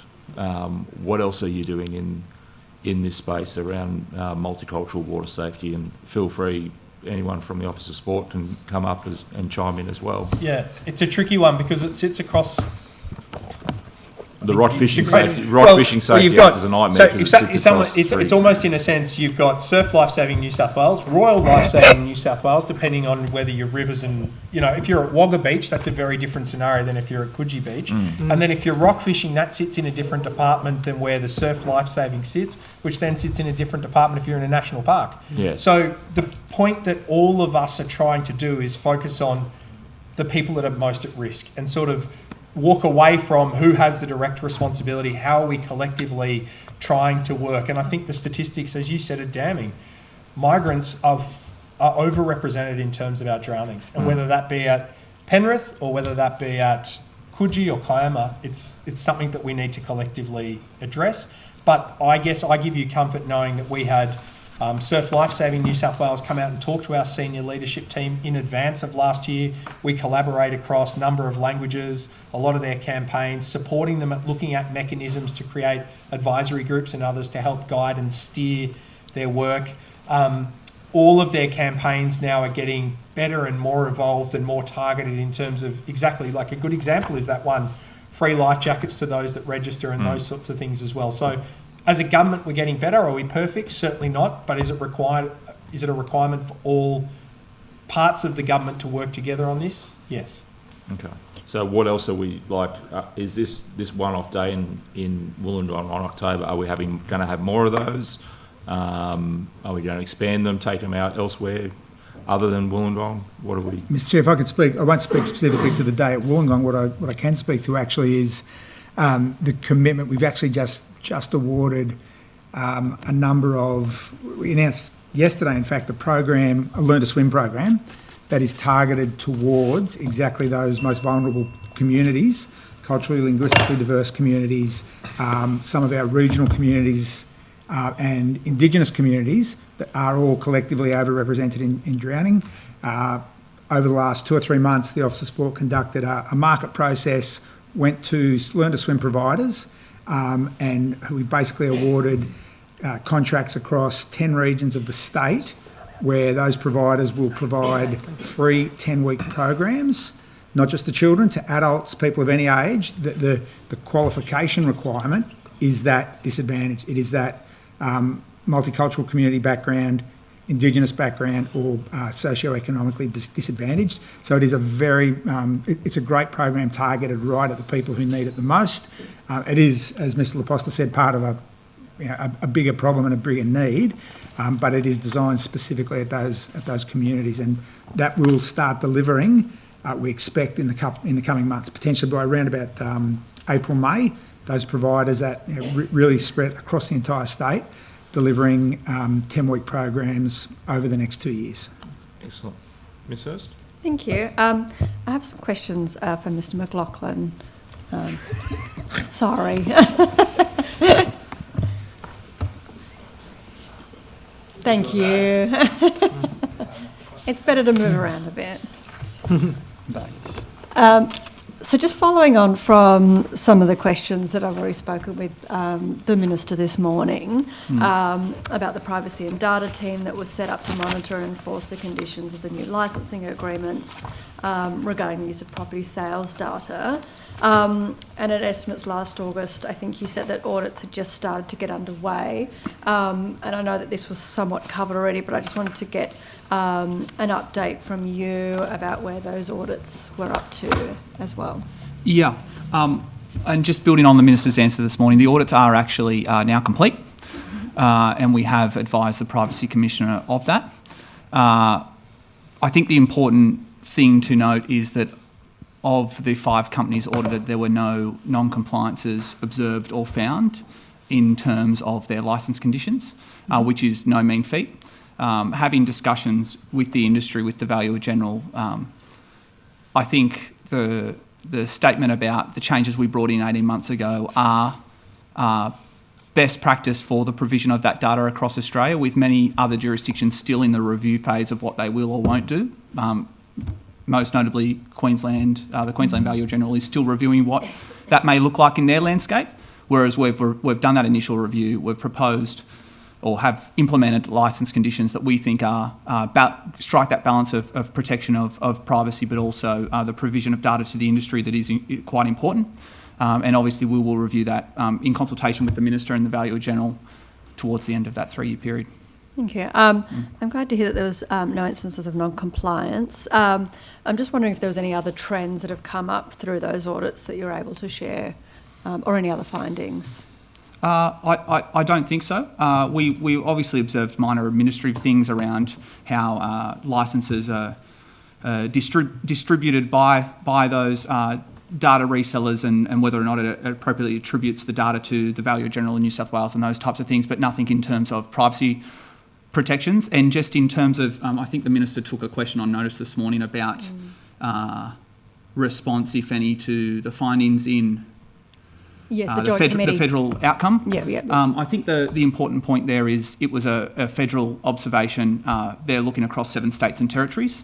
And I think the important point from what we've found is that in that it is 2 companies, from my understanding, that are operating illegally. They're scraping data from multiple sources, so it is not the provision of property sales data in its sole form. It is scraping court lists, scraping other information on publicly available websites in an illegal way is how I understand it, as opposed to there is an issue with the data provision that we are providing in New South Wales under a strict licence or under strict licence conditions. So you're saying that those 2 companies weren't getting any data from New South Wales? They may have been scraping that data illegally, but certainly from the audit that we've undertaken, there is no illegal provision of data in breach of the terms of conditions. But was there information that they were able to get through Valuation New South Wales, or do we not know? That would be a matter for the Privacy Commissioner in the Federal Privacy Commission. So there is a possibility that one of the avenues that these companies were using was certainly not something we've observed through the audits that we've undertaken. Okay. And are you considering making any changes to the licensing agreement, such as the type of personal information that's provided for sale, or the way that it's enforced or structured in regards to those licensing agreements? I think the simple answer is no, but I think the more detailed answer is, of course, we will be as the 3-year period comes to fruition, which is about 18 months away. And I know that the Valuer General is certainly minded in that respect, and to understand the pros and cons of the licences, what has occurred during the 3-year period, and whether or not amendments should be made. But again, I think it's a June next year type of discussion. Okay. So we'll have a bit more information next year if something is going to be changed. It will certainly be in the review phase, that's for sure. Yep. Okay, great, thank you. And the last time we spoke about ensuring it was clear on the Valuations New South Wales website was that people could make a complaint if they had concerns that personal information had been misused in breach of a licence agreement or other privacy breach. I wasn't able to find any information about that on the website, other than just a very general complaints page. Is there anything on the website that I've missed, or can you point me to any part of the website which specifically addresses that, or is it more that people would have to just use that very general complaints page? Look, I'll need to take it on notice. What I would say is in the last year we have transformed that website and reduced the pages significantly, and removed 800 documents, some dating over 40 years ago, that were not probably well visited, if at all. So we have tried to streamline it in terms of best practice, working with the Department of Customer Service on their whole of government approach to OneGov, I think it is, and whether or not that was in line with that in terms of having a single complaints portal as opposed to a specific privacy one. I'll need to take it on notice whether it's one or the other or both. Fantastic. And if you could also take on notice, if that's the avenue, or if there was some sort of other avenue and now it's become down into that would be fantastic. Sure, happy to. Thank you. I'll throw the rest of my time to Ms. Sue Higginson. Start because I've got a few more for you. Sure. I just wanted to turn to the Kamper Down dive site, if I could, for West Connects. the essential worker housing. Given that site is being promoted as essential worker housing, what proportion of the total dwellings will be specifically allocated as affordable housing? Is that something someone here would know about? I think that's a question for Minister Scully's In budget housing? estimates towards Landcom. Yep. Okay, thank you. And Mr Wendler will be in attendance. In that. So on there the... was obviously publicly released information about Yeah. that, but that's right, that's the appropriate forum. Okay, so in that sense, that is the agency leading? Correct, Yeah, yes. thank you. That was Landcom will be preparing the relevant planning documents, and so they are assessing the apartment mix as part of that. Thank you. So is that the same case for I'm just curious about the Blackwattle Bay site, the public housing at the former fish market site. Is that something that you might have some information on? And That's an INSW question, Tom. Yeah. Yeah. So the site of the existing fish markets is going to be brought to the market for the development of housing in the near future. We don't have an exact date for that yet. And in terms of social and affordable housing, our approach is to comply with all of the requirements of the City of Sydney. Right. And my understanding of that is that they require 7.5% of, I think it's expressed in gross floor area, is dedicated to affordable housing. So we're complying with that. Is there any impetus to meet it, not just meet it, beat it? Not from in terms of our engagement with the private sector. So we will engage with the private sector to get them to bid for the development rights, and then they'll go through a process of developing their own development applications and complying with all the standard requirements that will exist. And there's an opportunity for them to look at the market that they're trying to engage with, and it's open to them to do more than the 7.5%, but that's the base. Okay, thank you. I'm not sure if this has been raised, but just in the last minute, the Wentworth Park and the future use after 2027, is that something you can speak to? So the Minister did speak to that this morning. I'm sure he did with Mr. Of course. No, and I'll just repeat what the Minister says, because it is a government decision, not a bureaucratic one. No formal decision has been made at this point. Okay, so nothing about future use or anything to do with the site at this point? Obviously, you would be aware that there has been an application to extend the greyhound racing, but the decision hasn't been made. Okay, thank you. And then if I can just go back to just briefly the Coffs Jetty site, if that's okay, and I acknowledge I'll ask in terms of the rezoning and further, but with that proposal, and I know it's going back, will there be a continued commitment there to social and affordable housing, whatever the proposal that's kind of goes out for further discussion? The proposal that goes out obviously hasn't been finalised at this point, so I'm being a little presumptuous to answer that question, but it is a rezoning proposal. It is not development application at this point in time. Yeah, but rezoning proposal, as you would be aware, generally looks at what the land use is, not what the tenure mix of a development would be. That will be dealt with at development application stage. Although to round that out, we are aware that is an interest of the council, so it's obviously something that the department is conscious of, and PDNSW is conscious of as well. Thank you. Opposition. Thank you. Mr McLaughlin,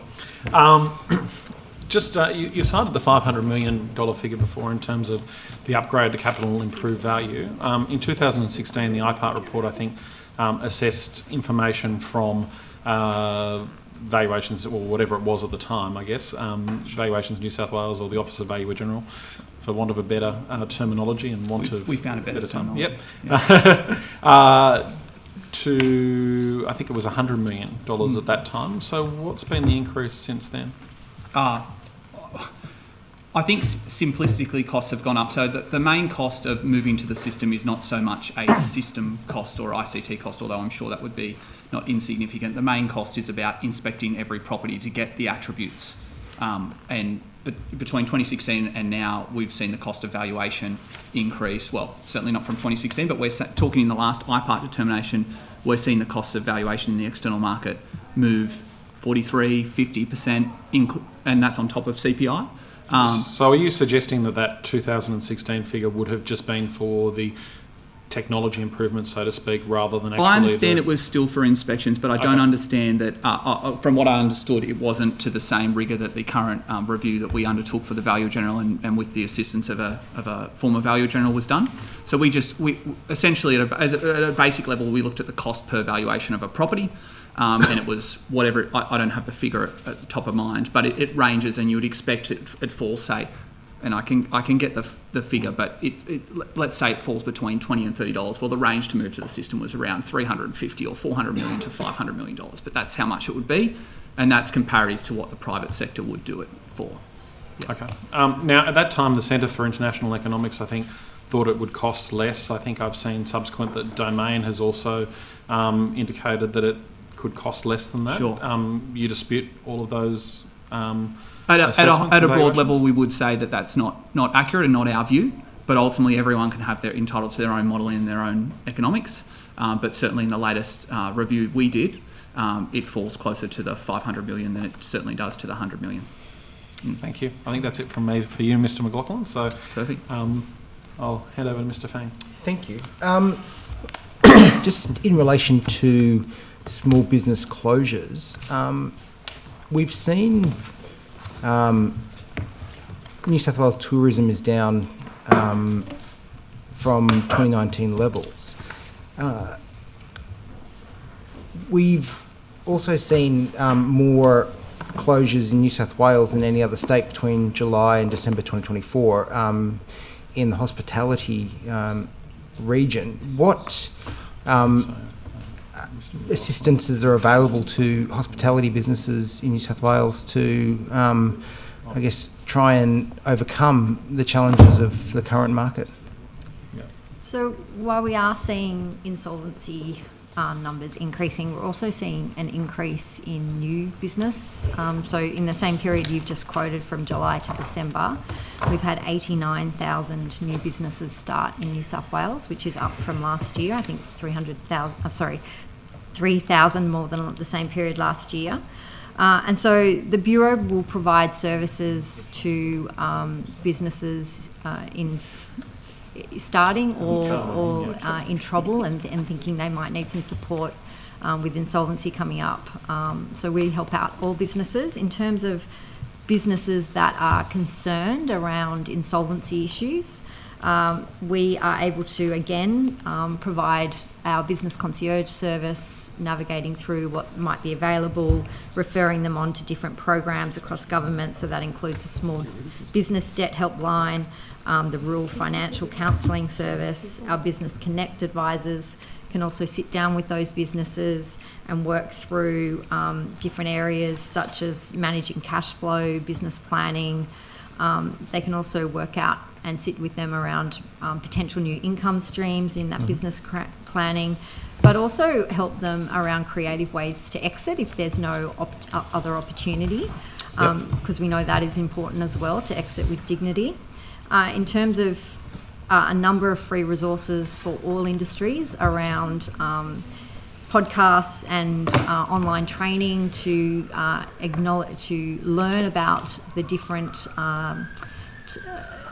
indicators that your business might be in trouble. So we have a podcast on know if your business is in danger of becoming insolvent, the key indicators for your business in financial distress, as well as e-learning modules around insolvency and administration. So we aren't targeting industries, but we have this available to all industries through our offering. So I'd be curious to know if you've got the data around the number of small businesses that opened or started in the previous financial year that are still going in this financial year or currently. So you said that that in the last set of recorded figures there was a 3,000 number increase, but I think you said 84,000 started. Was that about 89,000 right? 89,000. So it'd be 86,000 businesses started the previous 12 months before that. How many of those 86,000 are still operating? Do you have that data? I don't have that data. I can take that on notice. Okay. But so we know that last year just over 4,000 went insolvent. Okay. And what's the trend looking like for as we move forward now? Have you got any projections as to what you think it's going to be? I don't have a crystal ball. All I know is that... Has there been any modelling done? Not through the work that we do in the Bureau. So we are absolutely, available to businesses that need support at any life cycle. So as I said before, we can help businesses when they're starting out, when they're in the sort of maturing and looking to grow, but also if they're looking to exit with dignity as well. So that is the services that we wrap around our customers, and we are always being proactive around adding and looking across government, looking across Commonwealth, all three levels, state and local, around what services and grants are available for businesses. Do you have a figure as to any assistance that's available to a startup business that might be you might be looking to start a new business? It might be a hospitality business, a cafe, a fish and chip shop, or something in an area. Is there any financial assistance that's available from the New South Wales Government to that business? There are a number of different grants available for different industries. There's also the Safe Work rebate that's available to all businesses. Which is $1,000, was it? For $1,000 for safe work improvements. If you've got a specific startup question, I can take that on notice for you. Well, I guess I'm just curious as to if we've got increasing insolvencies in small businesses as we're moving forward, and certainly the numbers would appear that that's the case, whether it's more likely that a business that's been operating for a number of years that is in financial difficulty now is more likely to continue operating if it was provided assistance in the intermediary period right now, so that it can get through the bounce, shall we say, and move forward, as opposed to providing those grants to a new business that then is folding in 12 months. And because it would seem from the questions that I've asked that there's no real financial assistance that's available to struggling hospitality businesses and tourism businesses at the moment. We're seeing record insolvencies in that sector, yet there's no assistance. And we're providing assistance to new businesses which may or may not be still in existence in 12 months. Would that seem a reasonable proposition? So there are no direct related hospitality programs at this point in time. That's not to say there hasn't been. We've just done working with environment around electronic charges for tourism and hospitality venues. So that's a program that we supported in 2024. There are different programs that come up at different times. It's a decision of government around what programs they invest in at any one time. And so there's been no foreshadowing with you or anybody else around the potential government assistance to be rolled out in any future grant announcements to provide small businesses and tourism businesses with a little bit of relief in the current tough economic climate? I'm not aware of any at this point in time. Thank you. I'm going to move now back to Crown Lands, and so, Ms. Fishburn, I imagine that I'll put the questions to you, and you might be able to direct them as appropriate. Have any details of the Crown Reserve Improvement Fund strategic emergency grants been finalised yet? No, we're in the process of assessing the CRIF grants. The emergency grants are obviously for emergency circumstances, but the major CRIF grants are under assessment. Okay. Have you got any details around how the application processes and assessment criteria are being looked at? What, in terms of how are they being received by people? Yes, and like how are they being considered? And, yeah. The department is undertaking an assessment and we'll make recommendations to the Minister in due course. Okay. Are you going to provide can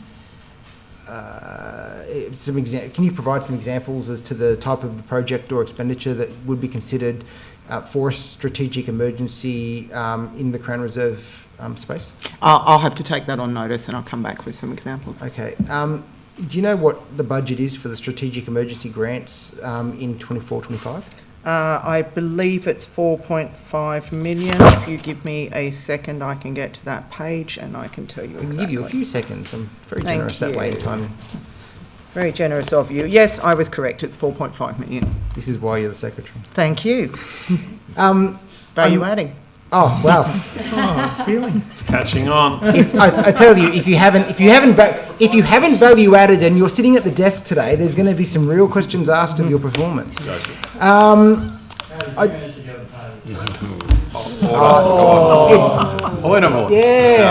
think, you know. I broke the karma. I broke the good karma. The crowd dealt with you. It's all right. Crown Road enclosure permit fees. I'm foreshadowing the topic so we can turn to the right page. Yes. Since the progressive removal of the concessions for Crown Road enclosure permit fees, that's a mouthful, beginning on the 1st of July 2024, there has been an increase in the number of landholders who have relinquished or decided not to renew their permits. Or has there been an increase in the number of landholders who relinquished or decided not to renew their permits? I'm sorry, I will have to take that one on notice for you. That's fair. I couldn't even read the question out myself. If there are, can you quantify this in the number of landholders, number of enclosures, or revenue, or in revenue terms? And I imagine that we will definitely have to take that on notice. Yes. Yeah.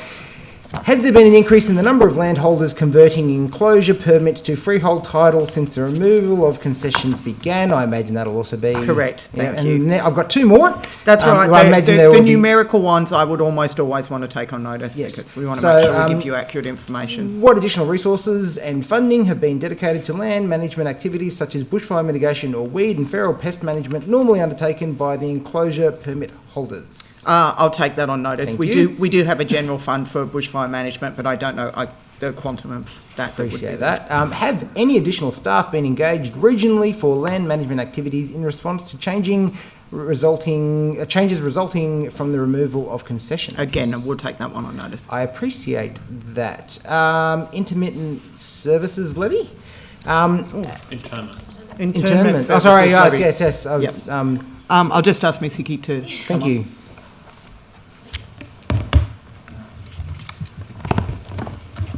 You stumped me on the intermittent services levy. I was like, I think I'm pretty good, but I've not heard of that one. So as I was swiping across, I was trying to read it as the words were moving, and of course, I should have just waited until my slide had stopped. That's fine. I'm sure Ms Hickey would be happy to answer. So yes. Ms Hickey, welcome to the table. As at budget estimates on the 28th of August 2024, cemeteries and crematoria New South Wales staff consisted of 14 FTEs plus 3 temps, and at a full capacity would reach 23 FTE. What is the current staffing? 19. 19. Okay. Are you able to indicate where the staff are located?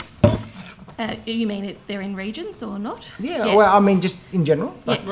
Generally Parramatta. Parramatta. Yeah. And 3 in the regions. 3. And do you have those regional locations?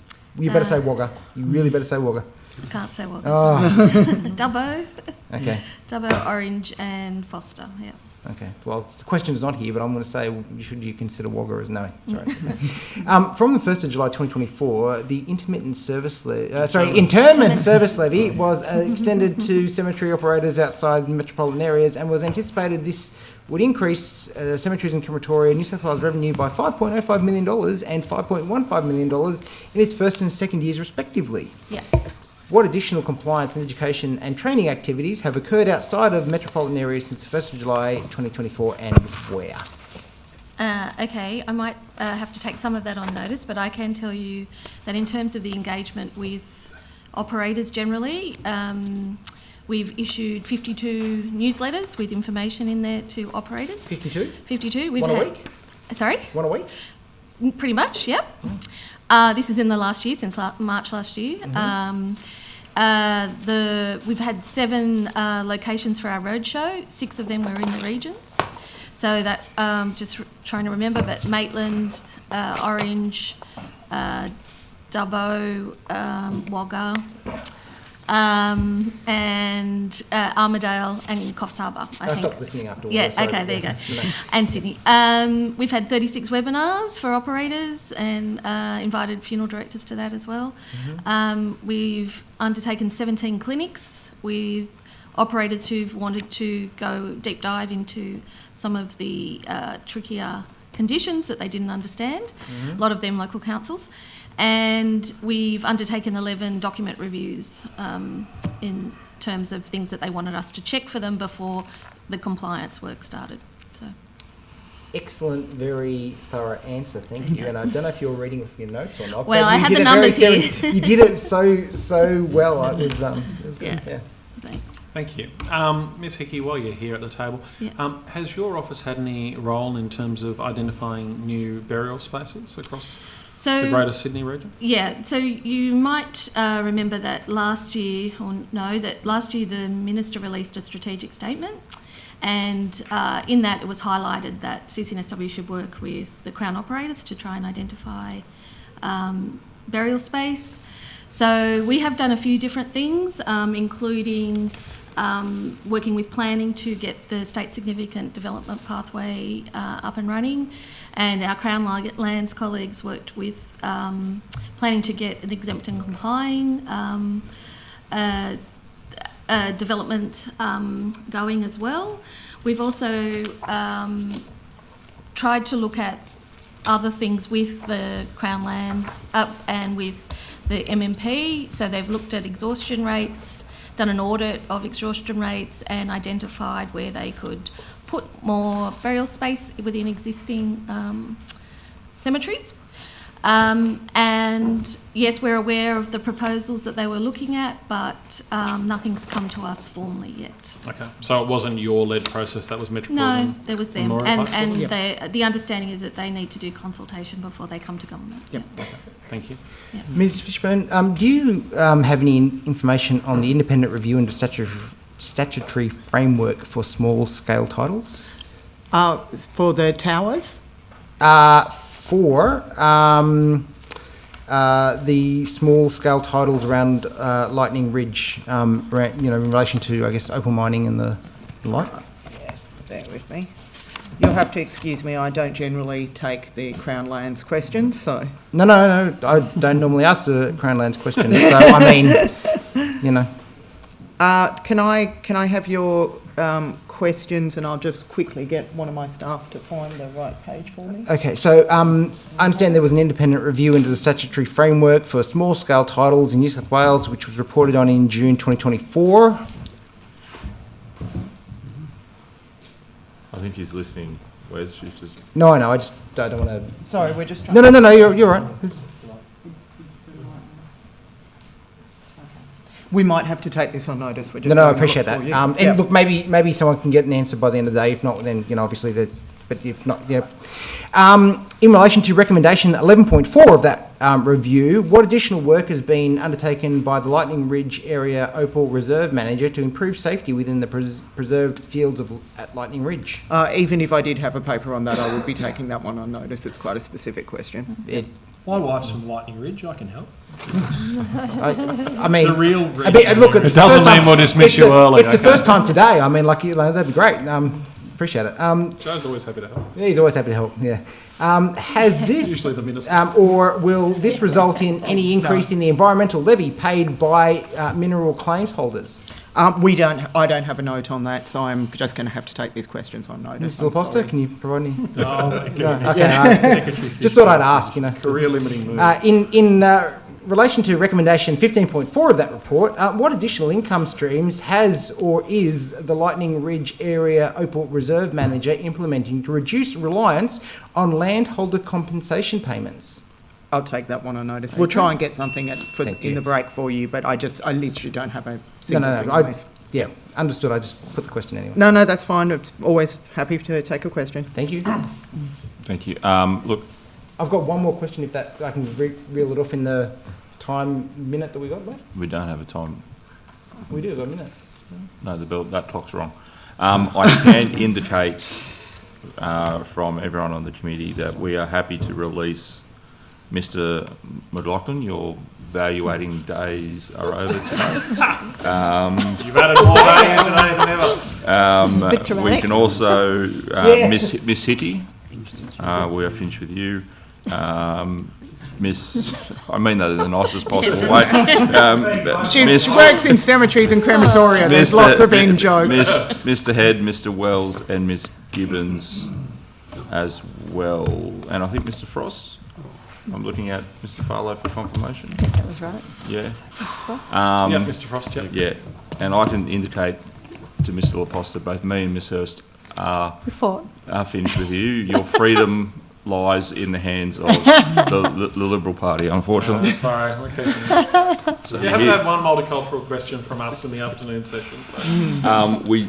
We are now breaking for afternoon tea, so we'll come back at 3:45. Thank you.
All right, welcome back for this afternoon's session.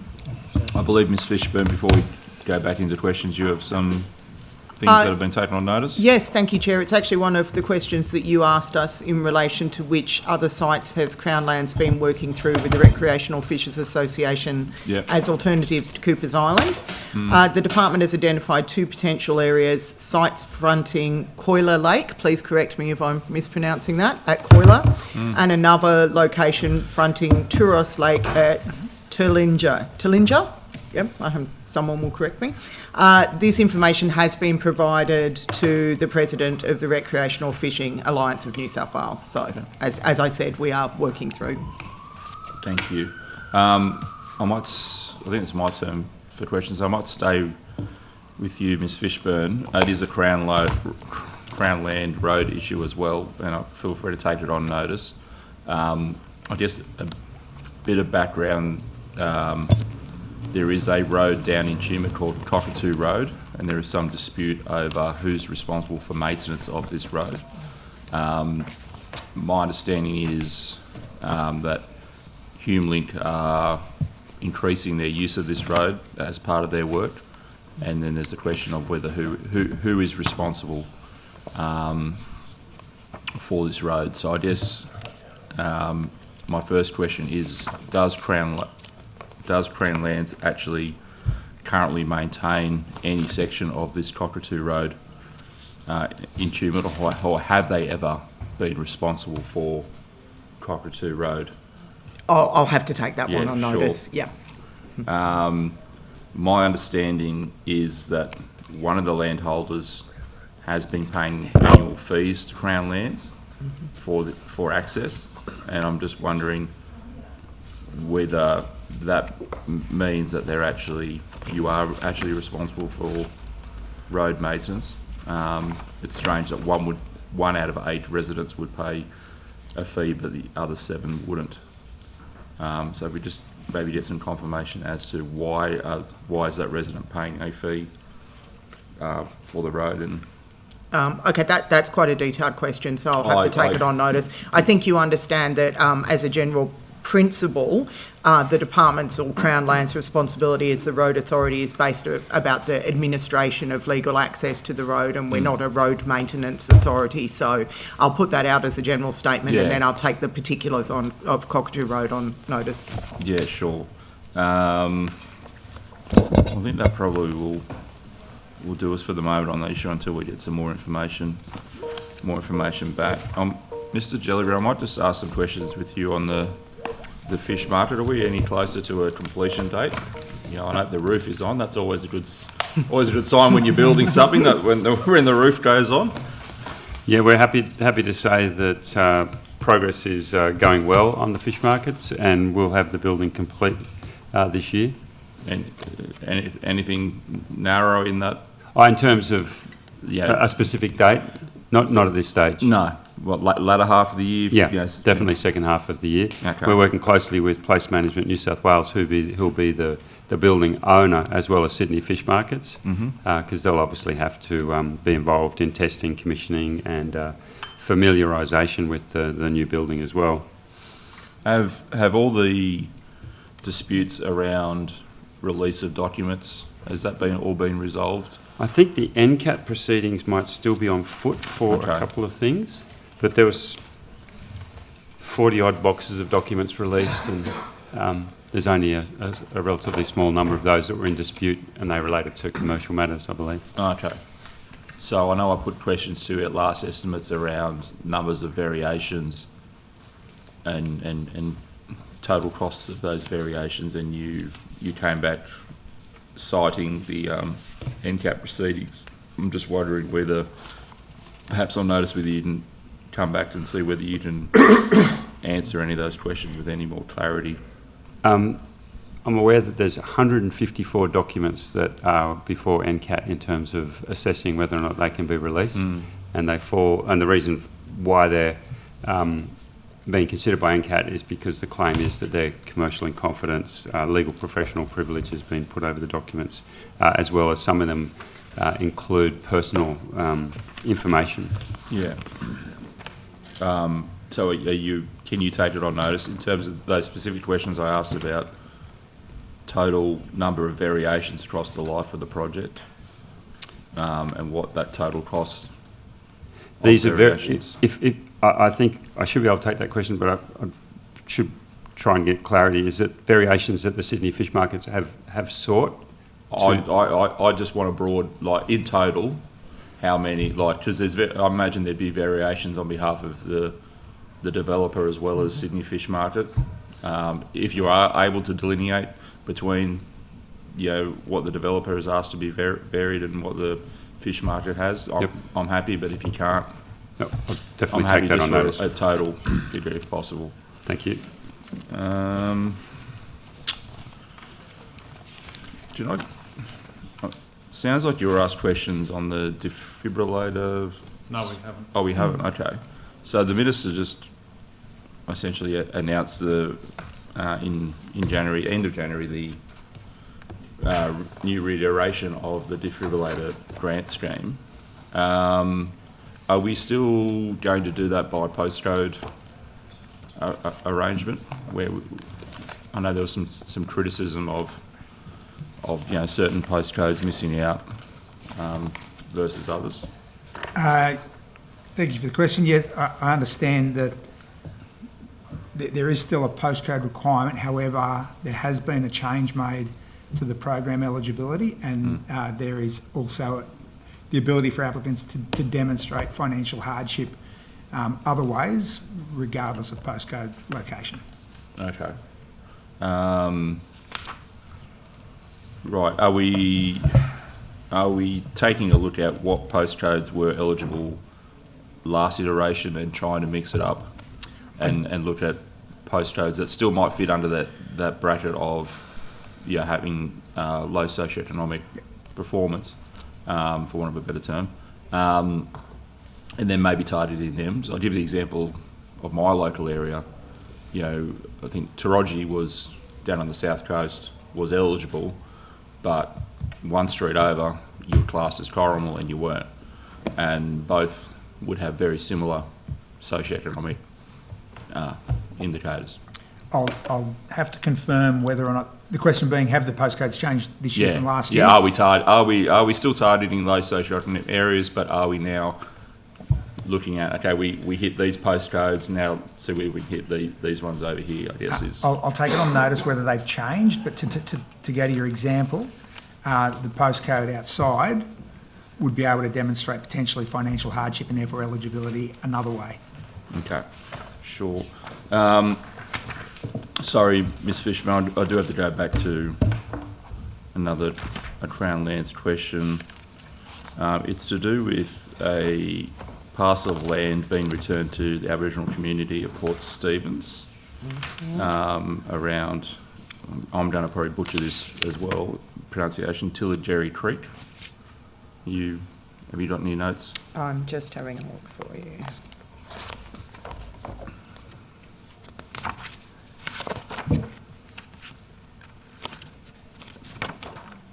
I don't believe I do. Okay, I might just put some of the questions to you, and if you just take them on notice and come back to me. So that... Yeah, sorry, it's not in my list. No, that's fine. So this is a transfer of a 10.69 hectare plot, which has potential to impact existing public access to that creek.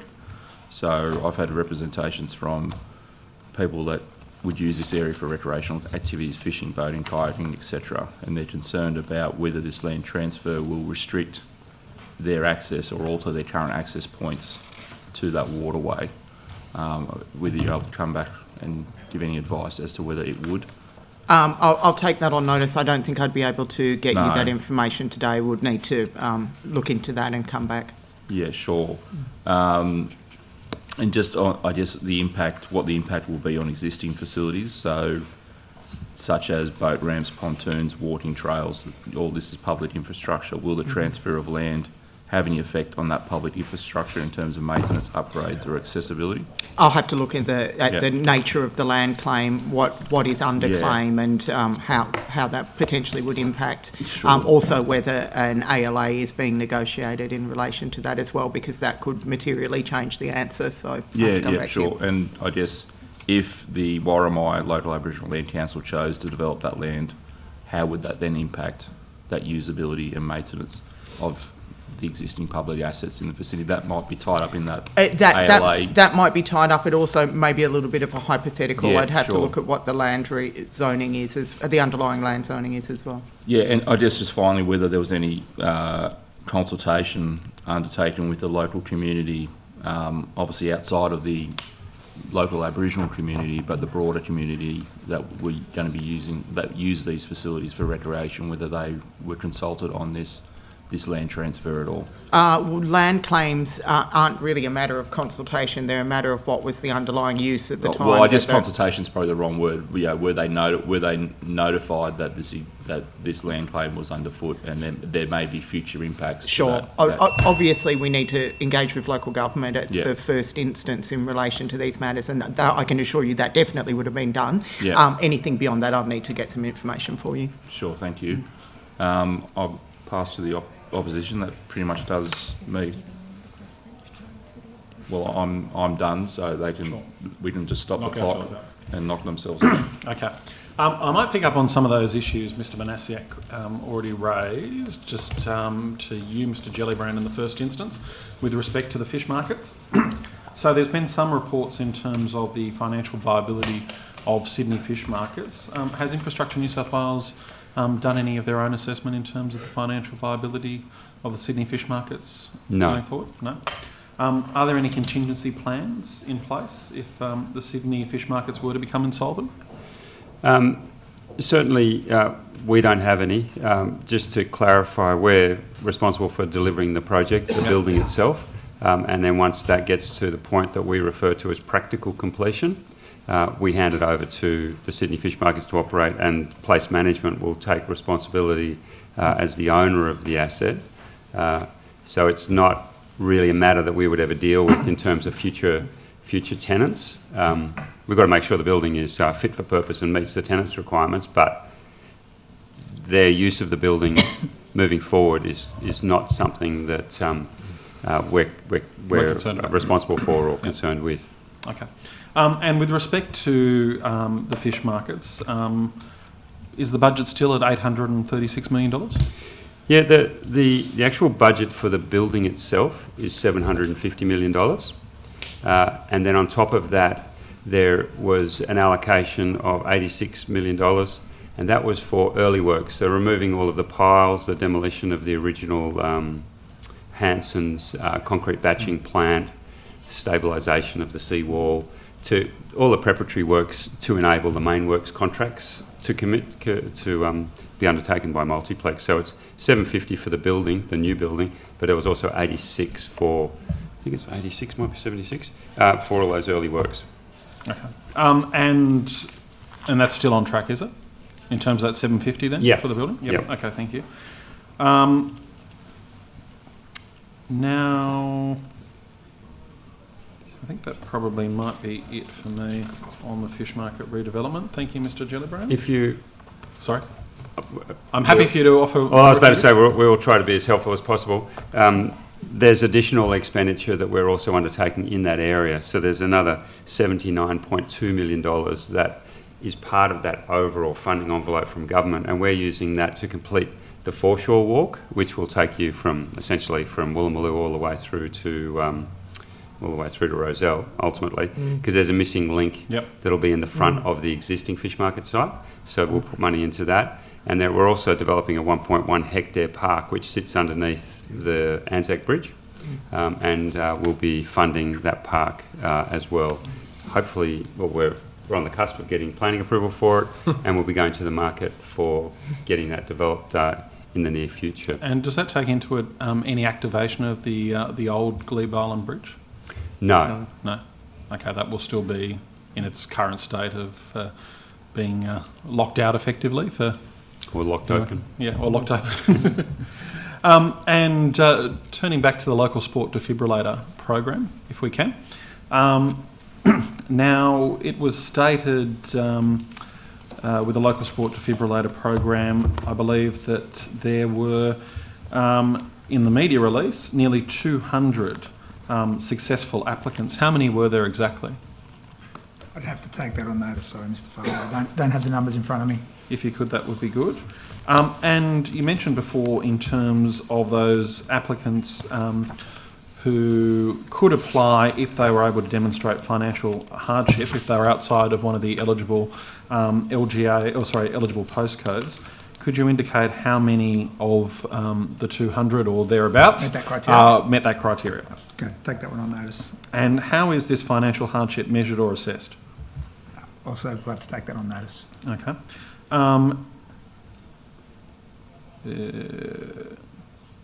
Now, how many applications also were received in the last round of the defibrillator program? Don't have the details of that individual grant program in front of me. Okay. I might put the rest on notice there as well. But while we're in sport, we'll continue in sport, just to continue on the theme. Okay, the Dunk Grey Velodrome. How many indoor velodromes are there in New South Wales? Dunk Grey Velodrome would be the only indoor velodrome in New South Wales. The only one? And why has the Office of Sport withdrawn funding for the Dunk Grey Velodrome from the 31st of March 2025? So the Office of Sport has actually been operating Dunk Grey Velodrome under a management agreement from Bankstown City Council. The Office and the government isn't actually the owner of the velodrome. We've been operating it on an interim basis while its future was considered. We actually extended that agreement to the 31st to the end of March, so end of next month, and a decision was taken that beyond that period we wouldn't continue to operate it. Now, I'm informed that the New South Wales Institute of Sport's due to drop their high-performance track cycling program from 2025. Is that a result of the inability to be able to use that velodrome? That's actually programs delivered by the New South Wales Institute of Sport. This program decisions are made by them. They'd have to be directed to them, taken on notice. We don't operate them. Okay, let's take to be taken on notice. And have you received any assurances from Canterbury Bankstown Council that they'll meet the full cost maintenance of Dunk Grey Velodrome going forward? We haven't sought any assurances. Canterbury Bankstown Council is the owner of the facility. Okay.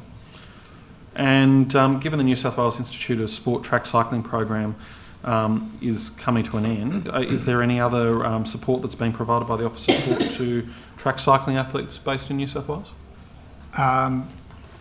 Not specifically to track cycling athletes, other than we would support cycling through our organisational support program like we do all state organisations. Okay, thank you. Yesterday there was the new Learn to Swim program, and I believe in the media release it was stated that people born overseas and those living in the most disadvantaged areas in New South Wales are at the highest risk of drowning. How is it then that disadvantaged areas like Moree and an area like Bayside Council, which has 48.1% of people born overseas in the 2021 census and is coastal, didn't qualify for the program? I don't know that it's the case they didn't qualify. We sought expressions of interest from providers, Learn to Swim providers, to provide it across the state.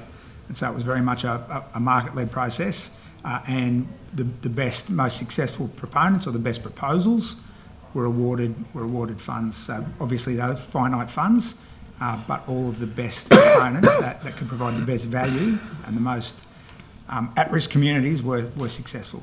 And how many proposals were received? I would have to take that on notice. It was very well responded to by the market. And what was the criteria for assessing those proposals? I'd have to take the full criteria on notice. It was quite detailed. Thank you very much. Is there any support being provided to those in remote communities unable to access the Learn to Swim program that would have otherwise had access to the First Lap voucher program? Well, I think you'll find a large number of the respondents are providing services, the successful proponents in remote and regional parts of New South Wales. The largest provider by far in terms of this new program is Royal Lifesaving, and they do operate around a large part of the state. Thank you. So there are a number of regional communities and remote communities that will be getting the program. Okay, thank you. Ms Mather, finally, time. Penrith Stadium. Is it still on track to be open in 2026? Well, that's probably a better question, better directed to Tom. because Apologies, he's delivering it. Mr. Gellibrand? Yes. Yes, it is. Okay. Thank you. You better have another question. You can go. I know. I thought this was the one. I'll start. I'm sorry, you might have been able to go. Whole build-up. It's just... And Mr. Gellibrand or Ms Mather, if you've got any views to add into this, given the old stadium hasn't been demolished yet, you still are confident that 21 months is sufficient time to demolish Penrith Stadium, the current, PointsBet Stadium, or no, that's the Sharks ground. Anyways, can't remember what it's called anymore. Or branding rights, but let's call it Penrith Stadium. That 21 months is enough time to demolish it and construct a new facility on the premises? Yeah, we're confident, and we are working closely with venues on this, so we can understand why you probably ask the questions independently. But yes, we are confident. We've got the head contractor on board. They've mobilised well and truly into design. They've got a lot of experience having delivered the Sydney Football Stadium as well. So Tier 1 contractor. Got great relationships with Penrith Council as well as Penrith Panthers and venues. And everyone's working side by side to make it happen. And neither of you or your organisations, Infrastructure New South Wales or Venues New South Wales, has cautioned that the stadium has the potential not to be complete by the end of 2026? No. No. Okay, thank you. Now, Ms Mather, I'm going to come up with a question for you, I think. Try to work through it. But anyways, I'll turn back to the Office of Sport here. Now, a motor vehicle racing grounds licence was issued to the Sydney International Speedway on the 22nd of February 2024. Was that correct? I'd have to confirm the date, but I understand about 12 months ago, yes. Yep. And is that licence still in operation? I believe it is. I believe it's also due for renewal at around this time. Okay. So it's still in operation at the moment. It's due for renewal around this stage. Are you aware that the licence was accompanied by specific conditions? I am. Yep. And are you aware that one of those conditions, condition 15, states, and I quote, "The licence does not permit Troy Boldy to carry out a management role in connection with any meetings for motor vehicle racing held at the ground or associated functions?" I'm aware that it has some very prescriptive requirements.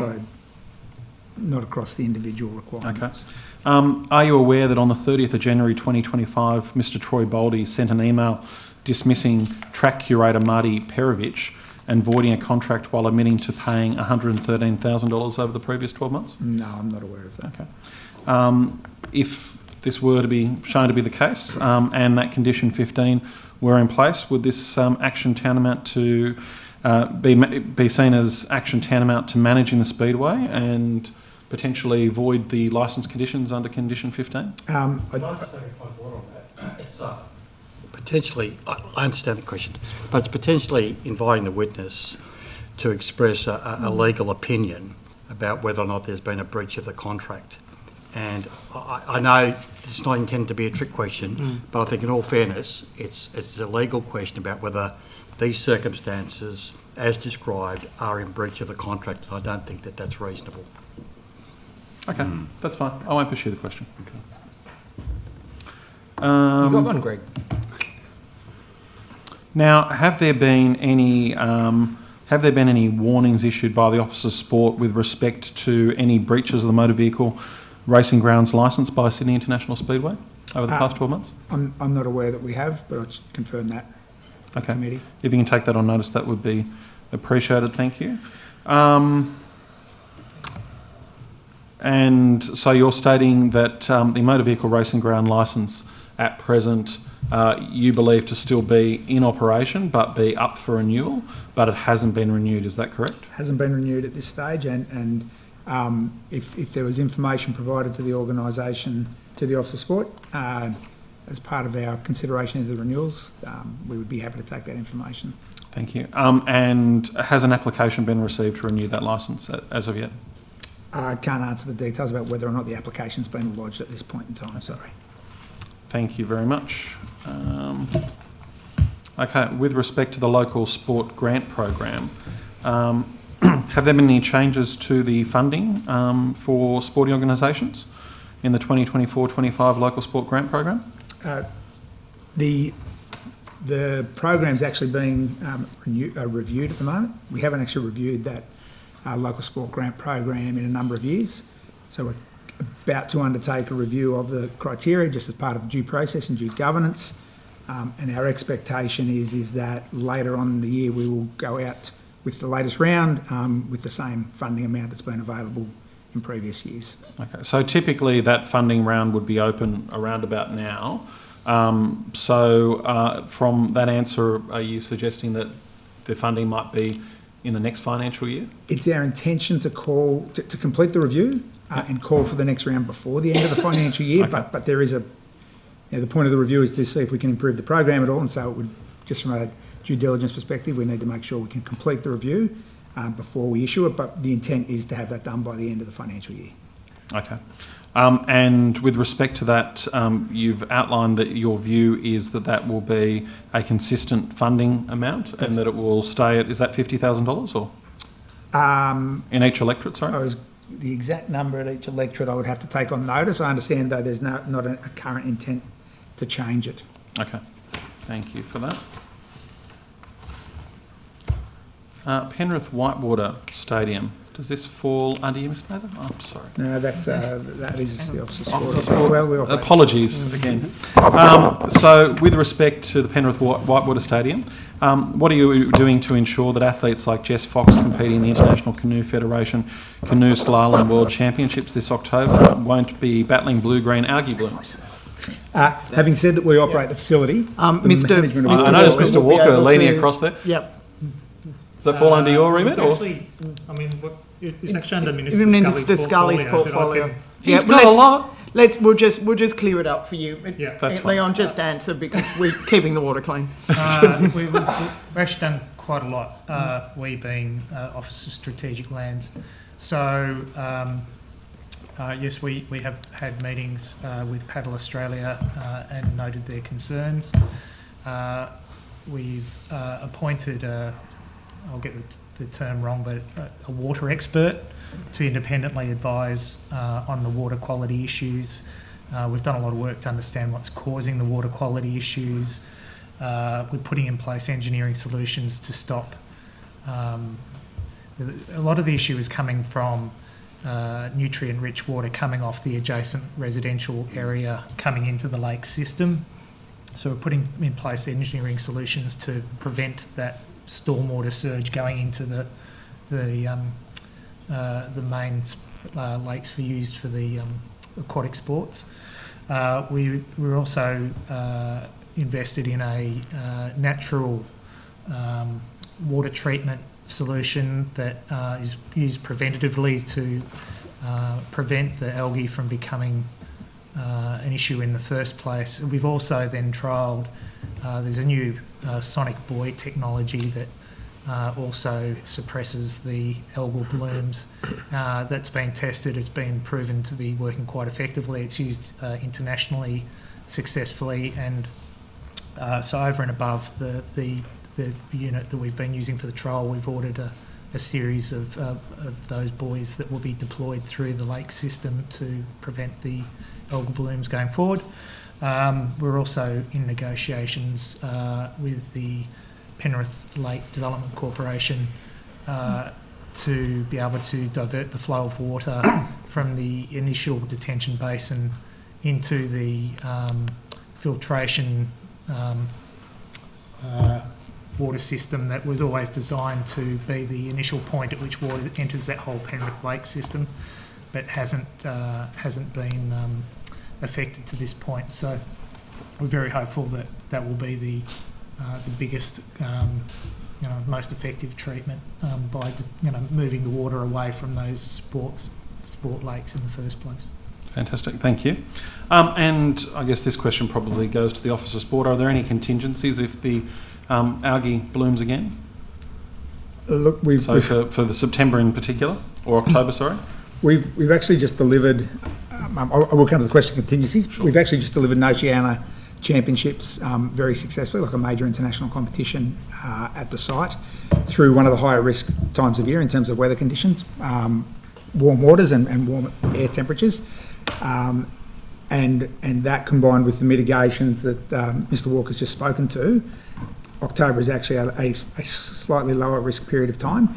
In terms of contingencies, we are working with the organisers, which is the International Canoe Federation, on what contingency plans may be in place, but it is largely focused on preventative measures in the first place, because ultimately, should we have a situation where we have blue-green algae, there are legitimate health considerations that we have to make. Thank you. My son is going in the lake tomorrow, so I wouldn't be putting him in there if I thought there was a problem. Well, best of luck to him. What's he competing in? Oh, it's triathlon. Okay. And with respect to the Sydney Academy of Sport and Recreation, what's the status of the assessment report for the Sydney Academy of Sport and Recreation synthetic athletic track? The athletics track? Yep. Yep, we've completed, with the help of a specialist sports consultant, 2 pieces of work. We've done a fair bit of work understanding the actual mechanism that caused the failure of the track, which is actually a failure that happened in late 2003. Following on from that, understanding the mechanism of failure, it enabled us to work with a consultant to design a more flood resilient option. Essentially, flood waters regularly inundate the athletics track.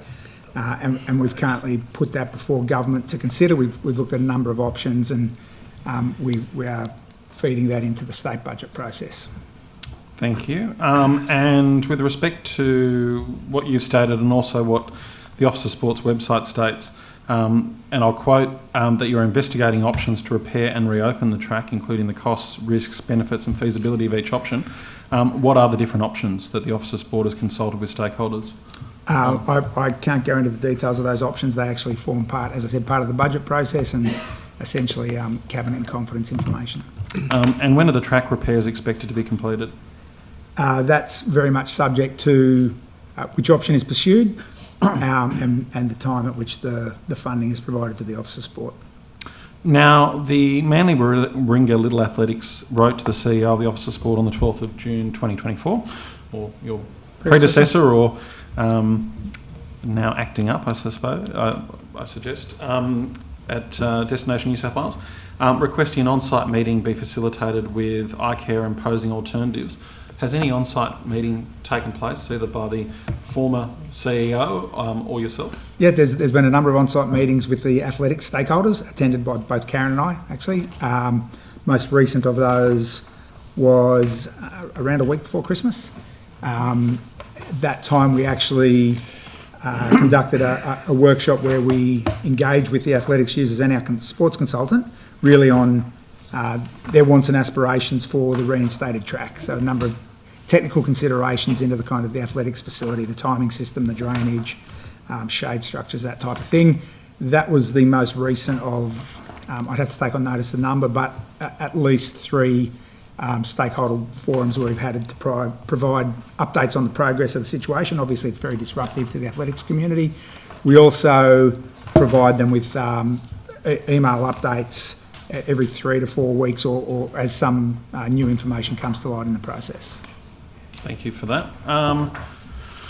Now, I think that's probably bringing us sort of to the end of our sports question. Ms. Mather, did you have any involvement at all in assessing venues for the suitability for attracting an NFL game to Sydney at all? I was involved in the bid. You were involved in the bid, yep. Yes. And with respect to that bid and those venues, there we are, we did find a question for you in the end. Of course, a disappointing result for New South Wales to lose out to Victoria in that regard, particularly when you consider it being held at the MCG, which is not necessarily a great venue for watching any kind of rectangular sport. What were some of the challenges for New South Wales in that bid compared to Victoria? Look, we had, you're quite right, it was disappointing. our submission was competitive and compelling. New South Wales is the home of rectangular venues, so we had a great, we believe we had a great offering. The response that we received from the NFL was that our bid was exceptional, that Sydney is obviously an iconic city, that they acknowledge the world-class sporting infrastructure and spectator experience in Sydney, but they cited the commercial potential of Victoria. So effectively Victoria paid more money. That was as much as I got in the email. Okay.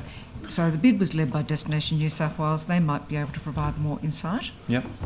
But that was the intel that I had. And when did the New South Wales Government first engage with the NFL regarding hosting the game in Sydney? I'm trying to remember. I mean, there's been an ongoing dialogue because there is there are pre-existing relationships there. It's been a while, on and off. And that dialogue will actually continue. They also noted that they're looking to expand their footprint internationally and would expect that Sydney would feature in that in the future. So we're hopeful that we'll get another opportunity to welcome them back again. Thank you. And with respect to similar, I think on the same week, the NBA also outlined that they would be playing games in Melbourne. Were you or Venues New South Wales involved in a bid from New South Wales or Sydney for that? Or No, we weren't. Okay, so that was exclusively for Melbourne, was it? Or you just didn't have any involvement? And Destination New South Wales might be able to speak more to it. Okay, thank you. I think that might be all for our sport questions. So I think we could probably dismiss Officer Sport and also Venues New South Wales. Sure. So that's Mr. Berry and... Okay, so I can leave. Thank you to the committee. I found a question in the end. Can Tom go? Potentially, but you never know what. It's even things that I don't think he's involved in. He seems to have some involvement in. So all them Minister Scullies. That's all the Minister Scullies Yeah. and Mr. Berry and Miss Mather. I tried. Yeah. Yes, good. So we might turn to Mr. Laposta. In multicultural. Oh, sure we haven't got something else we can like Well, ask we have other things. I like to. We should make sure we've exhausted I like to everything keep else all our other shadow ministers happy before I turn to before some of my own. Before we, yeah. So, Mr. Laposta, we spoke previously about social cohesion Yes. in New South Wales and the work that your department are doing and the minister's doing. Yep. Do we say the ministers? How many times has the Faith Affairs Council met since the start of 2025?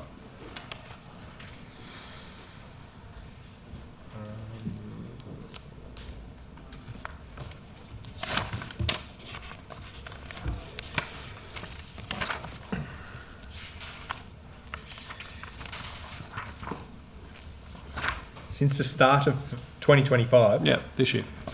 Formally, they have. Well, sorry, that's interesting. So they've had one formal meeting on the 6th of February in a Parliament House that the Minister attended. They've had a number of engagements with briefings on changes to, or the government considering some changes to legislation where they've had involvement. Okay. And were all members present for that meeting on the 6th of February? Oh, I can take the specifics on notice. If you give me until the end of today, I will have an answer for you because I looked at the attendance list yesterday. Thank you. If you can, that'd be great. Yep. And are the minutes published and accessible to the general public? Oh, I think they are. They're not publicly published, but I could see no reason if the minutes were sought why they couldn't be provided. Okay, thank you. And was the Police Minister present for that meeting on the 6th of February? No, but Assistant Commissioner Mark Walton, who is the head of Strikeforce Pearl, did attend and briefed the group. Thank you. And have the Faith Affairs Council been briefed by New South Wales Police after each of the recent anti-Semitic or Islamophobic attacks?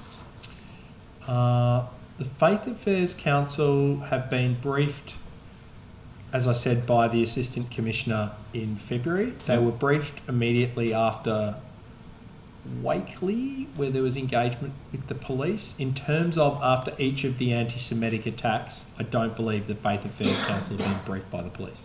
Okay, thank you. And regarding the decision by National Cabinet and the Premier to establish a national anti-Semitism database, do you know when this database is expected to be up and running? That's probably a matter for the Commonwealth Government in terms of the establishment of the National Anti-Semitism Database. What I would say is that there is, the messaging that I've heard from colleagues in the New South Wales Police is very clearly that if any member of the community believes that they have witnessed a crime, to immediately notify the police. And also I know that the CSG group is closely monitoring this. I also know that the Jewish Board of Deputies keeps their own information on this as well, and this is also something that I think the anti-Semitic envoy, Gillian Segal, is looking at as well and working with the Prime Minister on. Thank you. And what's the role of Multicultural New South Wales in terms of the development of this database? Do you have It any would role be at all? channeling the people into the most appropriate, because part of my concern at the moment is to accurately track the impact of what's happening. Community needs to be aware in terms of what effectively is the single source of truth that government is relying on to inform it in terms of the extent of the issue. As I just said then, there's 3 or 4 different ways that people are reporting, and some people even today aren't reporting. So what we need to stop doing is create different channels where there is potentially information that is being shared with one group and not another and not another. And so I commend the intention of what this is, but I think it's really important that then that becomes a single source of truth to actually track the impacts of anti-Semitism. That will be separate then to what the information the police have, which is about reporting a crime, and whether that crime is a hate crime fueled by anti-Semitic behaviours. And to your commendation of the intention, were Multicultural New South Wales, yourself or the Faith Affairs Council consulted at all before the New South Wales Government agreed to the Commonwealth database? No, but that doesn't raise any concern in my mind. I'm not asking if it raises concern, I'm just asking whether there was any consultation beforehand or not. Not that I'm aware of, Mr. Foley. Okay, thank you. Now, on the 22nd, Ms Fishburn will probably tell me that this is with respect to Minister Scully as well. But on the 22nd of December 2024, the Minister issued a joint, and that Minister being Minister Kamper, issued a joint media release along with the Premier and Minister Scully announcing measures to enhance safety of places of worship, which included the Places of Worship 2024 State Environmental Planning Policy SEP Amendment. Has this, with respect to this, are you aware of how many organisations within the multicultural space have taken up the opportunity to use this new planning pathway?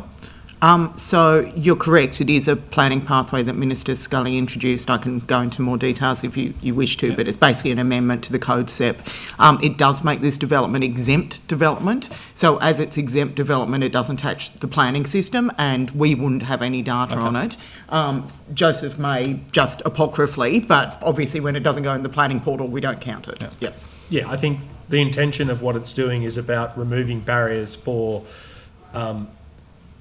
religious institutions and ancillary structures as defined by the SEP to not have to go through bureaucratic or planning processes to be able to improve their safety and surveillance of those assets. And I think that's profoundly a good thing, and I'm sure the provisions of the SEP have considered the appropriateness of it in terms of ramifications on adjoining amenity, but I can't speak to that. That's absolutely But correct. You can't speak to how many organisations have taken it up? It takes things out of the DA system, so, and when it's exempt development, we obviously don't have a record of it. I just want to say on the record, because I got the staff to write this SEP at 4 minutes to midnight, basically the last week, that before we went on leave, and the staff were so determined to get this done as something that would be really important and meaningful to religious communities throughout New South Wales. They turned it around in 4 days, which you know the planning system, that's not something that normally occurs. So I just want to thank my staff who worked so hard on that. Yeah, and we also express our gratitude, and the feedback from the community has been very positive about the work. And Kirsten and I spoke, I think, a day or so before that. So commend the planning department. Mr. Farlow, what I would say as a guiding principle is that the interest in our Safer Places grant has exceeded last year's interest with over 300 applications received. So clearly the message is out there that the government is actively trying to support communities in this space and removing red tape to be able to get these projects through quicker. Thank you.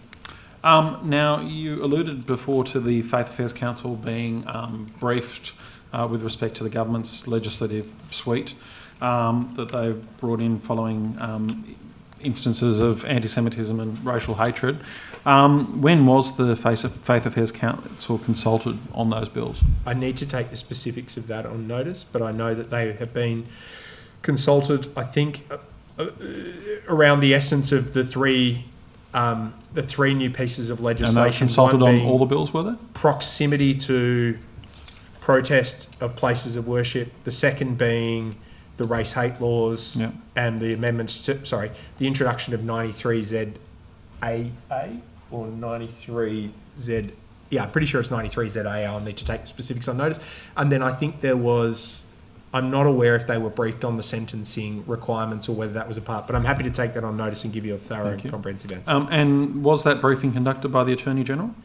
It was conducted by colleagues in the Department of Communities and Justice. Whether there was staff from the AGO on that forum, I don't know. But not the Attorney General himself? It was at the direction of the Attorney General in consultation with the experts from the Department of Communities and Justice that were providing the recommendations and advice to Cabinet and to Government. And when did those consultations occur? Oh, I need to come back to you on that. That's okay. the same to your earlier question. Okay, and can you, when you're coming back to me, can you also provide how long members of the Faith Affairs Council were given to provide their commentary on the bill subsequent to being briefed on the matter? Certainly. And what were the views of the Faith Affairs Council with respect to those bills? They were divergent. Divergent. It's diplomatic. So you wouldn't classify them as supportive of those bills? I think as a general principle, faith communities are supportive of legislation that is balanced and informed, that is looking to protect anyone from being and experiencing racial hatred. I think it would be fair to say that there's some complexities and divergent views around the interpretation of what includes race and whether that gives sufficient coverage to all the different groups that exist. Mr Laposta, were you, Multicultural New South Wales or the Faith Affairs Council consulted by the Premier before he alluded publicly via the media that he was seeking to make an amendment to 93Z? I'll need to take that on notice. Okay, thank you. Festivals and events grants. That is a change of pace.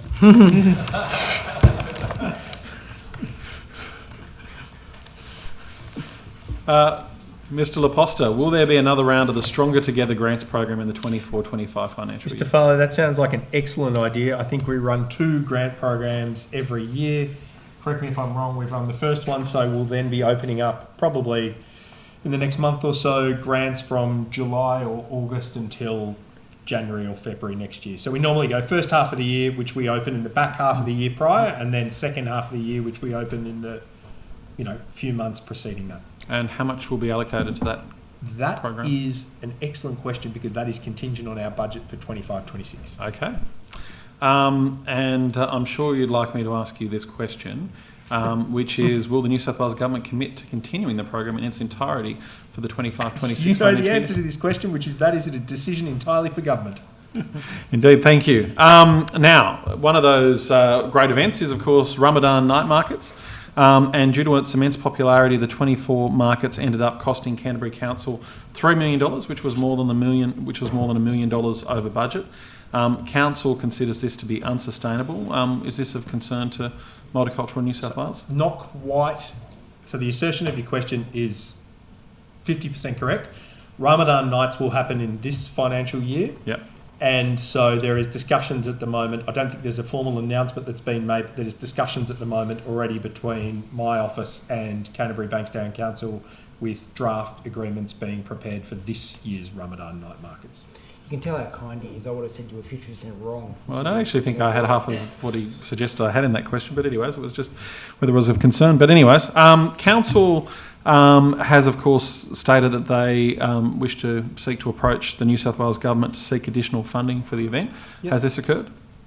Yeah, they have, Yep. but we don't have parameters in this financial year to give them additional funding. And my understanding is, in discussions with their executive leadership, that they are very grateful for the support that Multicultural New South Wales will provide in this 24-25 calendar year. When you say parameters, what do you mean? Well, the specifics of the funding that the agency will partner with them on. You mean dollars, right? Correct. Yeah, okay. Just checking. I can't tell you what they are yet because that hasn't been publicly announced. Okay. So watch this space. Is that the... Watch this space? Is that... I think there's some exciting news to come, Mr. Farley. Exciting news to come, okay. Yep. Thank you very much. Now, one of the changes that the council did outline at its October 2024, 22nd of October 2024 meeting, in fact, were increases, reducing the number of days, firstly, from 7 nights a week to 4, and changing the cost for store holders from paying businesses $6,000 to rent out a space for the whole month to now paying council $600 a night. Are these changes something that you've discussed with Canterbury Bankstown Council, and will they form part of any of the funding agreements? Not really. It's really a matter for them. I think, in fairness to the council, when they started putting on the Ramadan Nights Festival, they never envisaged that it would become the It's big and festival popular, that it is today, where it brings in tourists from right across the country. So, and particularly, it's a great exposure. Where's this even come in from Wagga for it? So. Well, it's very good, Mr. Fang. I look forward to seeing you there, and you can come and see the multicultural store, and we'll give you some information that's there on the night. Great. Sounds good. But Mr. Farlow, I don't think they ever envisaged that it would get as big as it has. These decisions are largely operational decisions for the councillors and the council themselves. We don't necessarily have a view. We're just pleased that they've been able to come up with a format that they think works and that they believe is palatable by and large to their community. But Mr. Laposta, this is, I guess, one of the challenges, isn't it? That you have successful events in the multicultural space. Yep. They grow, they exceed even the funding, the extent of the funding that can be provided under the Multicultural New South Wales Grants Program. They become citywide events. Yep. Is there a need for perhaps a different sort of funding stream for some of these very large events? And I think of Ramadan Nights, for instance, or maybe even the Tet Festival or the like, where they become very big cultural events. Yeah, I think for all of Sydney and not just one council area. I think, regardless of whatever side of government you're on at the time, your intention is to provide seed funding to support these events, to help them. Ideally, you'd like to see them become self-sufficient, where they either get commercial partnerships or sponsorship or opportunities to do these things. I think the challenges, and I can't remember if it was Mr. Walker or Mr. McLaughlin said before around the cost escalation to valuations. We've seen cost escalations in almost every facet of so things like traffic management, things like food and beverage, things like safety and security, all of these costs have escalated considerably. So the government funding can't necessarily keep pace with the cost escalations that are out there, and hopefully councils can make modifications to these festivals and put them on in a more sustainable way, or potentially attract corporate sponsorship and partnership. I mean, a really good example is the Fusion Festival down in Wagga, where they get Riverina Water to partner with them because of the size of that festival, and it's an inclusive festival that Riverina Water have historically used as an opportunity to build brand and awareness and understanding to a different subset of the community that they wouldn't normally talk to. I think that's a wonderful example where commercial and other entities can come in and partner with councils to deliver these festivals. Am I proud that we continue to give funding? Absolutely. Nearly 1 in 3 people in New South Wales is exposed to a multicultural New South Wales event every year. So Ramadan Nights is a critical part of that, and we're very proud of the festival. Thank you, Mr. Laposta. Now, translation services. We've had a bit of discussion on this so far. Have you ever checked Multicultural New South Wales' rating on Google? I have not. Well, let me inform you. Unfortunately, it's not too great. So, what do you think of Are any of our ratings great on Google? I don't know. I dare not look at mine. But anyways, But Mr. Laposta, what do you think it might be out of a scale of 1 to 5 stars? I would need to be guided by you, Mr. Fowler. It's 1.9, Okay. unfortunately. Opportunity for improvement. Yep, indeed. Now, I'm going to read some quotes directly from Multicultural New South Wales. Can you table Google this, reviews. Mr. Fowler? I'm happy to do that. Through happy you, to do Chair. that. Don't let him just randomly read out quotes that none of us have seen. Can Mr. Farlow please table the document, Chair? Okay, I can you got extract Google? once I've read it, I'll happily table it. So one review, and this was 3 weeks ago from Pearl Vinay, 1 star, is, and I quote, "It's a total rip-off. I paid almost $300 for a single-page document translated just to get my New South Wales driver licence. They know we do not have another option but to contract with their service. Hence, service is way too overpriced. Shame on this government org." Another one, which was 1 week ago, I don't have the individual's name, says, "No one can solve problems and they try to push tasks to each other." Also a 1-star rating. Do these customer experience with Multicultural New South Wales translation services concern you?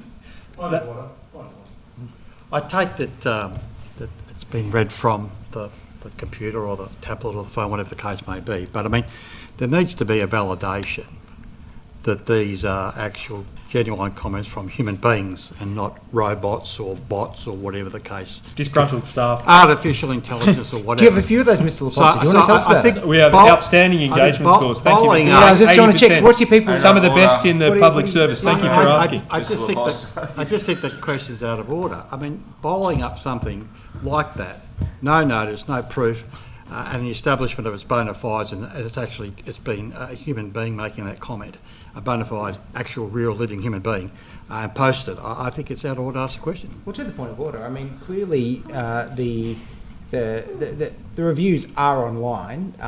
So the bona fides, as Mr. Donnelly indicates, that's not for us to determine. Ultimately, Mr. Farlow's putting the question to Mr. Laposta. Mr. Laposta can answer the question any way he sees fit. Now, if he wants to blame disgruntled staff, or he feels that that perhaps his services are overpriced and he's going to reduce them, that's the Mr. Laposta can answer the question any which way he likes. But certainly it's within the right of the Honourable Scott Farlow to put the question to Mr. Laposta. Yeah, well. I want to delve into this. What a great point of order to rule on at 4:45 in the afternoon. I don't know. I appreciate what you are saying, Mr. Donnelly. I don't know how Mr. Farlow or anyone, for that matter, would be able to verify whether it was done by a human, AI, or just someone randomly wanting to stir up trouble. Who would do that? But I do suspect that Mr. Laposta would be able to handle this question with the grace and poise that he handles all questions put to him. Or take it on that.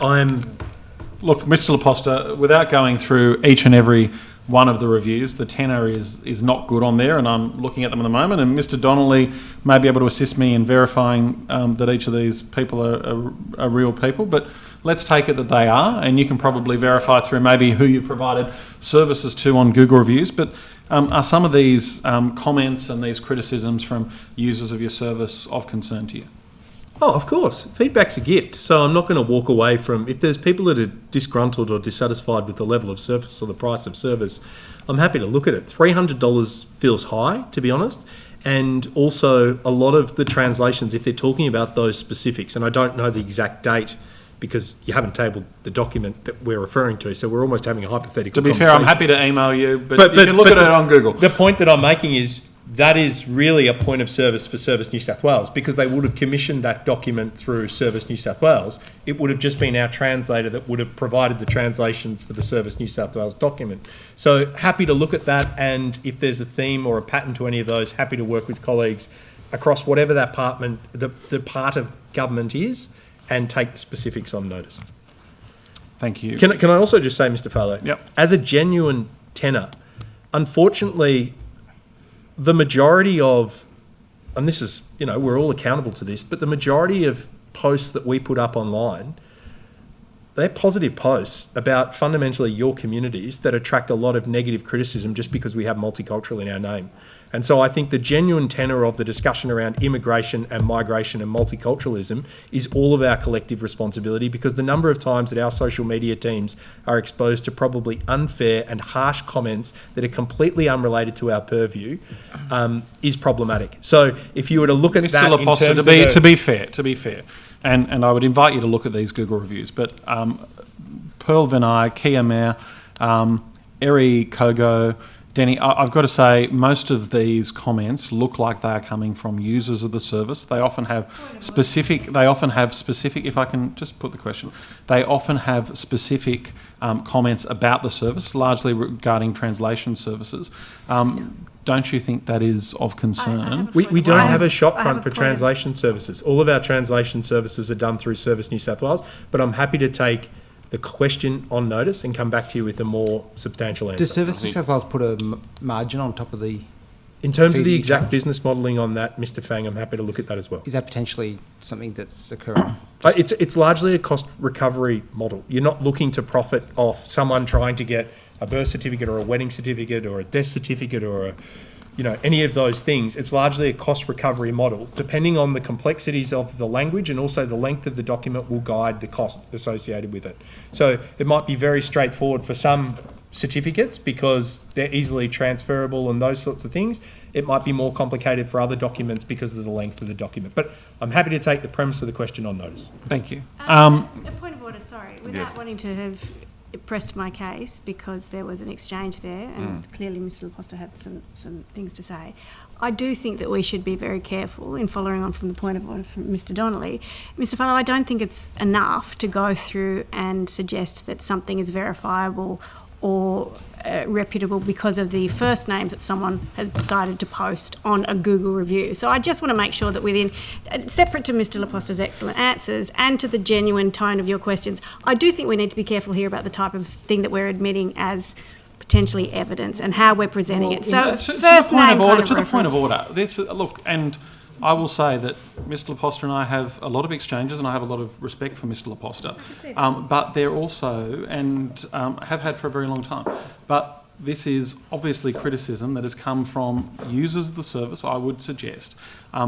I think it is an unfair characteristic to say it is because it has multicultural in the title of it, and I would just invite Mr. Laposta to have a look at some of the feedback, and I do take his point that feedback is a gift, and in this regard it's something that can be looked at with the best tenor of ensuring that we have the best customer service for the people of New South Wales. And I would just like to make, further to the point of order, the submission that ultimately, in the same way, Dr. Kane, you suggest that it's unverifiable and therefore we should ignore it.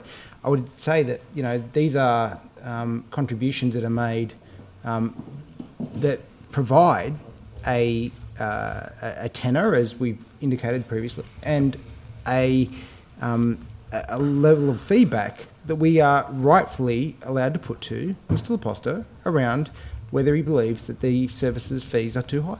So I think it's entirely relevant, entirely appropriate to put the question, and Mr. Farlow did so in an appropriate way.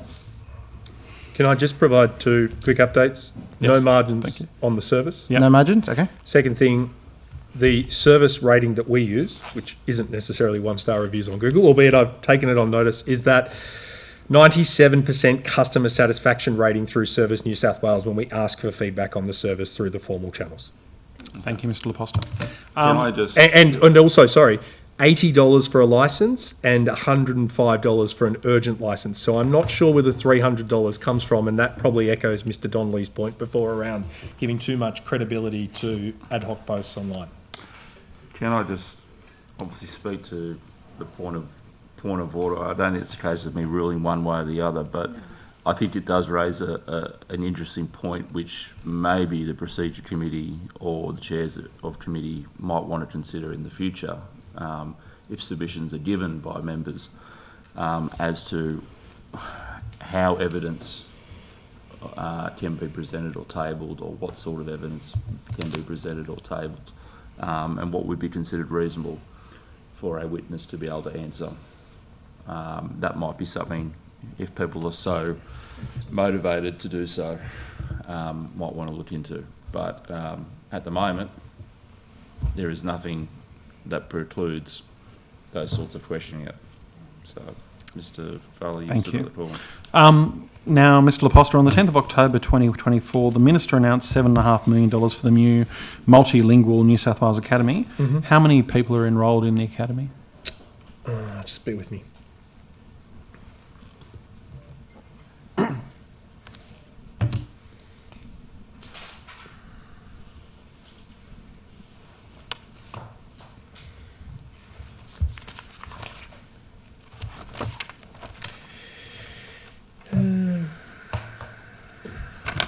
Sorry, Mr. Farley. That's right. I'm happy to take the specifics on notice, but I know I did ask for that to be a part of the. That's fine, we can take that on briefing notice. pack, So, And while you're taking that on notice and any other specifics, if you're able to take on notice as well, the languages that are available for the Academy. Sure. And if there are any plans to expand the number of languages that are offered by the Academy. Yep. And as per my answer to Mr. Banasiak before, it's not just about bringing new interpreters into the academy, it's also about upskilling the qualifications of existing interpreters so they can broaden the breadth of work that they can do as well. Thank you.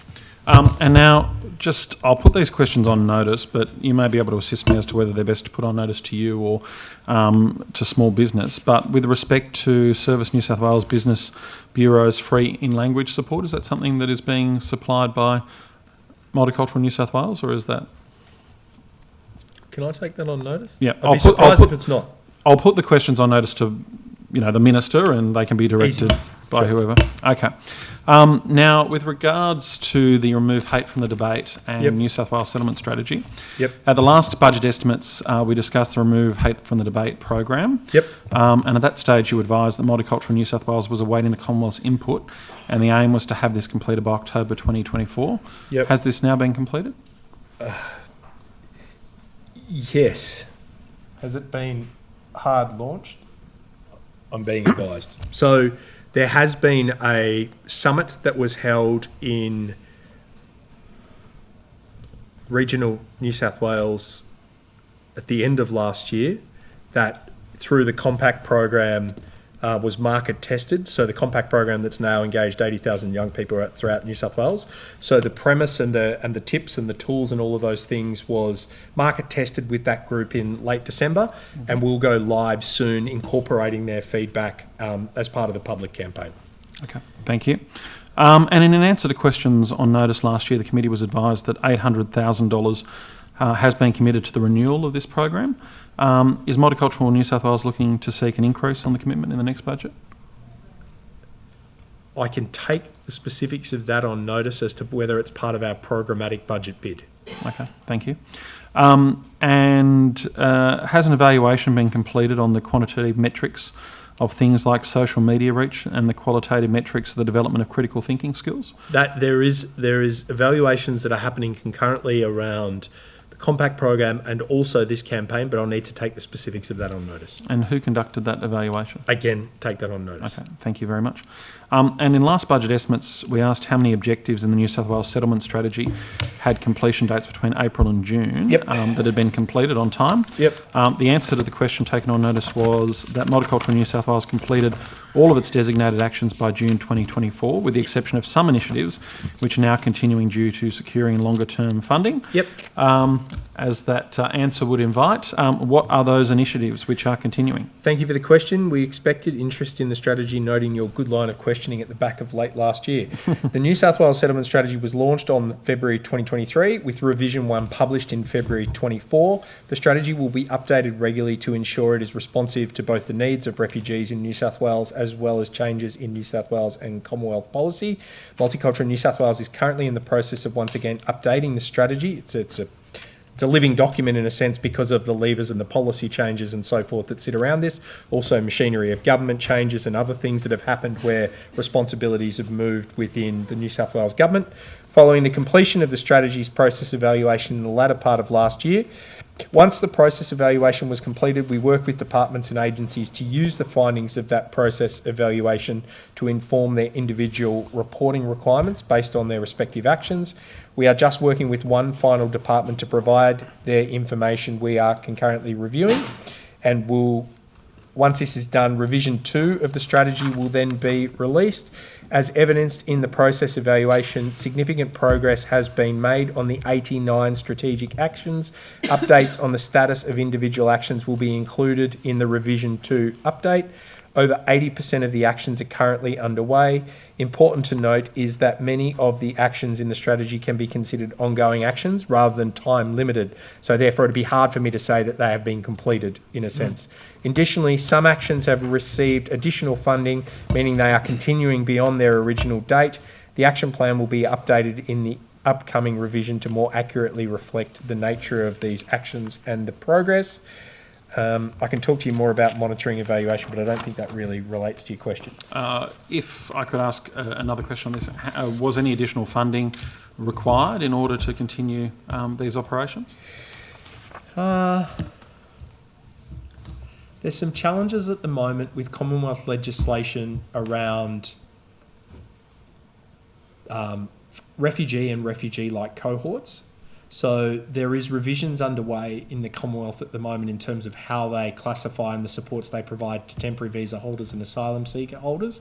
That has a ramification on the strategy because the strategy isn't just limited to refugees as defined by the humanitarian program. It also looks at those that have refugee-like experiences as well. So it's a bit of a, I'm not trying to shirk the question, but it's not a binary black or white question. Okay. Thank you, Mr. Laposta. I think that's all I have for you this afternoon. So a slight early mark if you wish, or you can stick in to the end. It's up to you. Thank you, Mr. Farley. Mr. Walker. Wherever you go, Mr. Laposta, if you wish. You've got about 20 minutes before the end. Yeah. Mr. Walker. Still, I mean, like, he gave you an early mark and you're still here. I don't understand. Do you want to stay? Do you want to be rude? Yeah. Just turning to apologies while Mr. Laposta gets out, and thank you. While that occurs, can I just advise Mr. Fang that I got the information on my number of staff in Wagga? Oh, I have 19 staff in Wagga, predominantly Crown lands, so you asked in the right business area. Thank you so much. I'm sure they'd enjoy a visit. I'm sure he'll be down there after he's finished in Port Macquarie and Drummoy. Well, Port Macquarie predominantly. Mr. Walker, so I mentioned to the Minister before 301 Samantha Riley Drive in Kellyville and any development constraints that exist on that site. Do you have any further information with respect to that? Yes, let me find it again.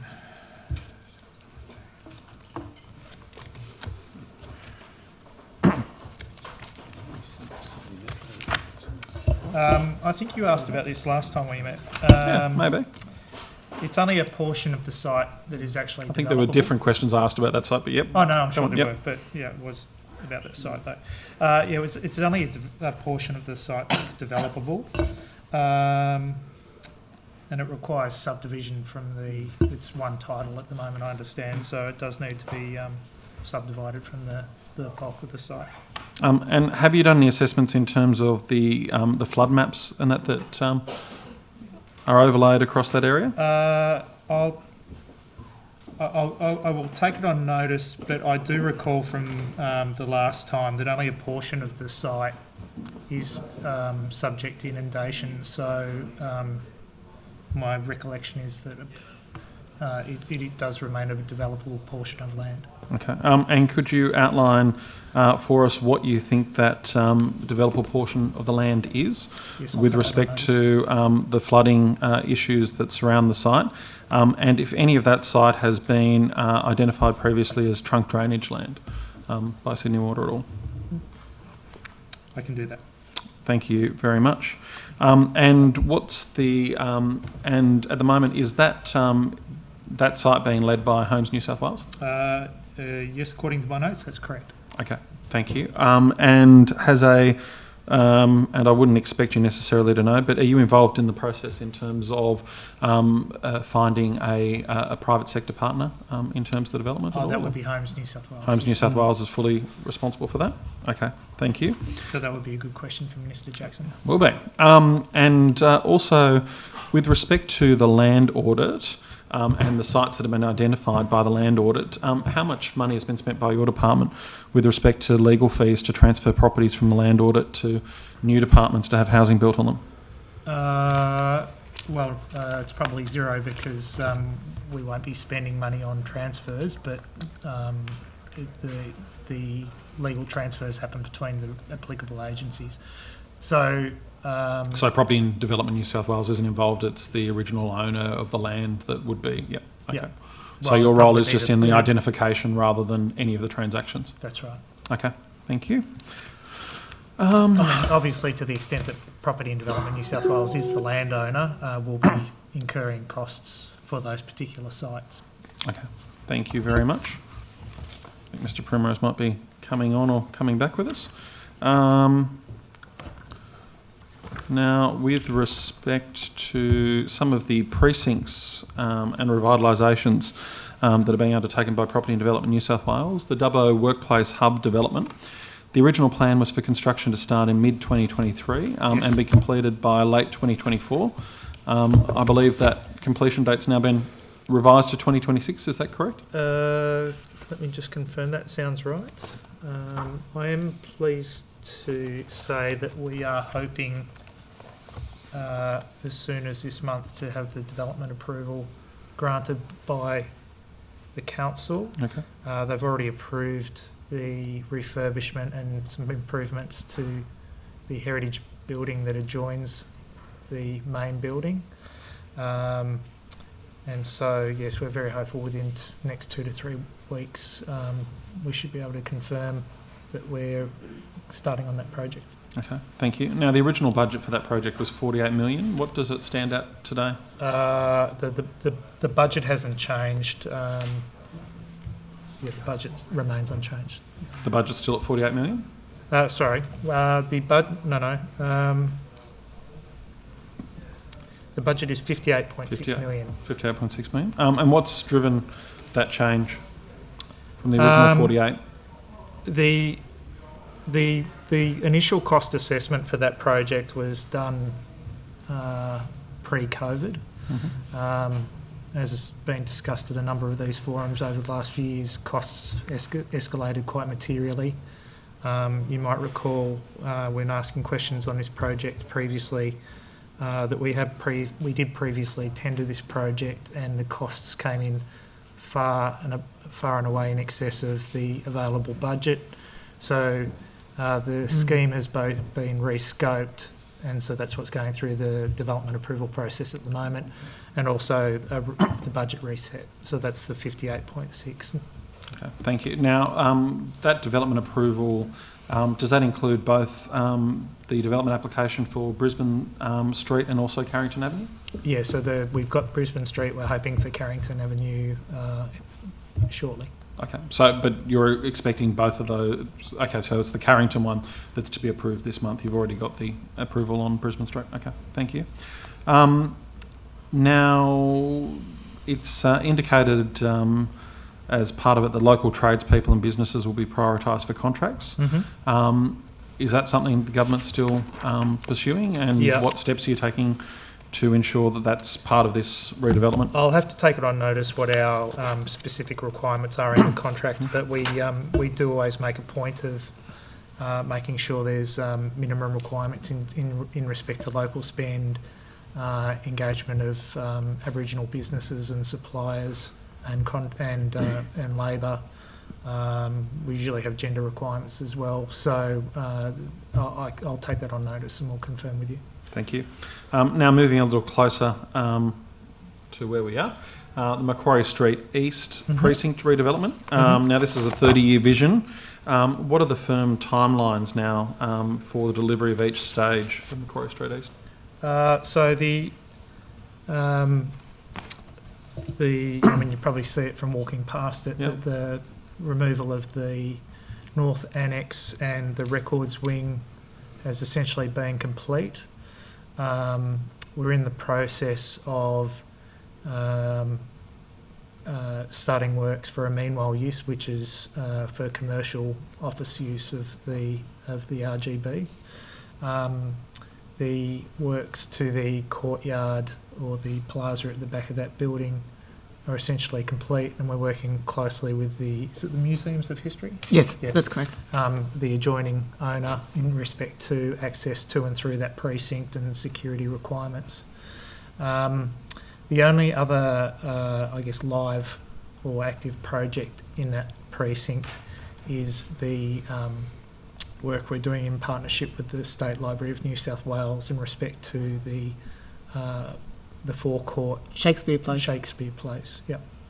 So there's a development application in with the City of Sydney at the moment, which again we're hopeful of getting a positive response on in the next weeks or months. Now, with respect to the other forecourt you were talking about, is that still retaining the title of Queen Elizabeth II Place? We are seeking funding for the embellishment of that space. There's no funding at the moment to improve it beyond its current state or condition. I would have to take it on notice in terms of the work the team has done in terms of formalising the name and the acknowledgement of Her Majesty, because that's obviously controlled by the royal family. I can take that on notice and come back to you. And to that point, has any communication been had with Buckingham Palace as to the use of the name or the design of the place? Yes, but I'll take it on notice and confirm. Thank you. And what's the total budget now in terms of the Macquarie Street East precinct? Can I take that on notice, Yep. please? Now,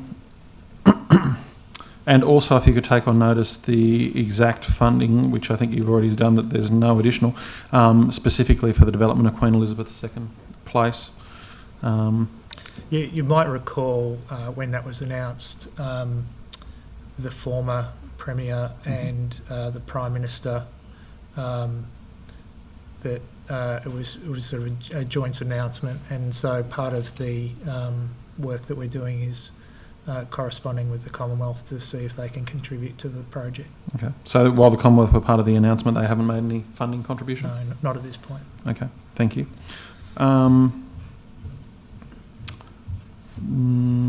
Now, also, are you doing any work with respect to the traffic and transport considerations into the realignment of Sir John Young Crescent and Hospital Road?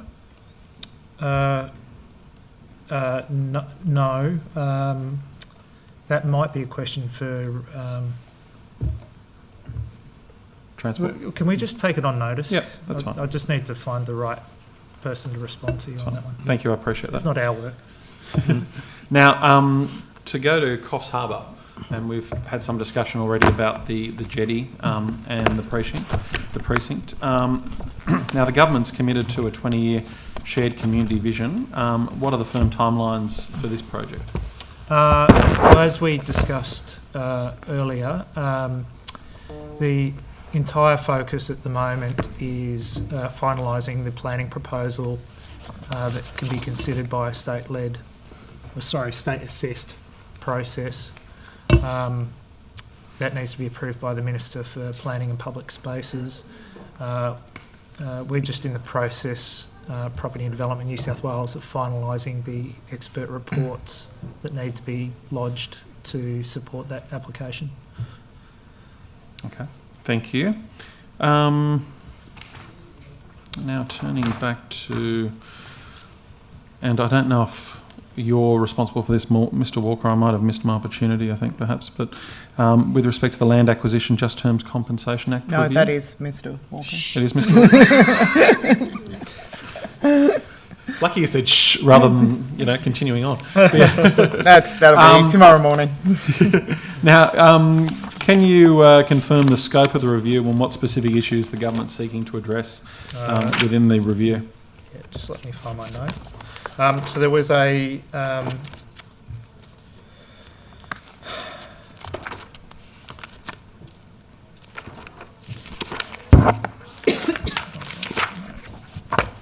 Do you need mine? Here you go.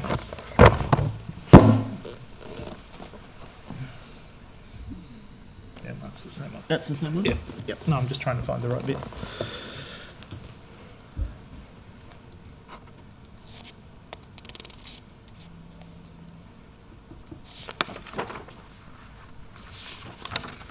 Yeah, so a discussion paper with the themes for consideration was published and was subject to public consultation up to the 3rd of May last year.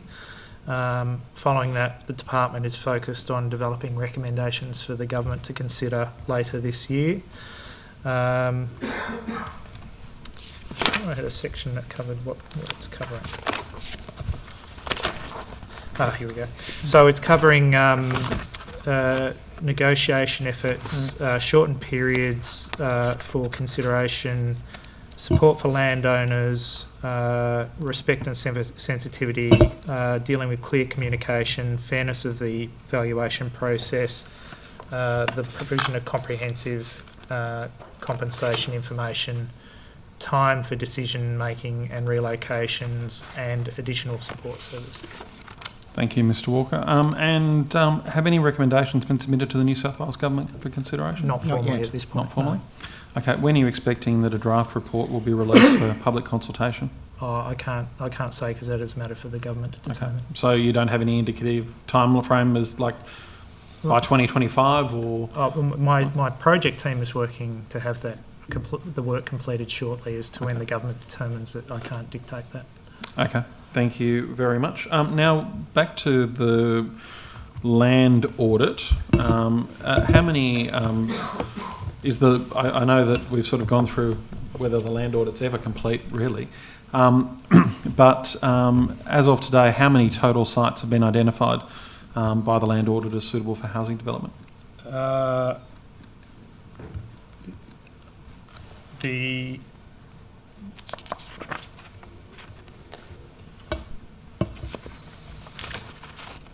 56. 56. And how many sites have been assessed by? As at the 28th of January, so not today, 9,089. Okay, thank you very much. I think we can probably leave it there. I think everything else I can put on notice. Excellent. Chair, can I just round out with a little bit of information from one of the questions that you asked? Yes. We don't have all of it, but just so we've given you what we've got, bear with me. It's in relation to the Tillangerry Creek Oyster Farm Road. Yep. As you identified, there was a recent determination with 10.69 hectares of claimable land. Consultation with stakeholders was completed. The area granted does not adjoin the waterway and does not limit access to the water. Excellent. Access to the water can still be obtained via Oyster Farm Road and via Daniel Crescent. So I know you've asked a few more questions there, but I think that covers off the thrust of your query. Concerns, yeah, thank you for that. I'm just looking to the government if there's any questions. We'll just pick it up. No, Chair. No. If there's nothing else that you want to clear the decks on in terms of things on notice, we can call it a day. No, I just wanted to thank the committee for their courtesy to my staff and my colleagues. It is always appreciated. We do enjoy the opportunity to show some of the excellent work that is occurring in both my department and across government, so thank you. No worries. Well, that concludes... Evaluating. Evaluating. No, that's only limited to one part. No. It's all across D5. Yeah. That's... Only made a catchphrase. That concludes... It's appropriate to call it out. That concludes today. So the Secretary will be in touch, Ms Fishburne, in terms of other questions on notice. Thank you for your time.